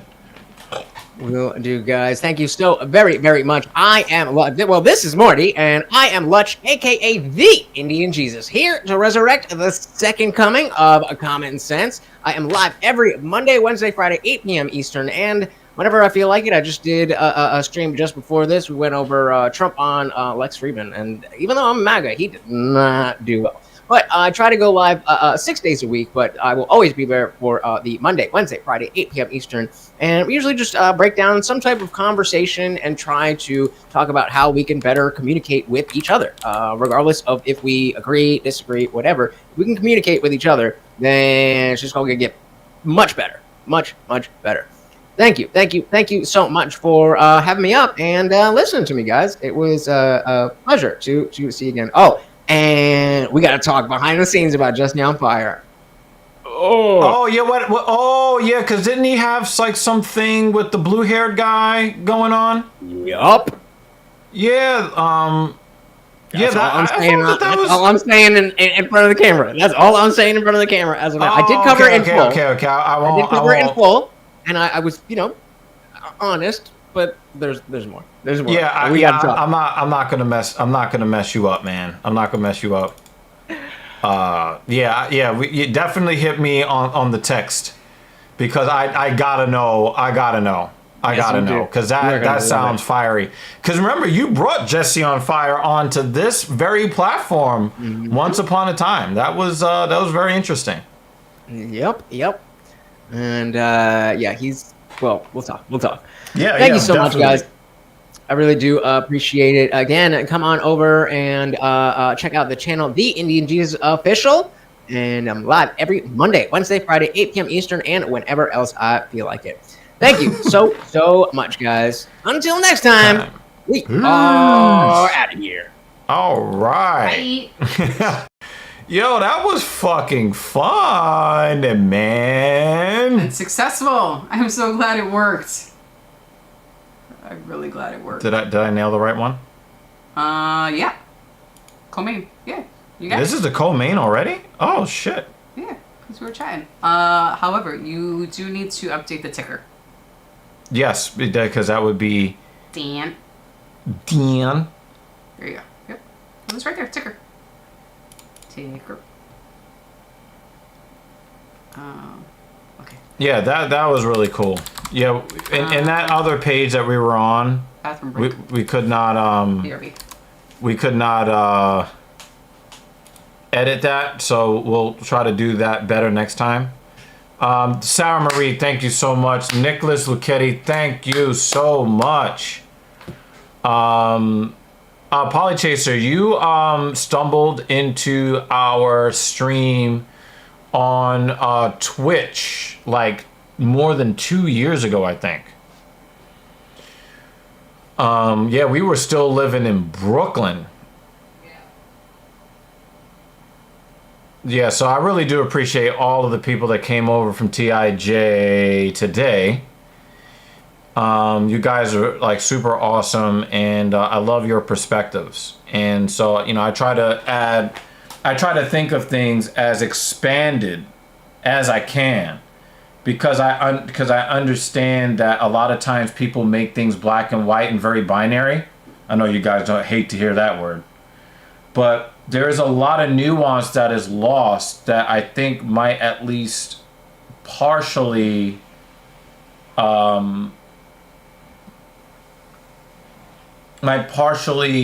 affect someone's opinions on certain subjects when you look at some of the hidden BS behind a lot of the stuff that we see in society today.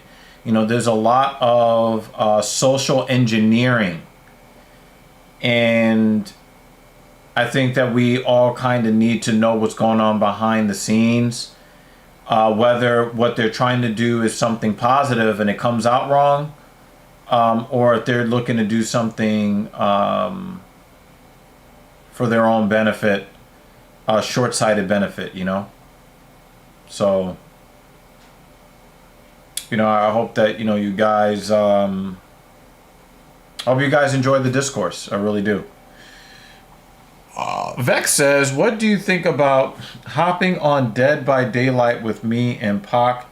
I said I could not see you hopping on a game like that, but he said you might. I think I've seen people play that. A Blame Truth plays that game, I think, and I find it's just not really entertaining. Best acknowledgement is realizing not being right. I'm reminded that I'm wrong all the time. But the thing is, when I'm able to put away my male ego and I'm able to actually absorb whatever is being said to me that runs counter to what I believe, or something that criticizes me directly, I have a much better time when I absorb the criticism or the expanded or different perspective, and I end up better for it in the long term. So there's really nothing wrong with admitting that we don't know everything. You know what I mean?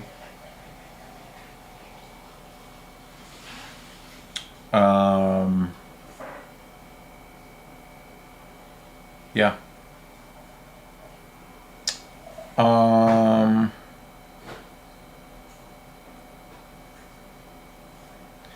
Oh yeah, Dan Jensen's love interest is in the cage. That's right. Jessica Androgynous is in the cage against a woman who is physically attractive. Yeah. So, guys, I'm gonna need you to kind of keep it quiet because Dan Jensen needs some private. He needs some quiet private time right now. Hey, funny Rob baby. Hey, Rob is here. He says hello through Midmo.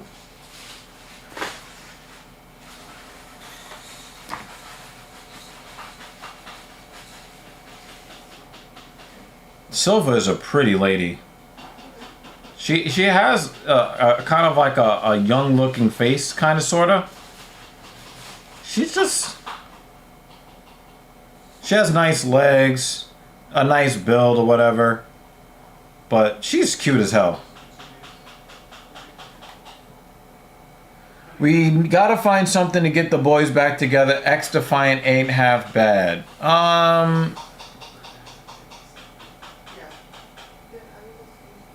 Yeah, Jake. We know that's how Dan feels. Yeah, let's see if we could try to get something going, Vex. That would actually be pretty cool, I think. I would think that would be pretty cool. Yeah.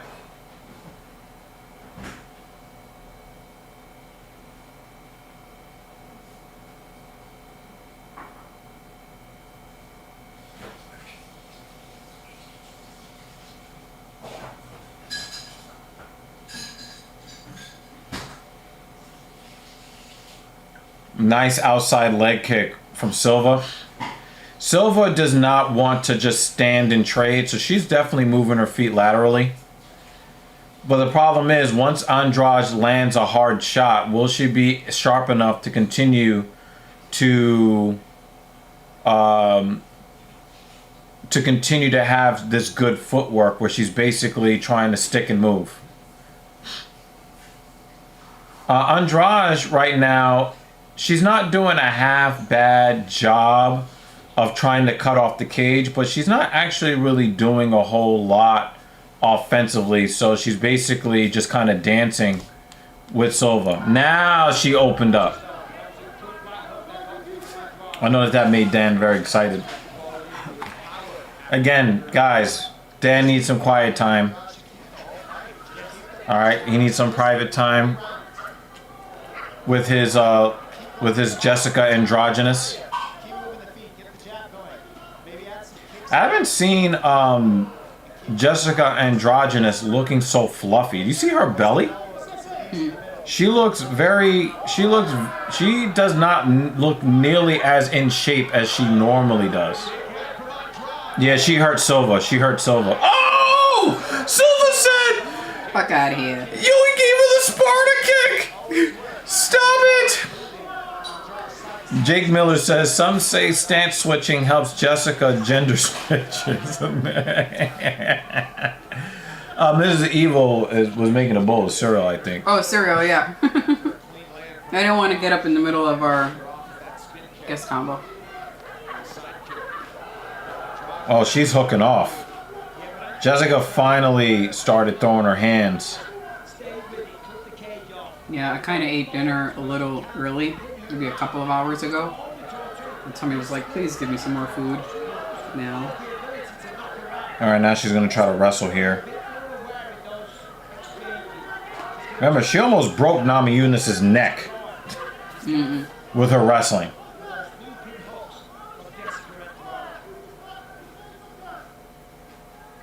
She definitely does not look like she's as in shape as she normally does in the cage. Does she fight in 2 weight classes? No, I think she's going to stay at flyweight. She tried to do the strawweight thing, and Dan, come on, Dan. We know, Dan. We know, Dan. Don't, dude. We know that Dude, come on, stop, yo, stop the cap, son, stop the cap.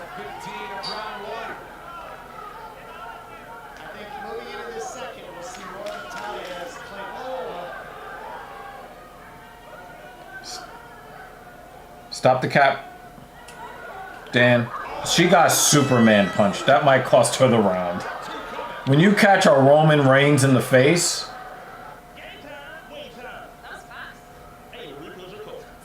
Wow.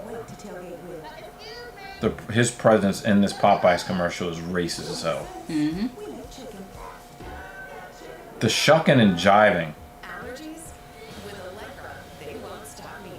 That's the way Dan likes him, Jake. Sarah Marie says, looking forward to catching up on more streams. Bless Lutch for inspiring towards this. Hey, I'm just happy that you decided that this was a decent place to at least try out.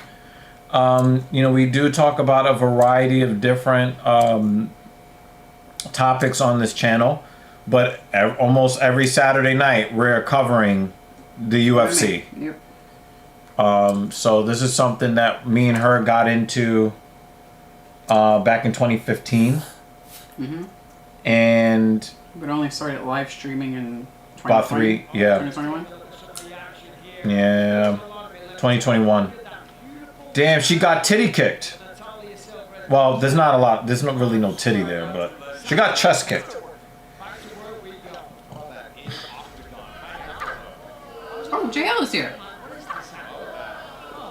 Little to no technique shown by androgynous.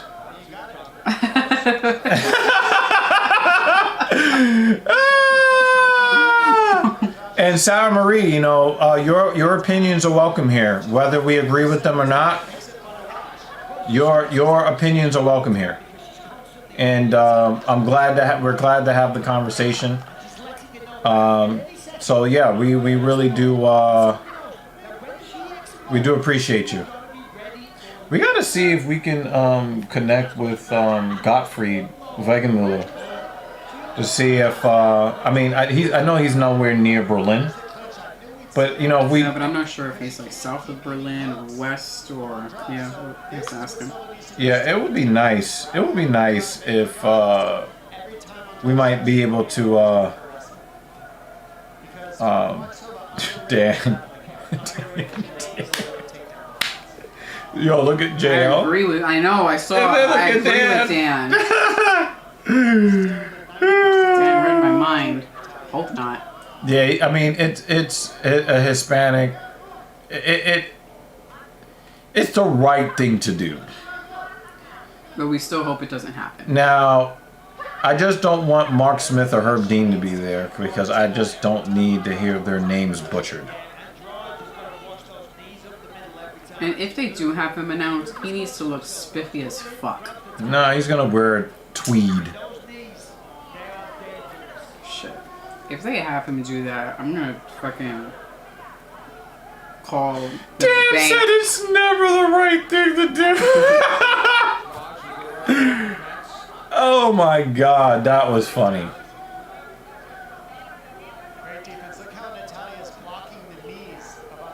Yeah, I'm gonna call the bank and tell them about a fraudulent charge for UFC 306 if they have him there.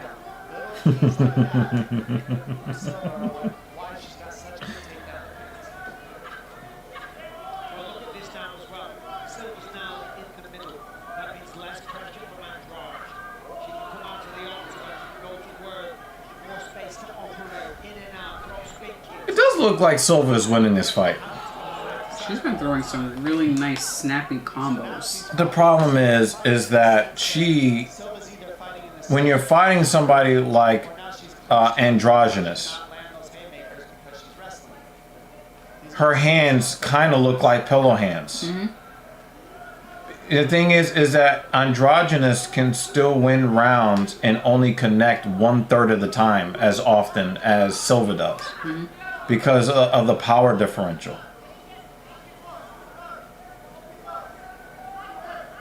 Silva is really cute though. She's got like a nice skin color too. What is sad is pretty sure Androgynous did OnlyFans. Yeah, she did. Dan can tell us what her male pecs look like better than the rest of us can, because we did not subscribe. Dan did. We did not. No interest in seeing it, but we are interested in seeing Dan's opinion. Dan does not want to share. Does not want to share.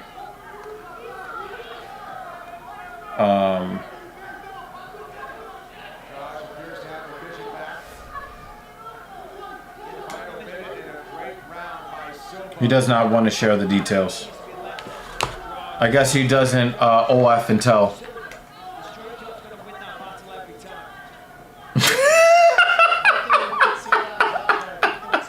I thought you liked Jessica Androgynous, Dan.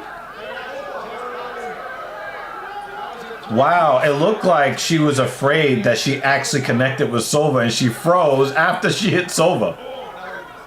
Oh, wow. There's a good chest kick. Pec kick. It's a pec kick. Yo, Silva's got a little moxie in her. Cause she started to kind of, you know, again, her was Dan her only fan? I'm dead. Stop it, man. Stop it. That was messed up. You know, Silva's got a little bit of, you know, moxie on her. You know, I was saying before that, you know, if she gets caught a couple of times with that androgynous power, is her footwork going to be as sharp? And obviously the answer was no, because she backed up with her back to the cage. But we've seen guys take flurries and just kind of cover up. She just threw a left hand out there and then threw her foot out there like, fuck you. Yeah. I really like that. Jake said, Dan commented, show me the joystick. We all know it.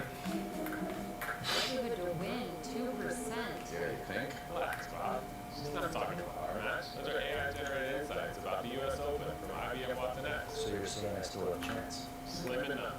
Who got it? Season 8 of Dana White's Contender Series in full swing. 5 contracts given out. Silva does look sharp, but her significant strikes are not significant, except when she picks up her foot off the ground. Those are her most significant strikes. Androgynous has no skills besides bum rushing in. That's not true, because she almost broke Rose Namajunas' neck. Oh, our boo popped out. Oopsies. We can just keep going if Jessica Androgynous has that happen. Nobody cares. Silva's got some mosquito bites too.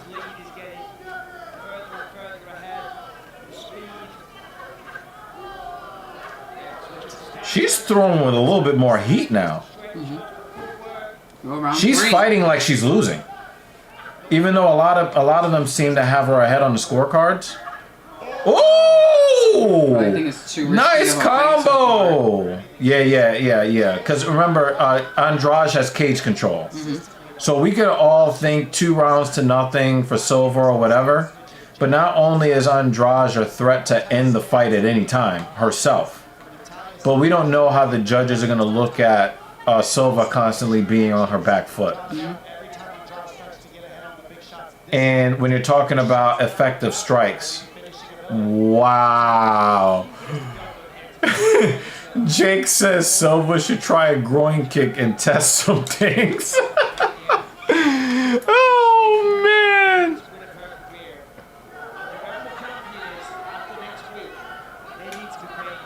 Oh, spinning back kick. Do it again.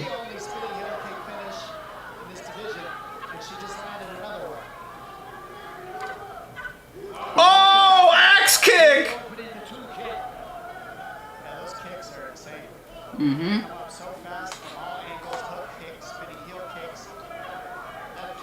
See, when Andrade went to bum rush her, she just stuck that left hand out there. Froze her right up.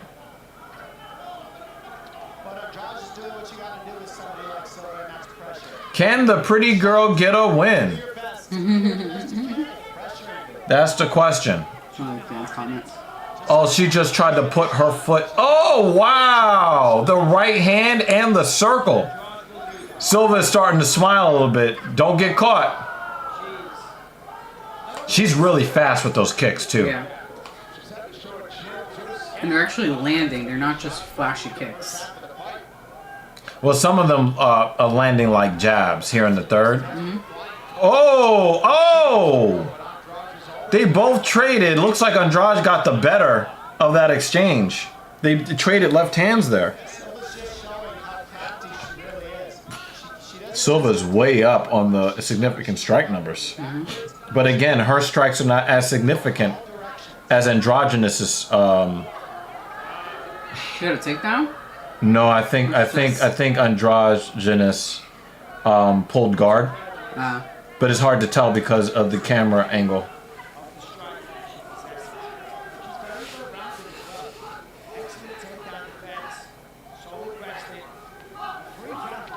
Excuse me, sir.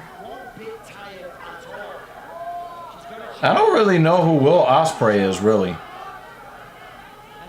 And I don't know who Pac is. You talking about X-Pac? Isn't that dude like 1,000,000 years old?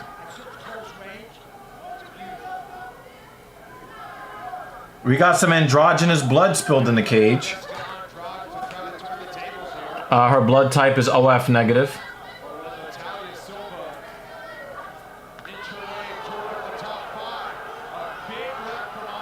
The thing is, I don't have TBS in my cable package. So I can't really watch AEW like that. Oh, Neville. Isn't that the high-flying guy that looked like Widget the World Watcher? I like cocaine-fueled X-Pac. Yeah, that's the one that I know.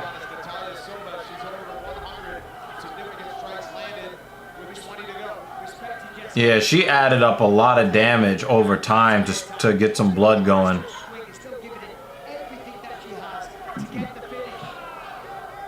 Yeah, but the dude didn't have any personality really.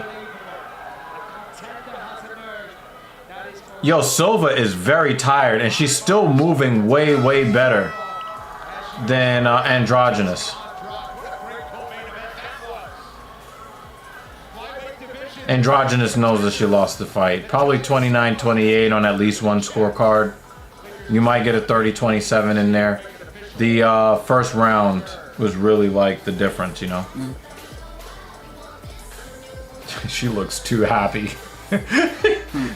Foot in your face! That's her job. Yeah, Silva definitely ate some nasty ass punches, and her pitter patter turned definitely into more aggressive, powerful striking at the beginning of the third round, and then she finally got some bruising and some blood going.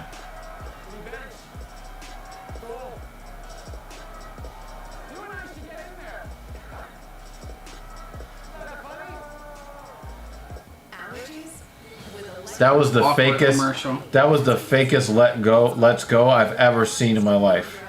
But when he brushed him off, that shit was funny. He's like, yeah, you should get the cake. He's like, But then the awkward silence after. Yeah, you're just like, yeah, let me go pay attention to this.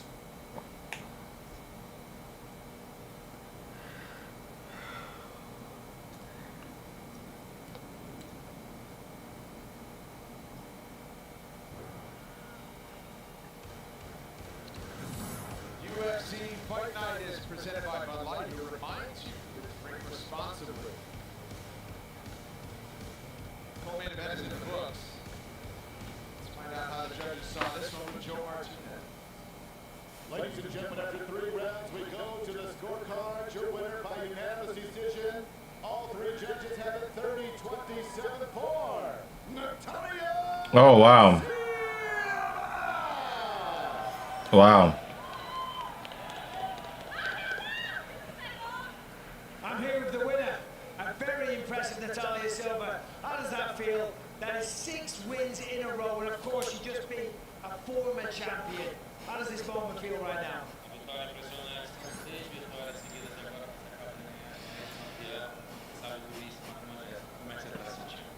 So, I am so emotional. This fight was very important for me.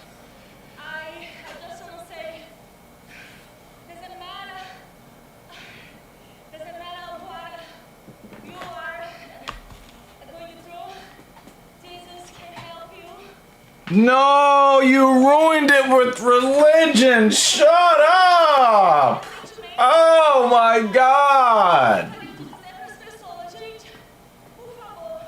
Oh my God.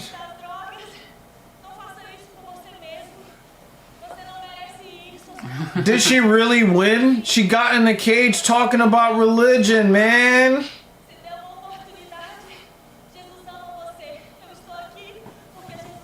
Oh, come on, man. Recently, 4 months ago, and I wanted to send a message to any of you that are out there, please. If you let yourself fall into the world of drugs, please understand, you are loved, you are worth it, and Jesus is there for you. If I'm here, don't do this to your family, don't do this to yourself. If you are here, if I am here, it's because Jesus helped me get through. Very well said. Nah, Jake. Dan would stop watching MMA if Androgynous retired, and we need him. So no retirement. That was disrespectful. That was not a highlight for either lady. She didn't need to show that. That was nice. Boom! And she looked like she pulled the kick at the end.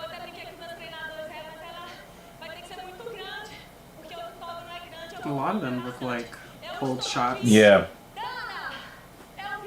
Maybe she was really worried about the threat of the takedown. I don't know, but if there was more follow through in that kick. Yeah.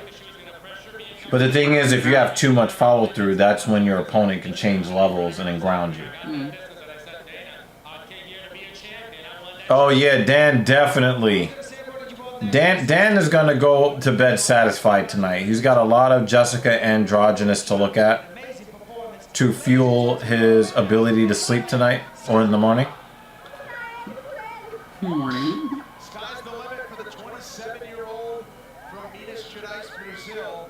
Damn. She is a perfect. You'd be so much cuter if you could just leave the fucking religion out of the cage. She's got nice cakes, I gotta say that. Yeah. God damn, she looks good. We don't really talk about her when we're talking about like the hotter women in the UFC. She definitely needs to be part of that conversation. Almost all fighters have to deal with a simple truth. It's not about if you'll face adversity, it's when and in what fashion. More than 20 fights in the UFC from entry level to a title shot helped Gilbert Burns carve a path as a decorated athlete who knows there's always a tomorrow. But for championship hopes, his son may be center. It's a light his opponent from Philadelphia wants to extinguish for good tonight in Vegas. Religious reference and finish with a booty shake to end it almost evens out. I mean, it actually kind of makes it worse in a lot of ways. You know what I mean.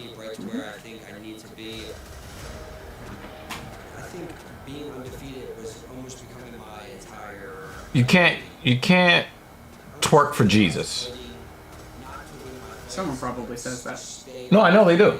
You think I made that up?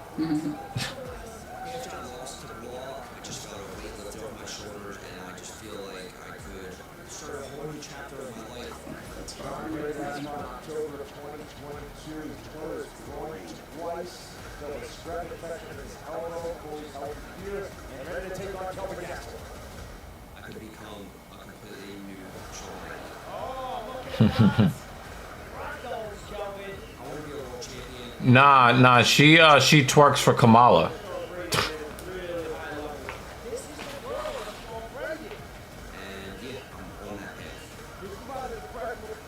As I've seen in terms of the grappling in a really long time.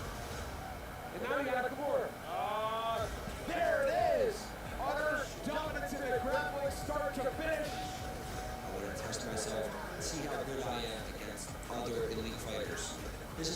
first Legends fight, I have to go out there and prove that I can beat one of the older guys who are still tough as nails in the division. It really is spicy today. Yeah, I'm gonna. This is a good time to stretch my hip after that comment.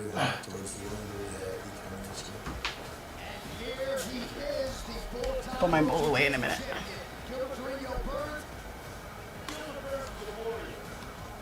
Heart, grit, determination, world class in every single category.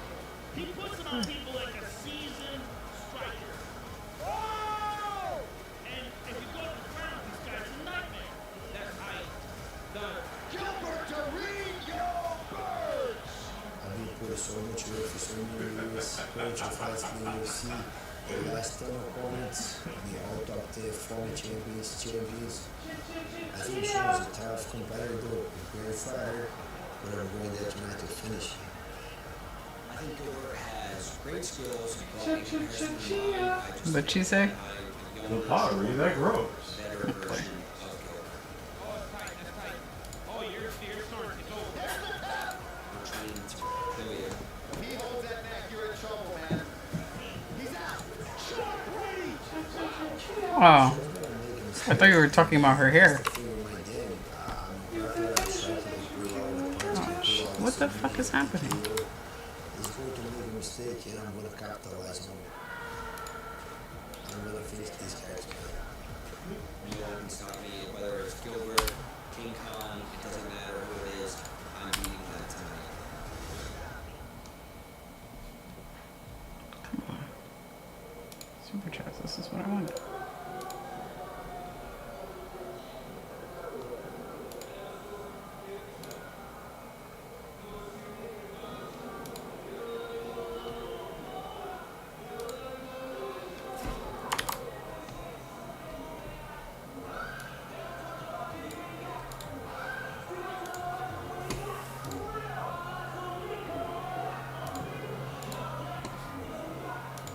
We got another mass shooting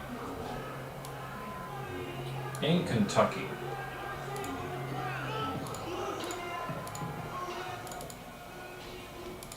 A young Sean Brady didn't always have self-esteem. He found it when he found Brazilian Jiu-Jitsu. A young fighter, Sean Brady, witnessed the up-close rise of other fighters from Philadelphia, Paul Felder being one of them. And he knew he had a choice and the decision was his to keep his head in the right place, do the work that he needed to do, and his rise would happen. It has done so. He shed that zero in the loss column, Dominic, that was just giving him so much pressure. He thought at one point early in his UFC run, I just thought he'd be the next Khabib, finish his career undefeated as a champion, call it a day. When you face the adversity of a loss to Bilal Muhammad, he had to reset some things, but he did so, and he looked better than ever in his return last December. Well, Brendan, that's well said. And I think the reason why he was able to make so many adjustments is facing Bilal Muhammad. Now you see Bilal go on to be champion. That tells Brady, wow, I didn't just lose to somebody. I lost to the person of the division. So now you can peg yourself up next to that guy. It's like a watering line. Go, okay, I'm that good. I am the next champion of this division. I'm going to beat Gilbert Torino. Remember that he used that nation makes you kill your pets. So we're going to find out tonight if he can fill those gaps, because Bilal Muhammad was able to outstrike Sean Brady and beat him this way. We're going to find out if Gilbert Torino can do the same. Yeah, and let's remember, he was 5-0 before he lost to Bilal Muhammad, who went on to become champion of the world. Let's remember, he then went on to defeat Kelvin Gastelum in his last fight, and it was a really dominant performance, just took him down and had his way with him every which way, shape, and form until he got him. Why are you jiggling next to me? Because my quad is so sore. Well, on camera it looks different. So, please stop jiggling next to me. Goodness gracious.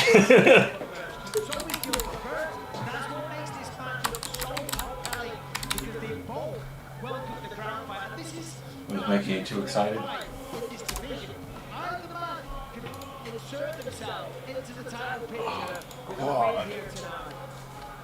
Yeah. What are you doing? He said wanking evil. Oh. The moaning doesn't help either. Goodness gracious, babe. No, my quad fucking hurts. What the fuck you want from me? Ay, ay, ay. Why does it... Weird.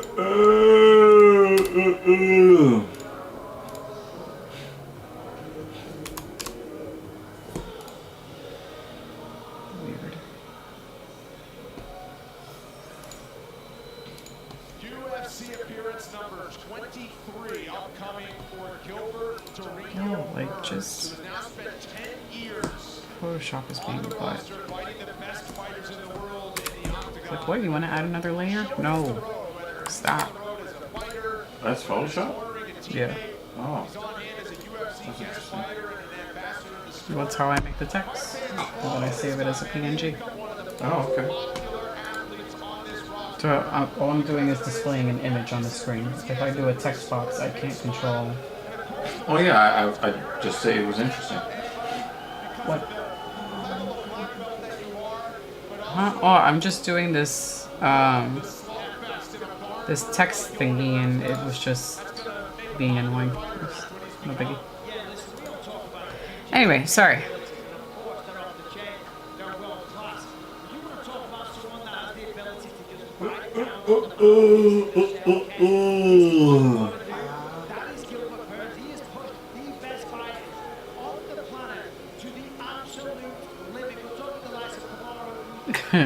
Jay goes, God, these walkouts are so uninspiring.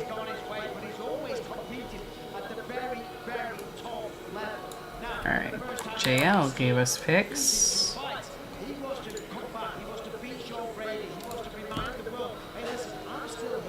Burns looks like he's been punched in the face like 20,000 times.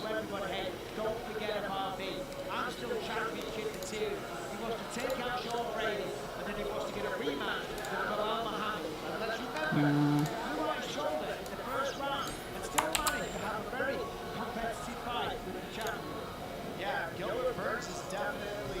I mean, this fight alone could be in the sphere. This fight could be a main event anywhere in the world, and we're lucky enough to have it in the same pair. These two are very evenly matched. It's a mere match to me. They both are matched in strength. They're both in match. Hold on. Alright, I'm just putting an update of the fight predictions real quick. Dan has Brady. David has Brady. I have Brady. Jay has Brady. Are we all screwed? The Brady bunch?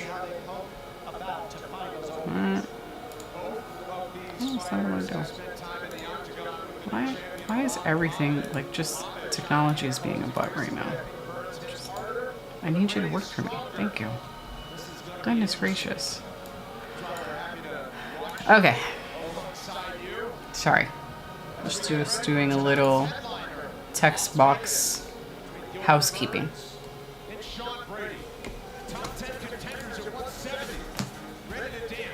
I'm chill.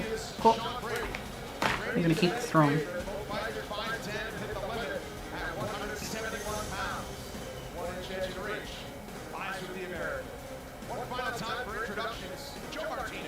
Yeah.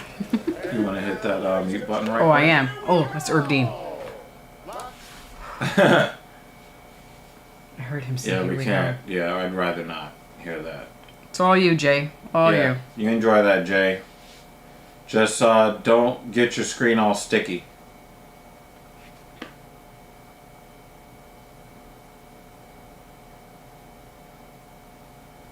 David goes, it's been a good career for Burns. He was the former 155er. Polly Chaser is going against the Green. His pick is not Brady.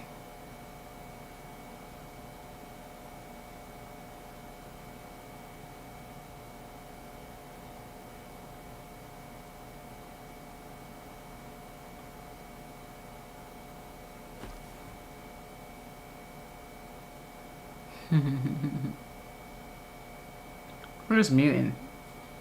I do not need to put myself through that. Nope. Nope. We're not engaging in censorship because we're not saying that he is not allowed to speak. We're just saying we don't want to hear it. It's two different things. I don't know if you noticed, but he is free to speak. We are also free to not hear him. Well, I mean, the guy who is not Bruce Buffer is announcing the final match. He's still allowed to do the announcing. He's just not allowed to be heard here.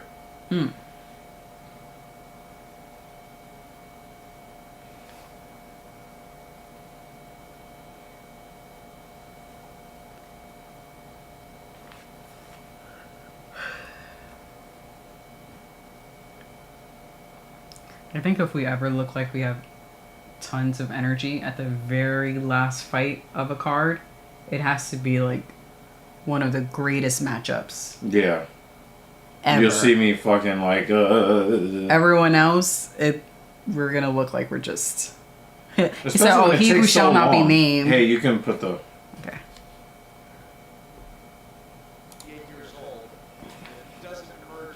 This is the end for one of these fighters.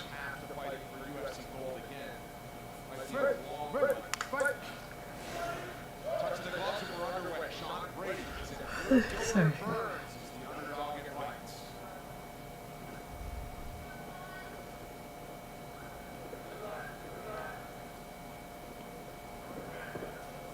So when it comes to the stand-up ability, I do give a pretty sizable advantage to Gilbert Burns. He's probably thinking about the end of his UFC run because his brother is probably at the end of his UFC run. His brother looks awful. Burns? Herbert? Mm-hmm. He looks awful.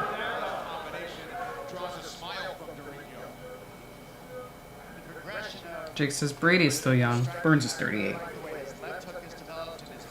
No, but if Brady takes another loss like this...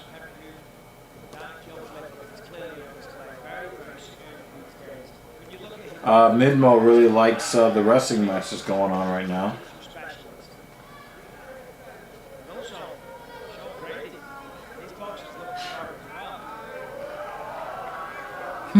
Burns should have a lot of confidence because he went toe to toe with Hamza.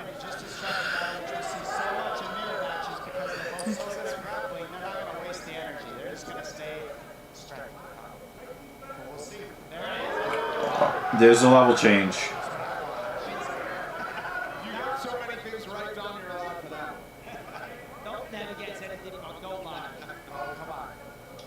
Honestly, I just don't want to see them just stand. I want to see everything because they're so good on the ground. It's a selfishness. Brady walking Burns across the octagon now. Returning to his feet. The way that Brady just exploded back to the field like that, it's disheartening for Burns to think, oh, why would I bother? All of that effort into doing that when he just has the ability to bounce up, you know? But Brady's among the better conditioned athletes across the entire UFC roster, no matter the weight class. He is just so committed to the sports hobby. Yeah, it's the main poly chaser. Dan says, I'm sure that the guy Brady has on his back is looking at me.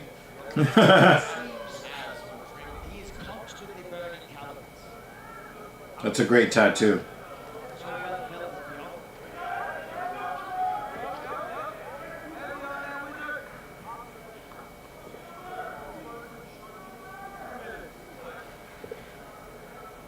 mean, if you put both these guys in matches throughout the whole career, neither of them are ever put on their butt very often. So for them to get each other down is going to be a lot of trouble. I guess this was not going to be a striking exhibition.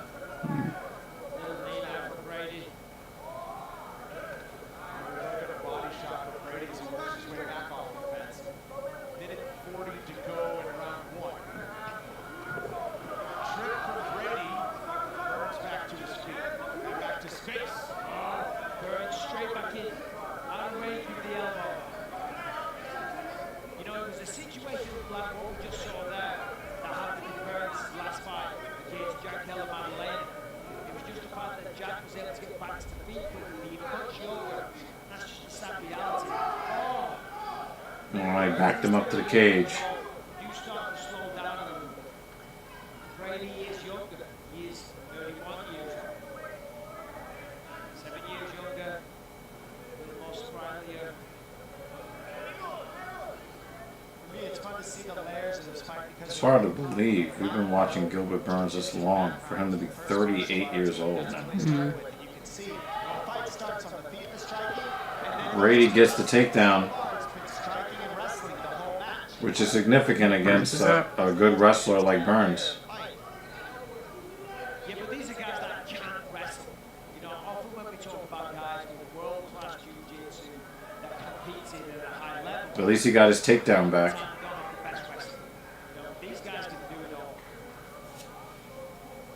Yeah, Bobby Lawler there, the legend, saying, gonna take the left arm, sweeping all the way up. That was terrible. There's a discussion about Siamese twins now in the chat. Okay. Gilbert Burns knows that.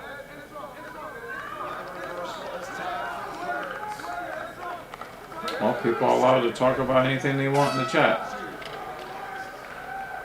If it's going to be Siamese twins, so be it. Juicy, beefy, grilled. Flavor this good? It's made by Flame. Taste the difference with 2 Whopper Juniors for just $5 at Burger King.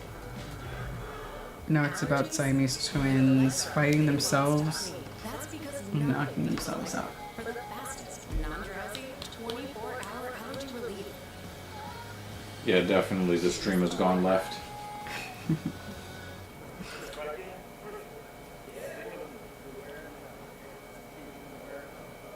And you have his time, he's going to come a little bigger.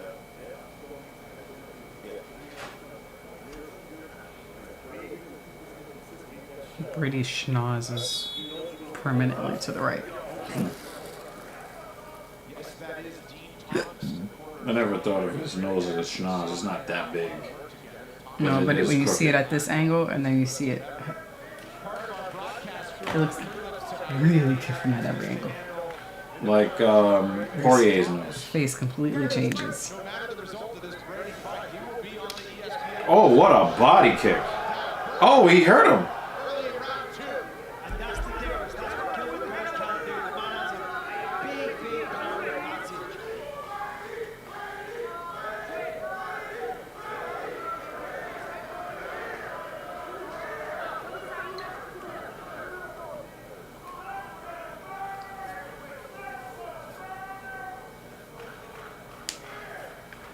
Oh, guys, come on.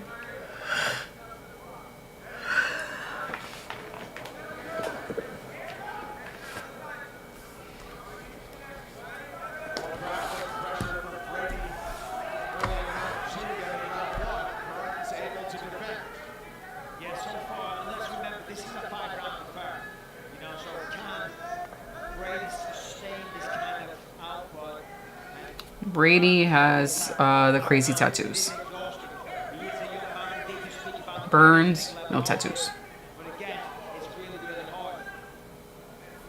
Or not no tattoos, but less tattoos. Well, I mean, with them standing next to each other. Yeah. Yeah. If you had to compare them and say one has no tattoos, Yeah. it would be Burns.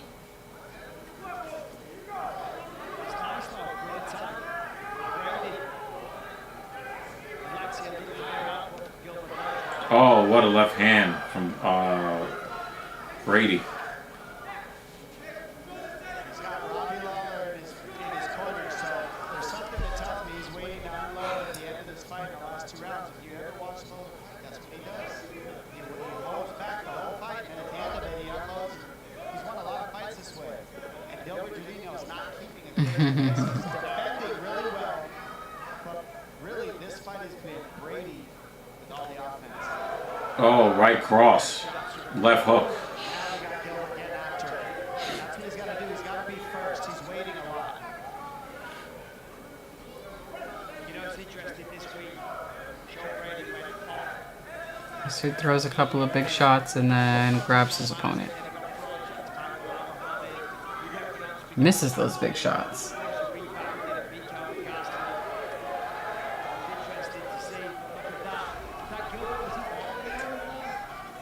Gilbert is putting himself in danger of being taken down. That's what he's going to need to do from this point on in the match.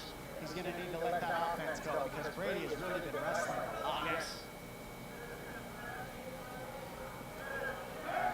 You know, whilst it's not exactly the most exciting stuff when you're wrestling a lot, he is controlling the fight.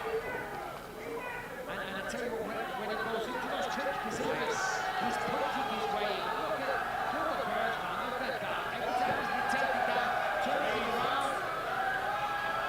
around. You get a takedown, I get a takedown. So Brady landed a nice takedown and Gilbert landed in a half guard sweep position, elevated Brady right off that takedown and countered the takedown with his arm, and now he's dictating the pace on the fence. Nice scramble from these two right there. 90 seconds, round 2. Looks like Byrne needed a breather there. He didn't do much with that position along the side of the cage. Polly Chaser is contemplating getting a realistic third eye on his forehead so that it blinks when he frowns. Okay. For sure, yeah, Burns, and that's why Burns is going to want to turn it up in the next 3 rounds. Holly Chase is very tired, folks. He has the cardio, the pace, and the offense. He's got all the tools to do it. He's just got to let it go. Yeah, he's got to let it go. He's got to start doing it soon. We're about to be in round 3. That's a nice right hand by Sean Brady. Gilbert Burns has got a chin. Look at the head. The massive head is on the neck. So he can take a shot. He can take a beating.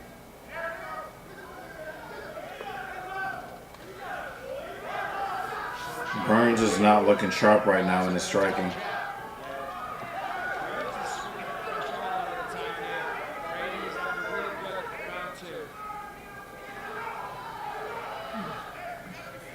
Final 10, round 2.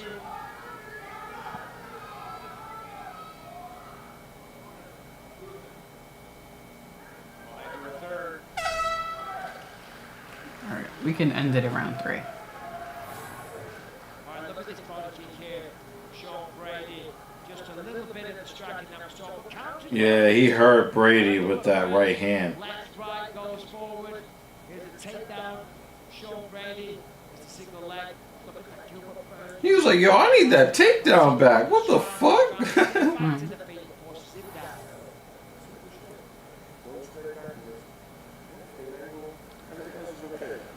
Hey, once we put him behind the black line, let's get a little discipline. We don't need to rush into stuff. You can pick your shots from out there, yeah? Discipline, let's go. Yeah, Burns does not look sharp for most of this fight. And I don't know if there's some sort of tell that Brady and his corner have picked up on, but he's getting off first, pause. Pretty much in every exchange. Coming up next Saturday night, Sean O'Malley defends his belt against Morocco. Really, plus Alexa Grasso and Valentina Shevchenko. Settle for a trilogy with flyweight gold on the line. Purchase UFC 306 right now. Receive a special offer of $10 off and live for September 9th. ESPN+.com/DVB.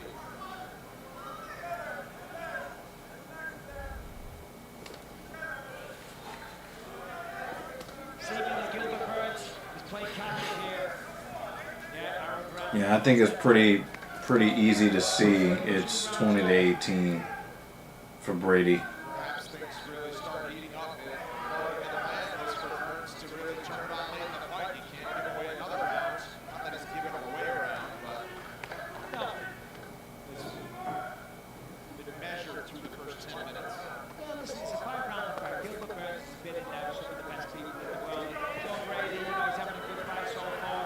He's just leading the fight. He's going forward. Polly Chaser says, where's the elbow to the eye when you need it? Oh man, that dude's eye. You should probably see if there's an update on that dude's eyeball. was. You know, he's going to reinsert himself back into this fight. Right now, Sean Brady's having a good day at the office.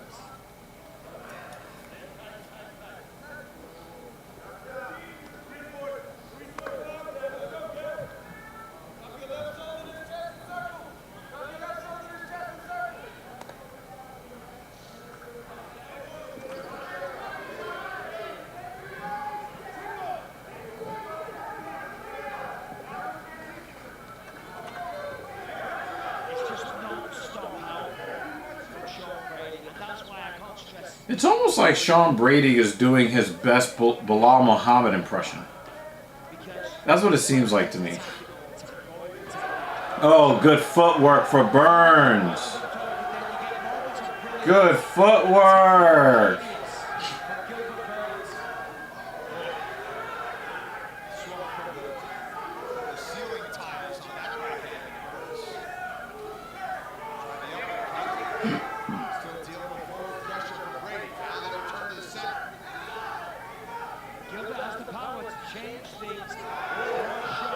Right hook, get Burns.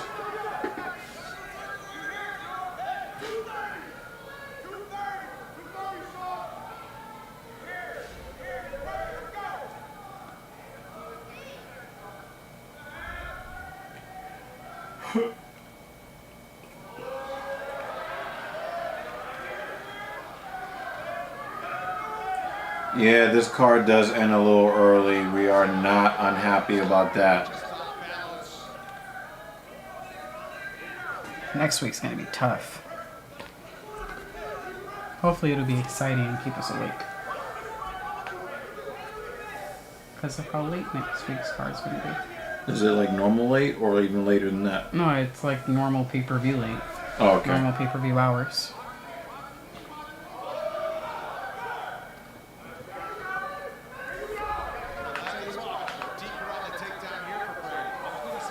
He got his hands locked now.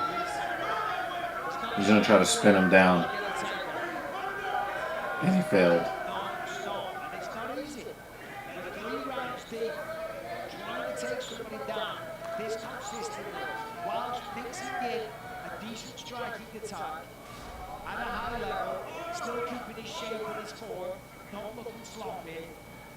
Ridiculous conditioning, and that's what's making it so hard to build a match because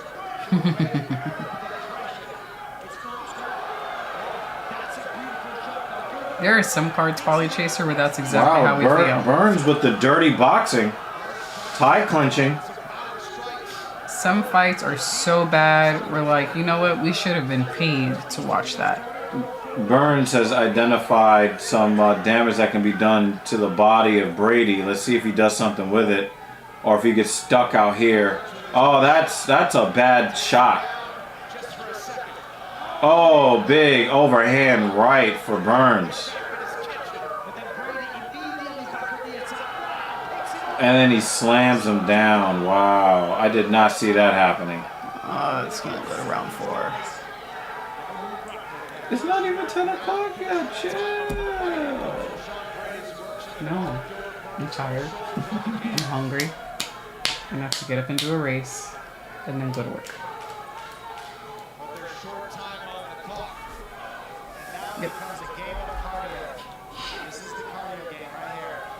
Yep. Polly Chaser said, did Dan just say something? I caught something in my eye. An elbow. Now you gotta wear a patch. Like Patch Wolverine? Like art. He's dead. He's dead. If you look at him, he's dead to the other side.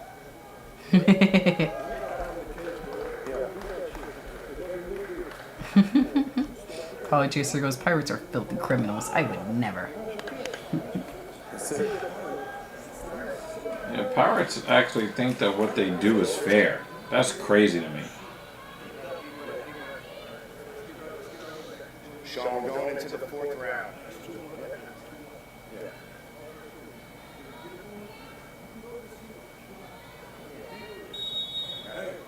Let's go. Let's go. Check out ESPN's MMA show. It's Good Guy, Bad Guy with Daniel Cormier and Chael Sonnen. watch it on YouTube, ESPN2, E+, and you can listen wherever you get your podcast. DC and Channel, it's every Monday and Thursday. Fourth round, quarter of Gilbert Burns, led by Henry Booth, urging and attacking the fight. It was Sean Soriano who wanted him to have better body language in between rounds 3 and 4. Burns and White might be down 3 rounds to 2. He might need a finish in the final 10 minutes. We'll see.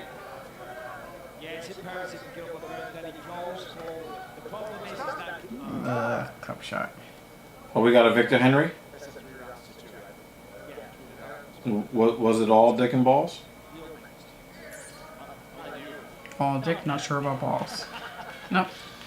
All dick in the balls.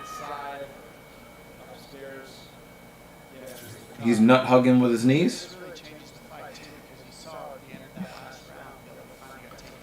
Yeah, they're going back and forth in the comment section.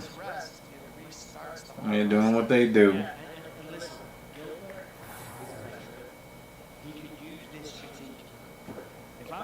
Oh, wow, that was all dick and balls, man. That was definitely some Victor Henry shit. I'm not suggesting that he do such a thing.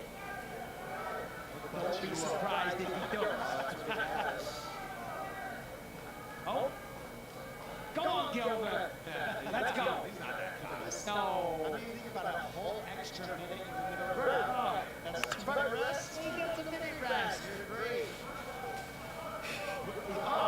Oh, that was all dick and balls, man. This never happens in practice where you just get a 3-minute break in the middle of the round. So just, we don't know how this fight goes for him. Now we're more. He just started and just said, boop. Oh, that was some Ric Flair shit, yo. Oh. Look at Herb Dean. I think that was payback. That was the first thing he did. Was get rid of Herb the Dean's dick. body language. Herb Dean is like, guys. Nah, you gotta take a point for that. That shit looked intentional, yo. Ollie Chaser says. That was nuts. Oh boy. Like, remember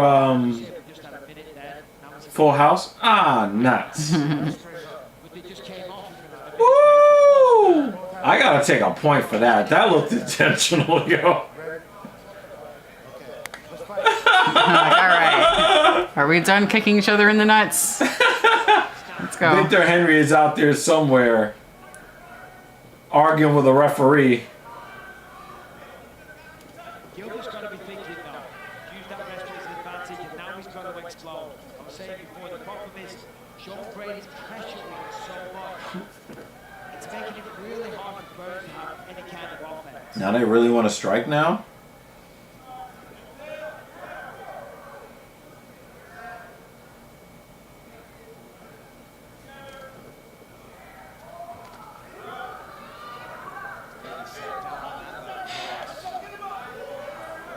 That was an awkward looking right hand from Gilbert Burns. Yeah,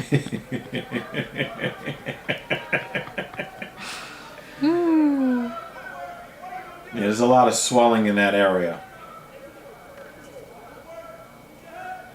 The last thing he's thinking about is Hawk Tua. It's remarkable. The improvements he's made when he goes around.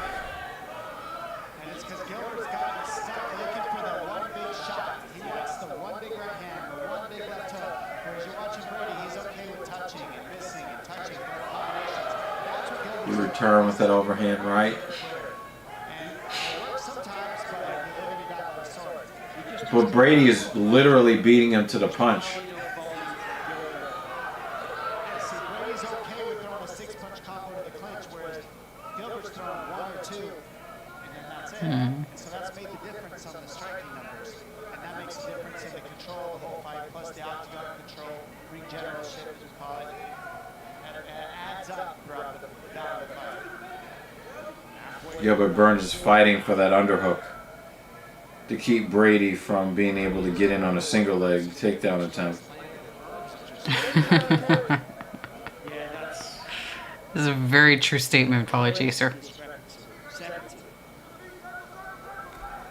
Yeah, Victor Henry is somewhere like, damn. Oh, nice little dirty combo from Burns. I know they get a lot of the takedowns in Brady, but attempting 10 takedowns in 25 minutes, whether you get them or not, is a lot of energy. And so he's controlling the octagon because of those takedown attempts. That's what's keeping Gilbert on his heels. I think Brady is addicted to the pain of the tattoo pen. Maybe. At these moments here, this is when Gilbert Burns needs to explode. Once he fills in the right rib area, then we could say he's addicted to the pain. Nice takedown from Brady there. Looks like a blast double.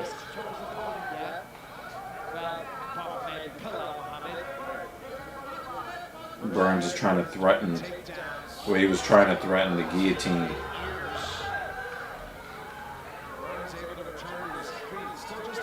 Still got the body lock. Brady, we think. And Burns is trying to turn this into a scramble. Oh, going for a leg lock here. And yeah, he did that to make him change positions. Blood rating 5 out of 10. There was a lot of blood earlier, though. 3, 4. Did Brady just grab the fence? Not enough for me. 5 total rounds, Polly Chaser. If we're in round 4, you're going to make us sit through 5 rounds. I think I have to ice my foot. Just really good.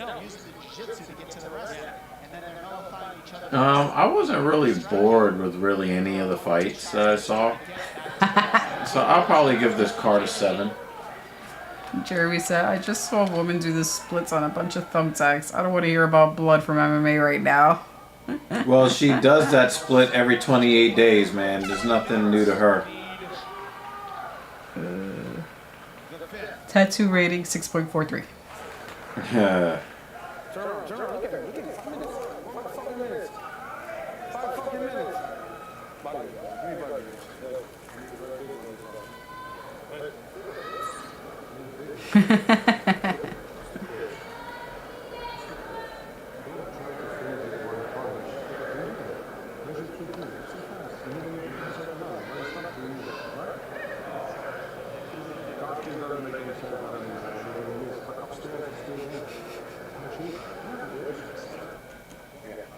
We need body language, positive body language.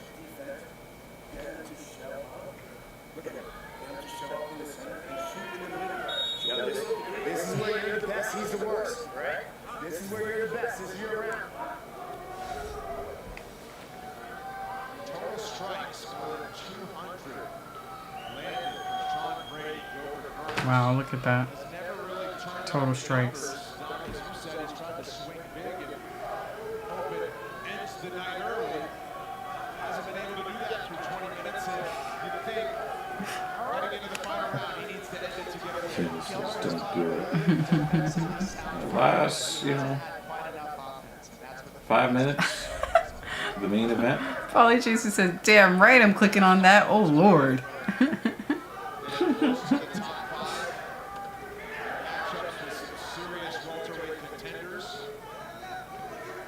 I don't know, but it just seems like Gilbert Burns is in the business right now of moral victories, almost as if like he is already kind of made up his mind he's going to retire.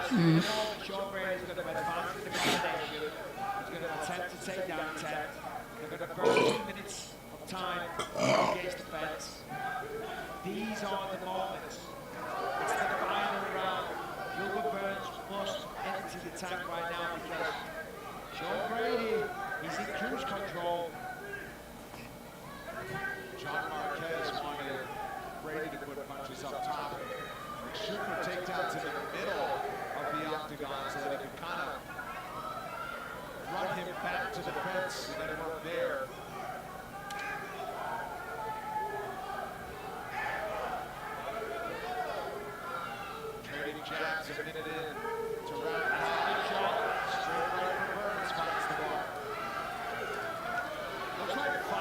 Nice left hook from Brady. Again? Looks like a knee.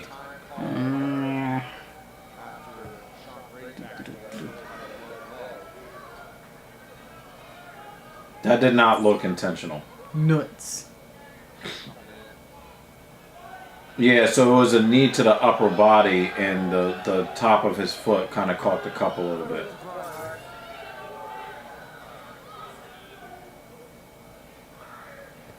Oh, guys. Yeah, it was really a knee. It was a high knee to the body up here, and then the foot just kind of tapped the cup a little bit.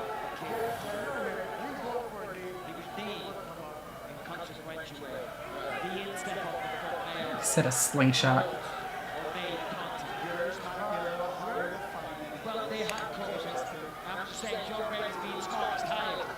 But that first kick to Brady looked intentional. Oh. Dick and balls, man.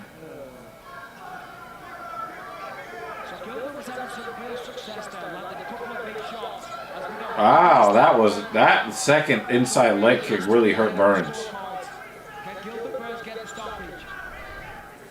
Oh, wow, he is really tagging that inside leg.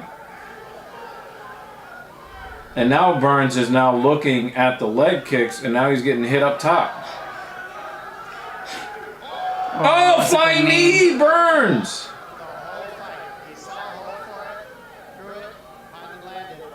Could you imagine if he would have knocked him out with that? Good God. It was so nuts it made the chipmunks jealous.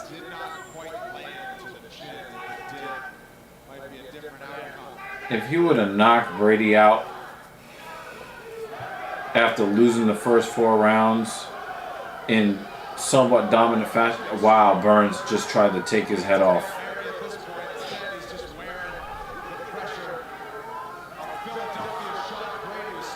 Wow. People, Burns getting thrown on the ground like that by Brady, that really does show you how good Brady is in these wrestling exchanges. People don't just throw Burns around like that, you know?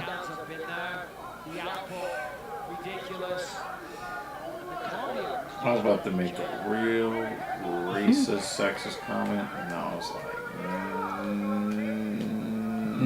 nah, tonight. Nah. Not tonight.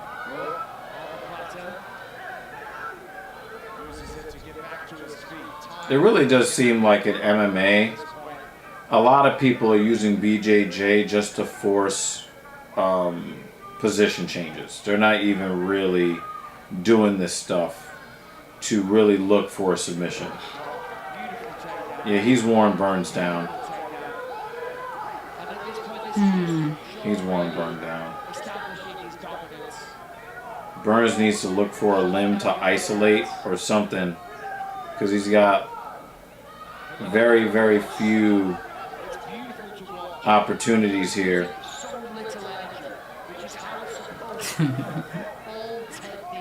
Yeah, he's too tired. Yeah, this fight's over. 50-45.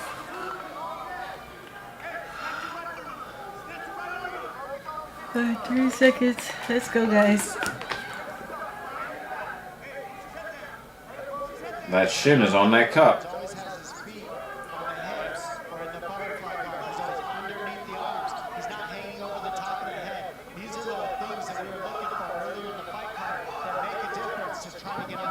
Burns is holding him on top of him now.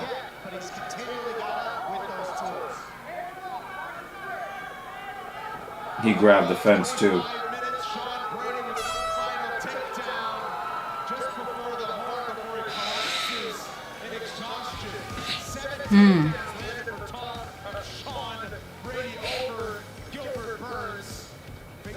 Well, that's it for that. Well, quick recap of predictions before we go. Yeah, we are going to let Mrs. Evil take us home tonight. Well, I think everyone that got Brady, we all got that right. Yeah. JL got Brady, but it wasn't by third round TKO.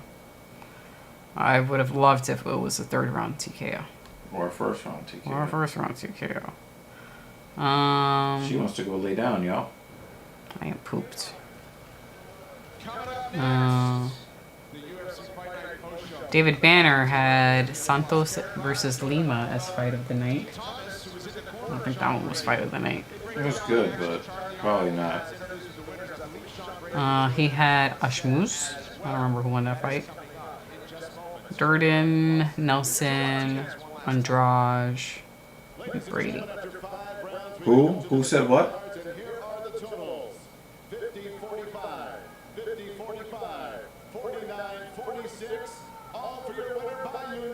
Yeah, Gilbert Burns is gonna retire, y'all.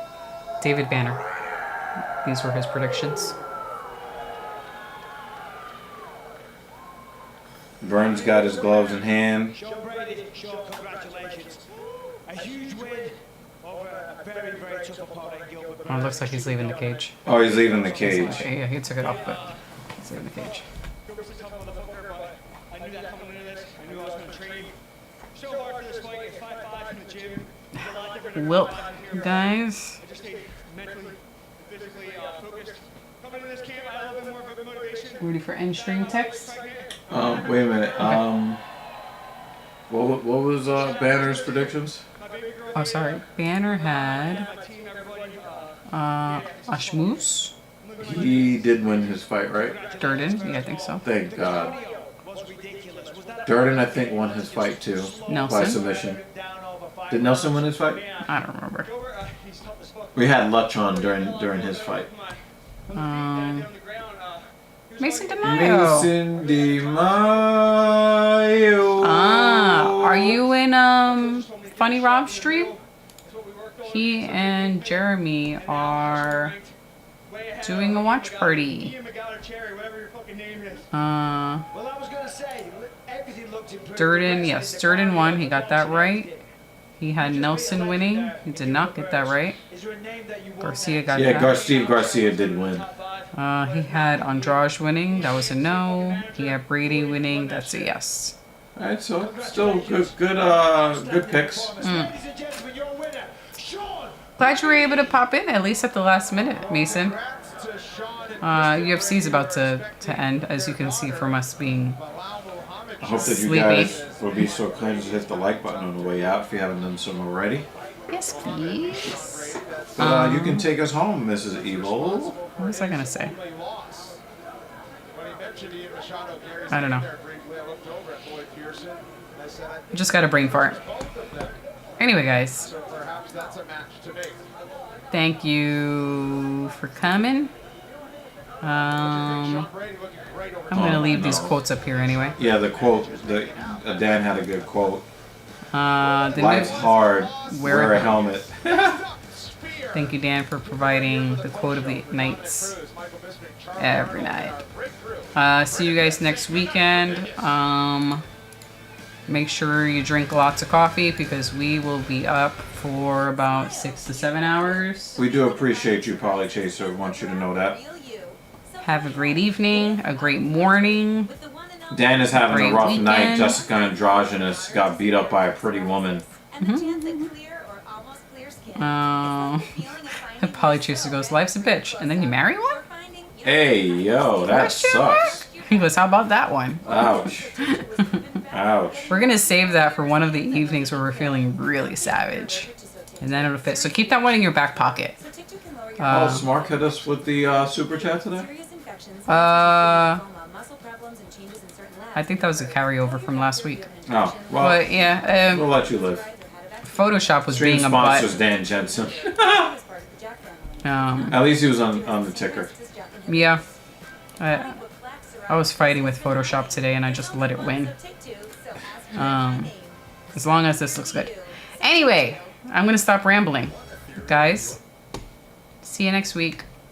Thank you for coming. And be safe out there in the real world. Bye. Bye. Peace. Oh, and I had the stream sponsor wrong too. God damn it.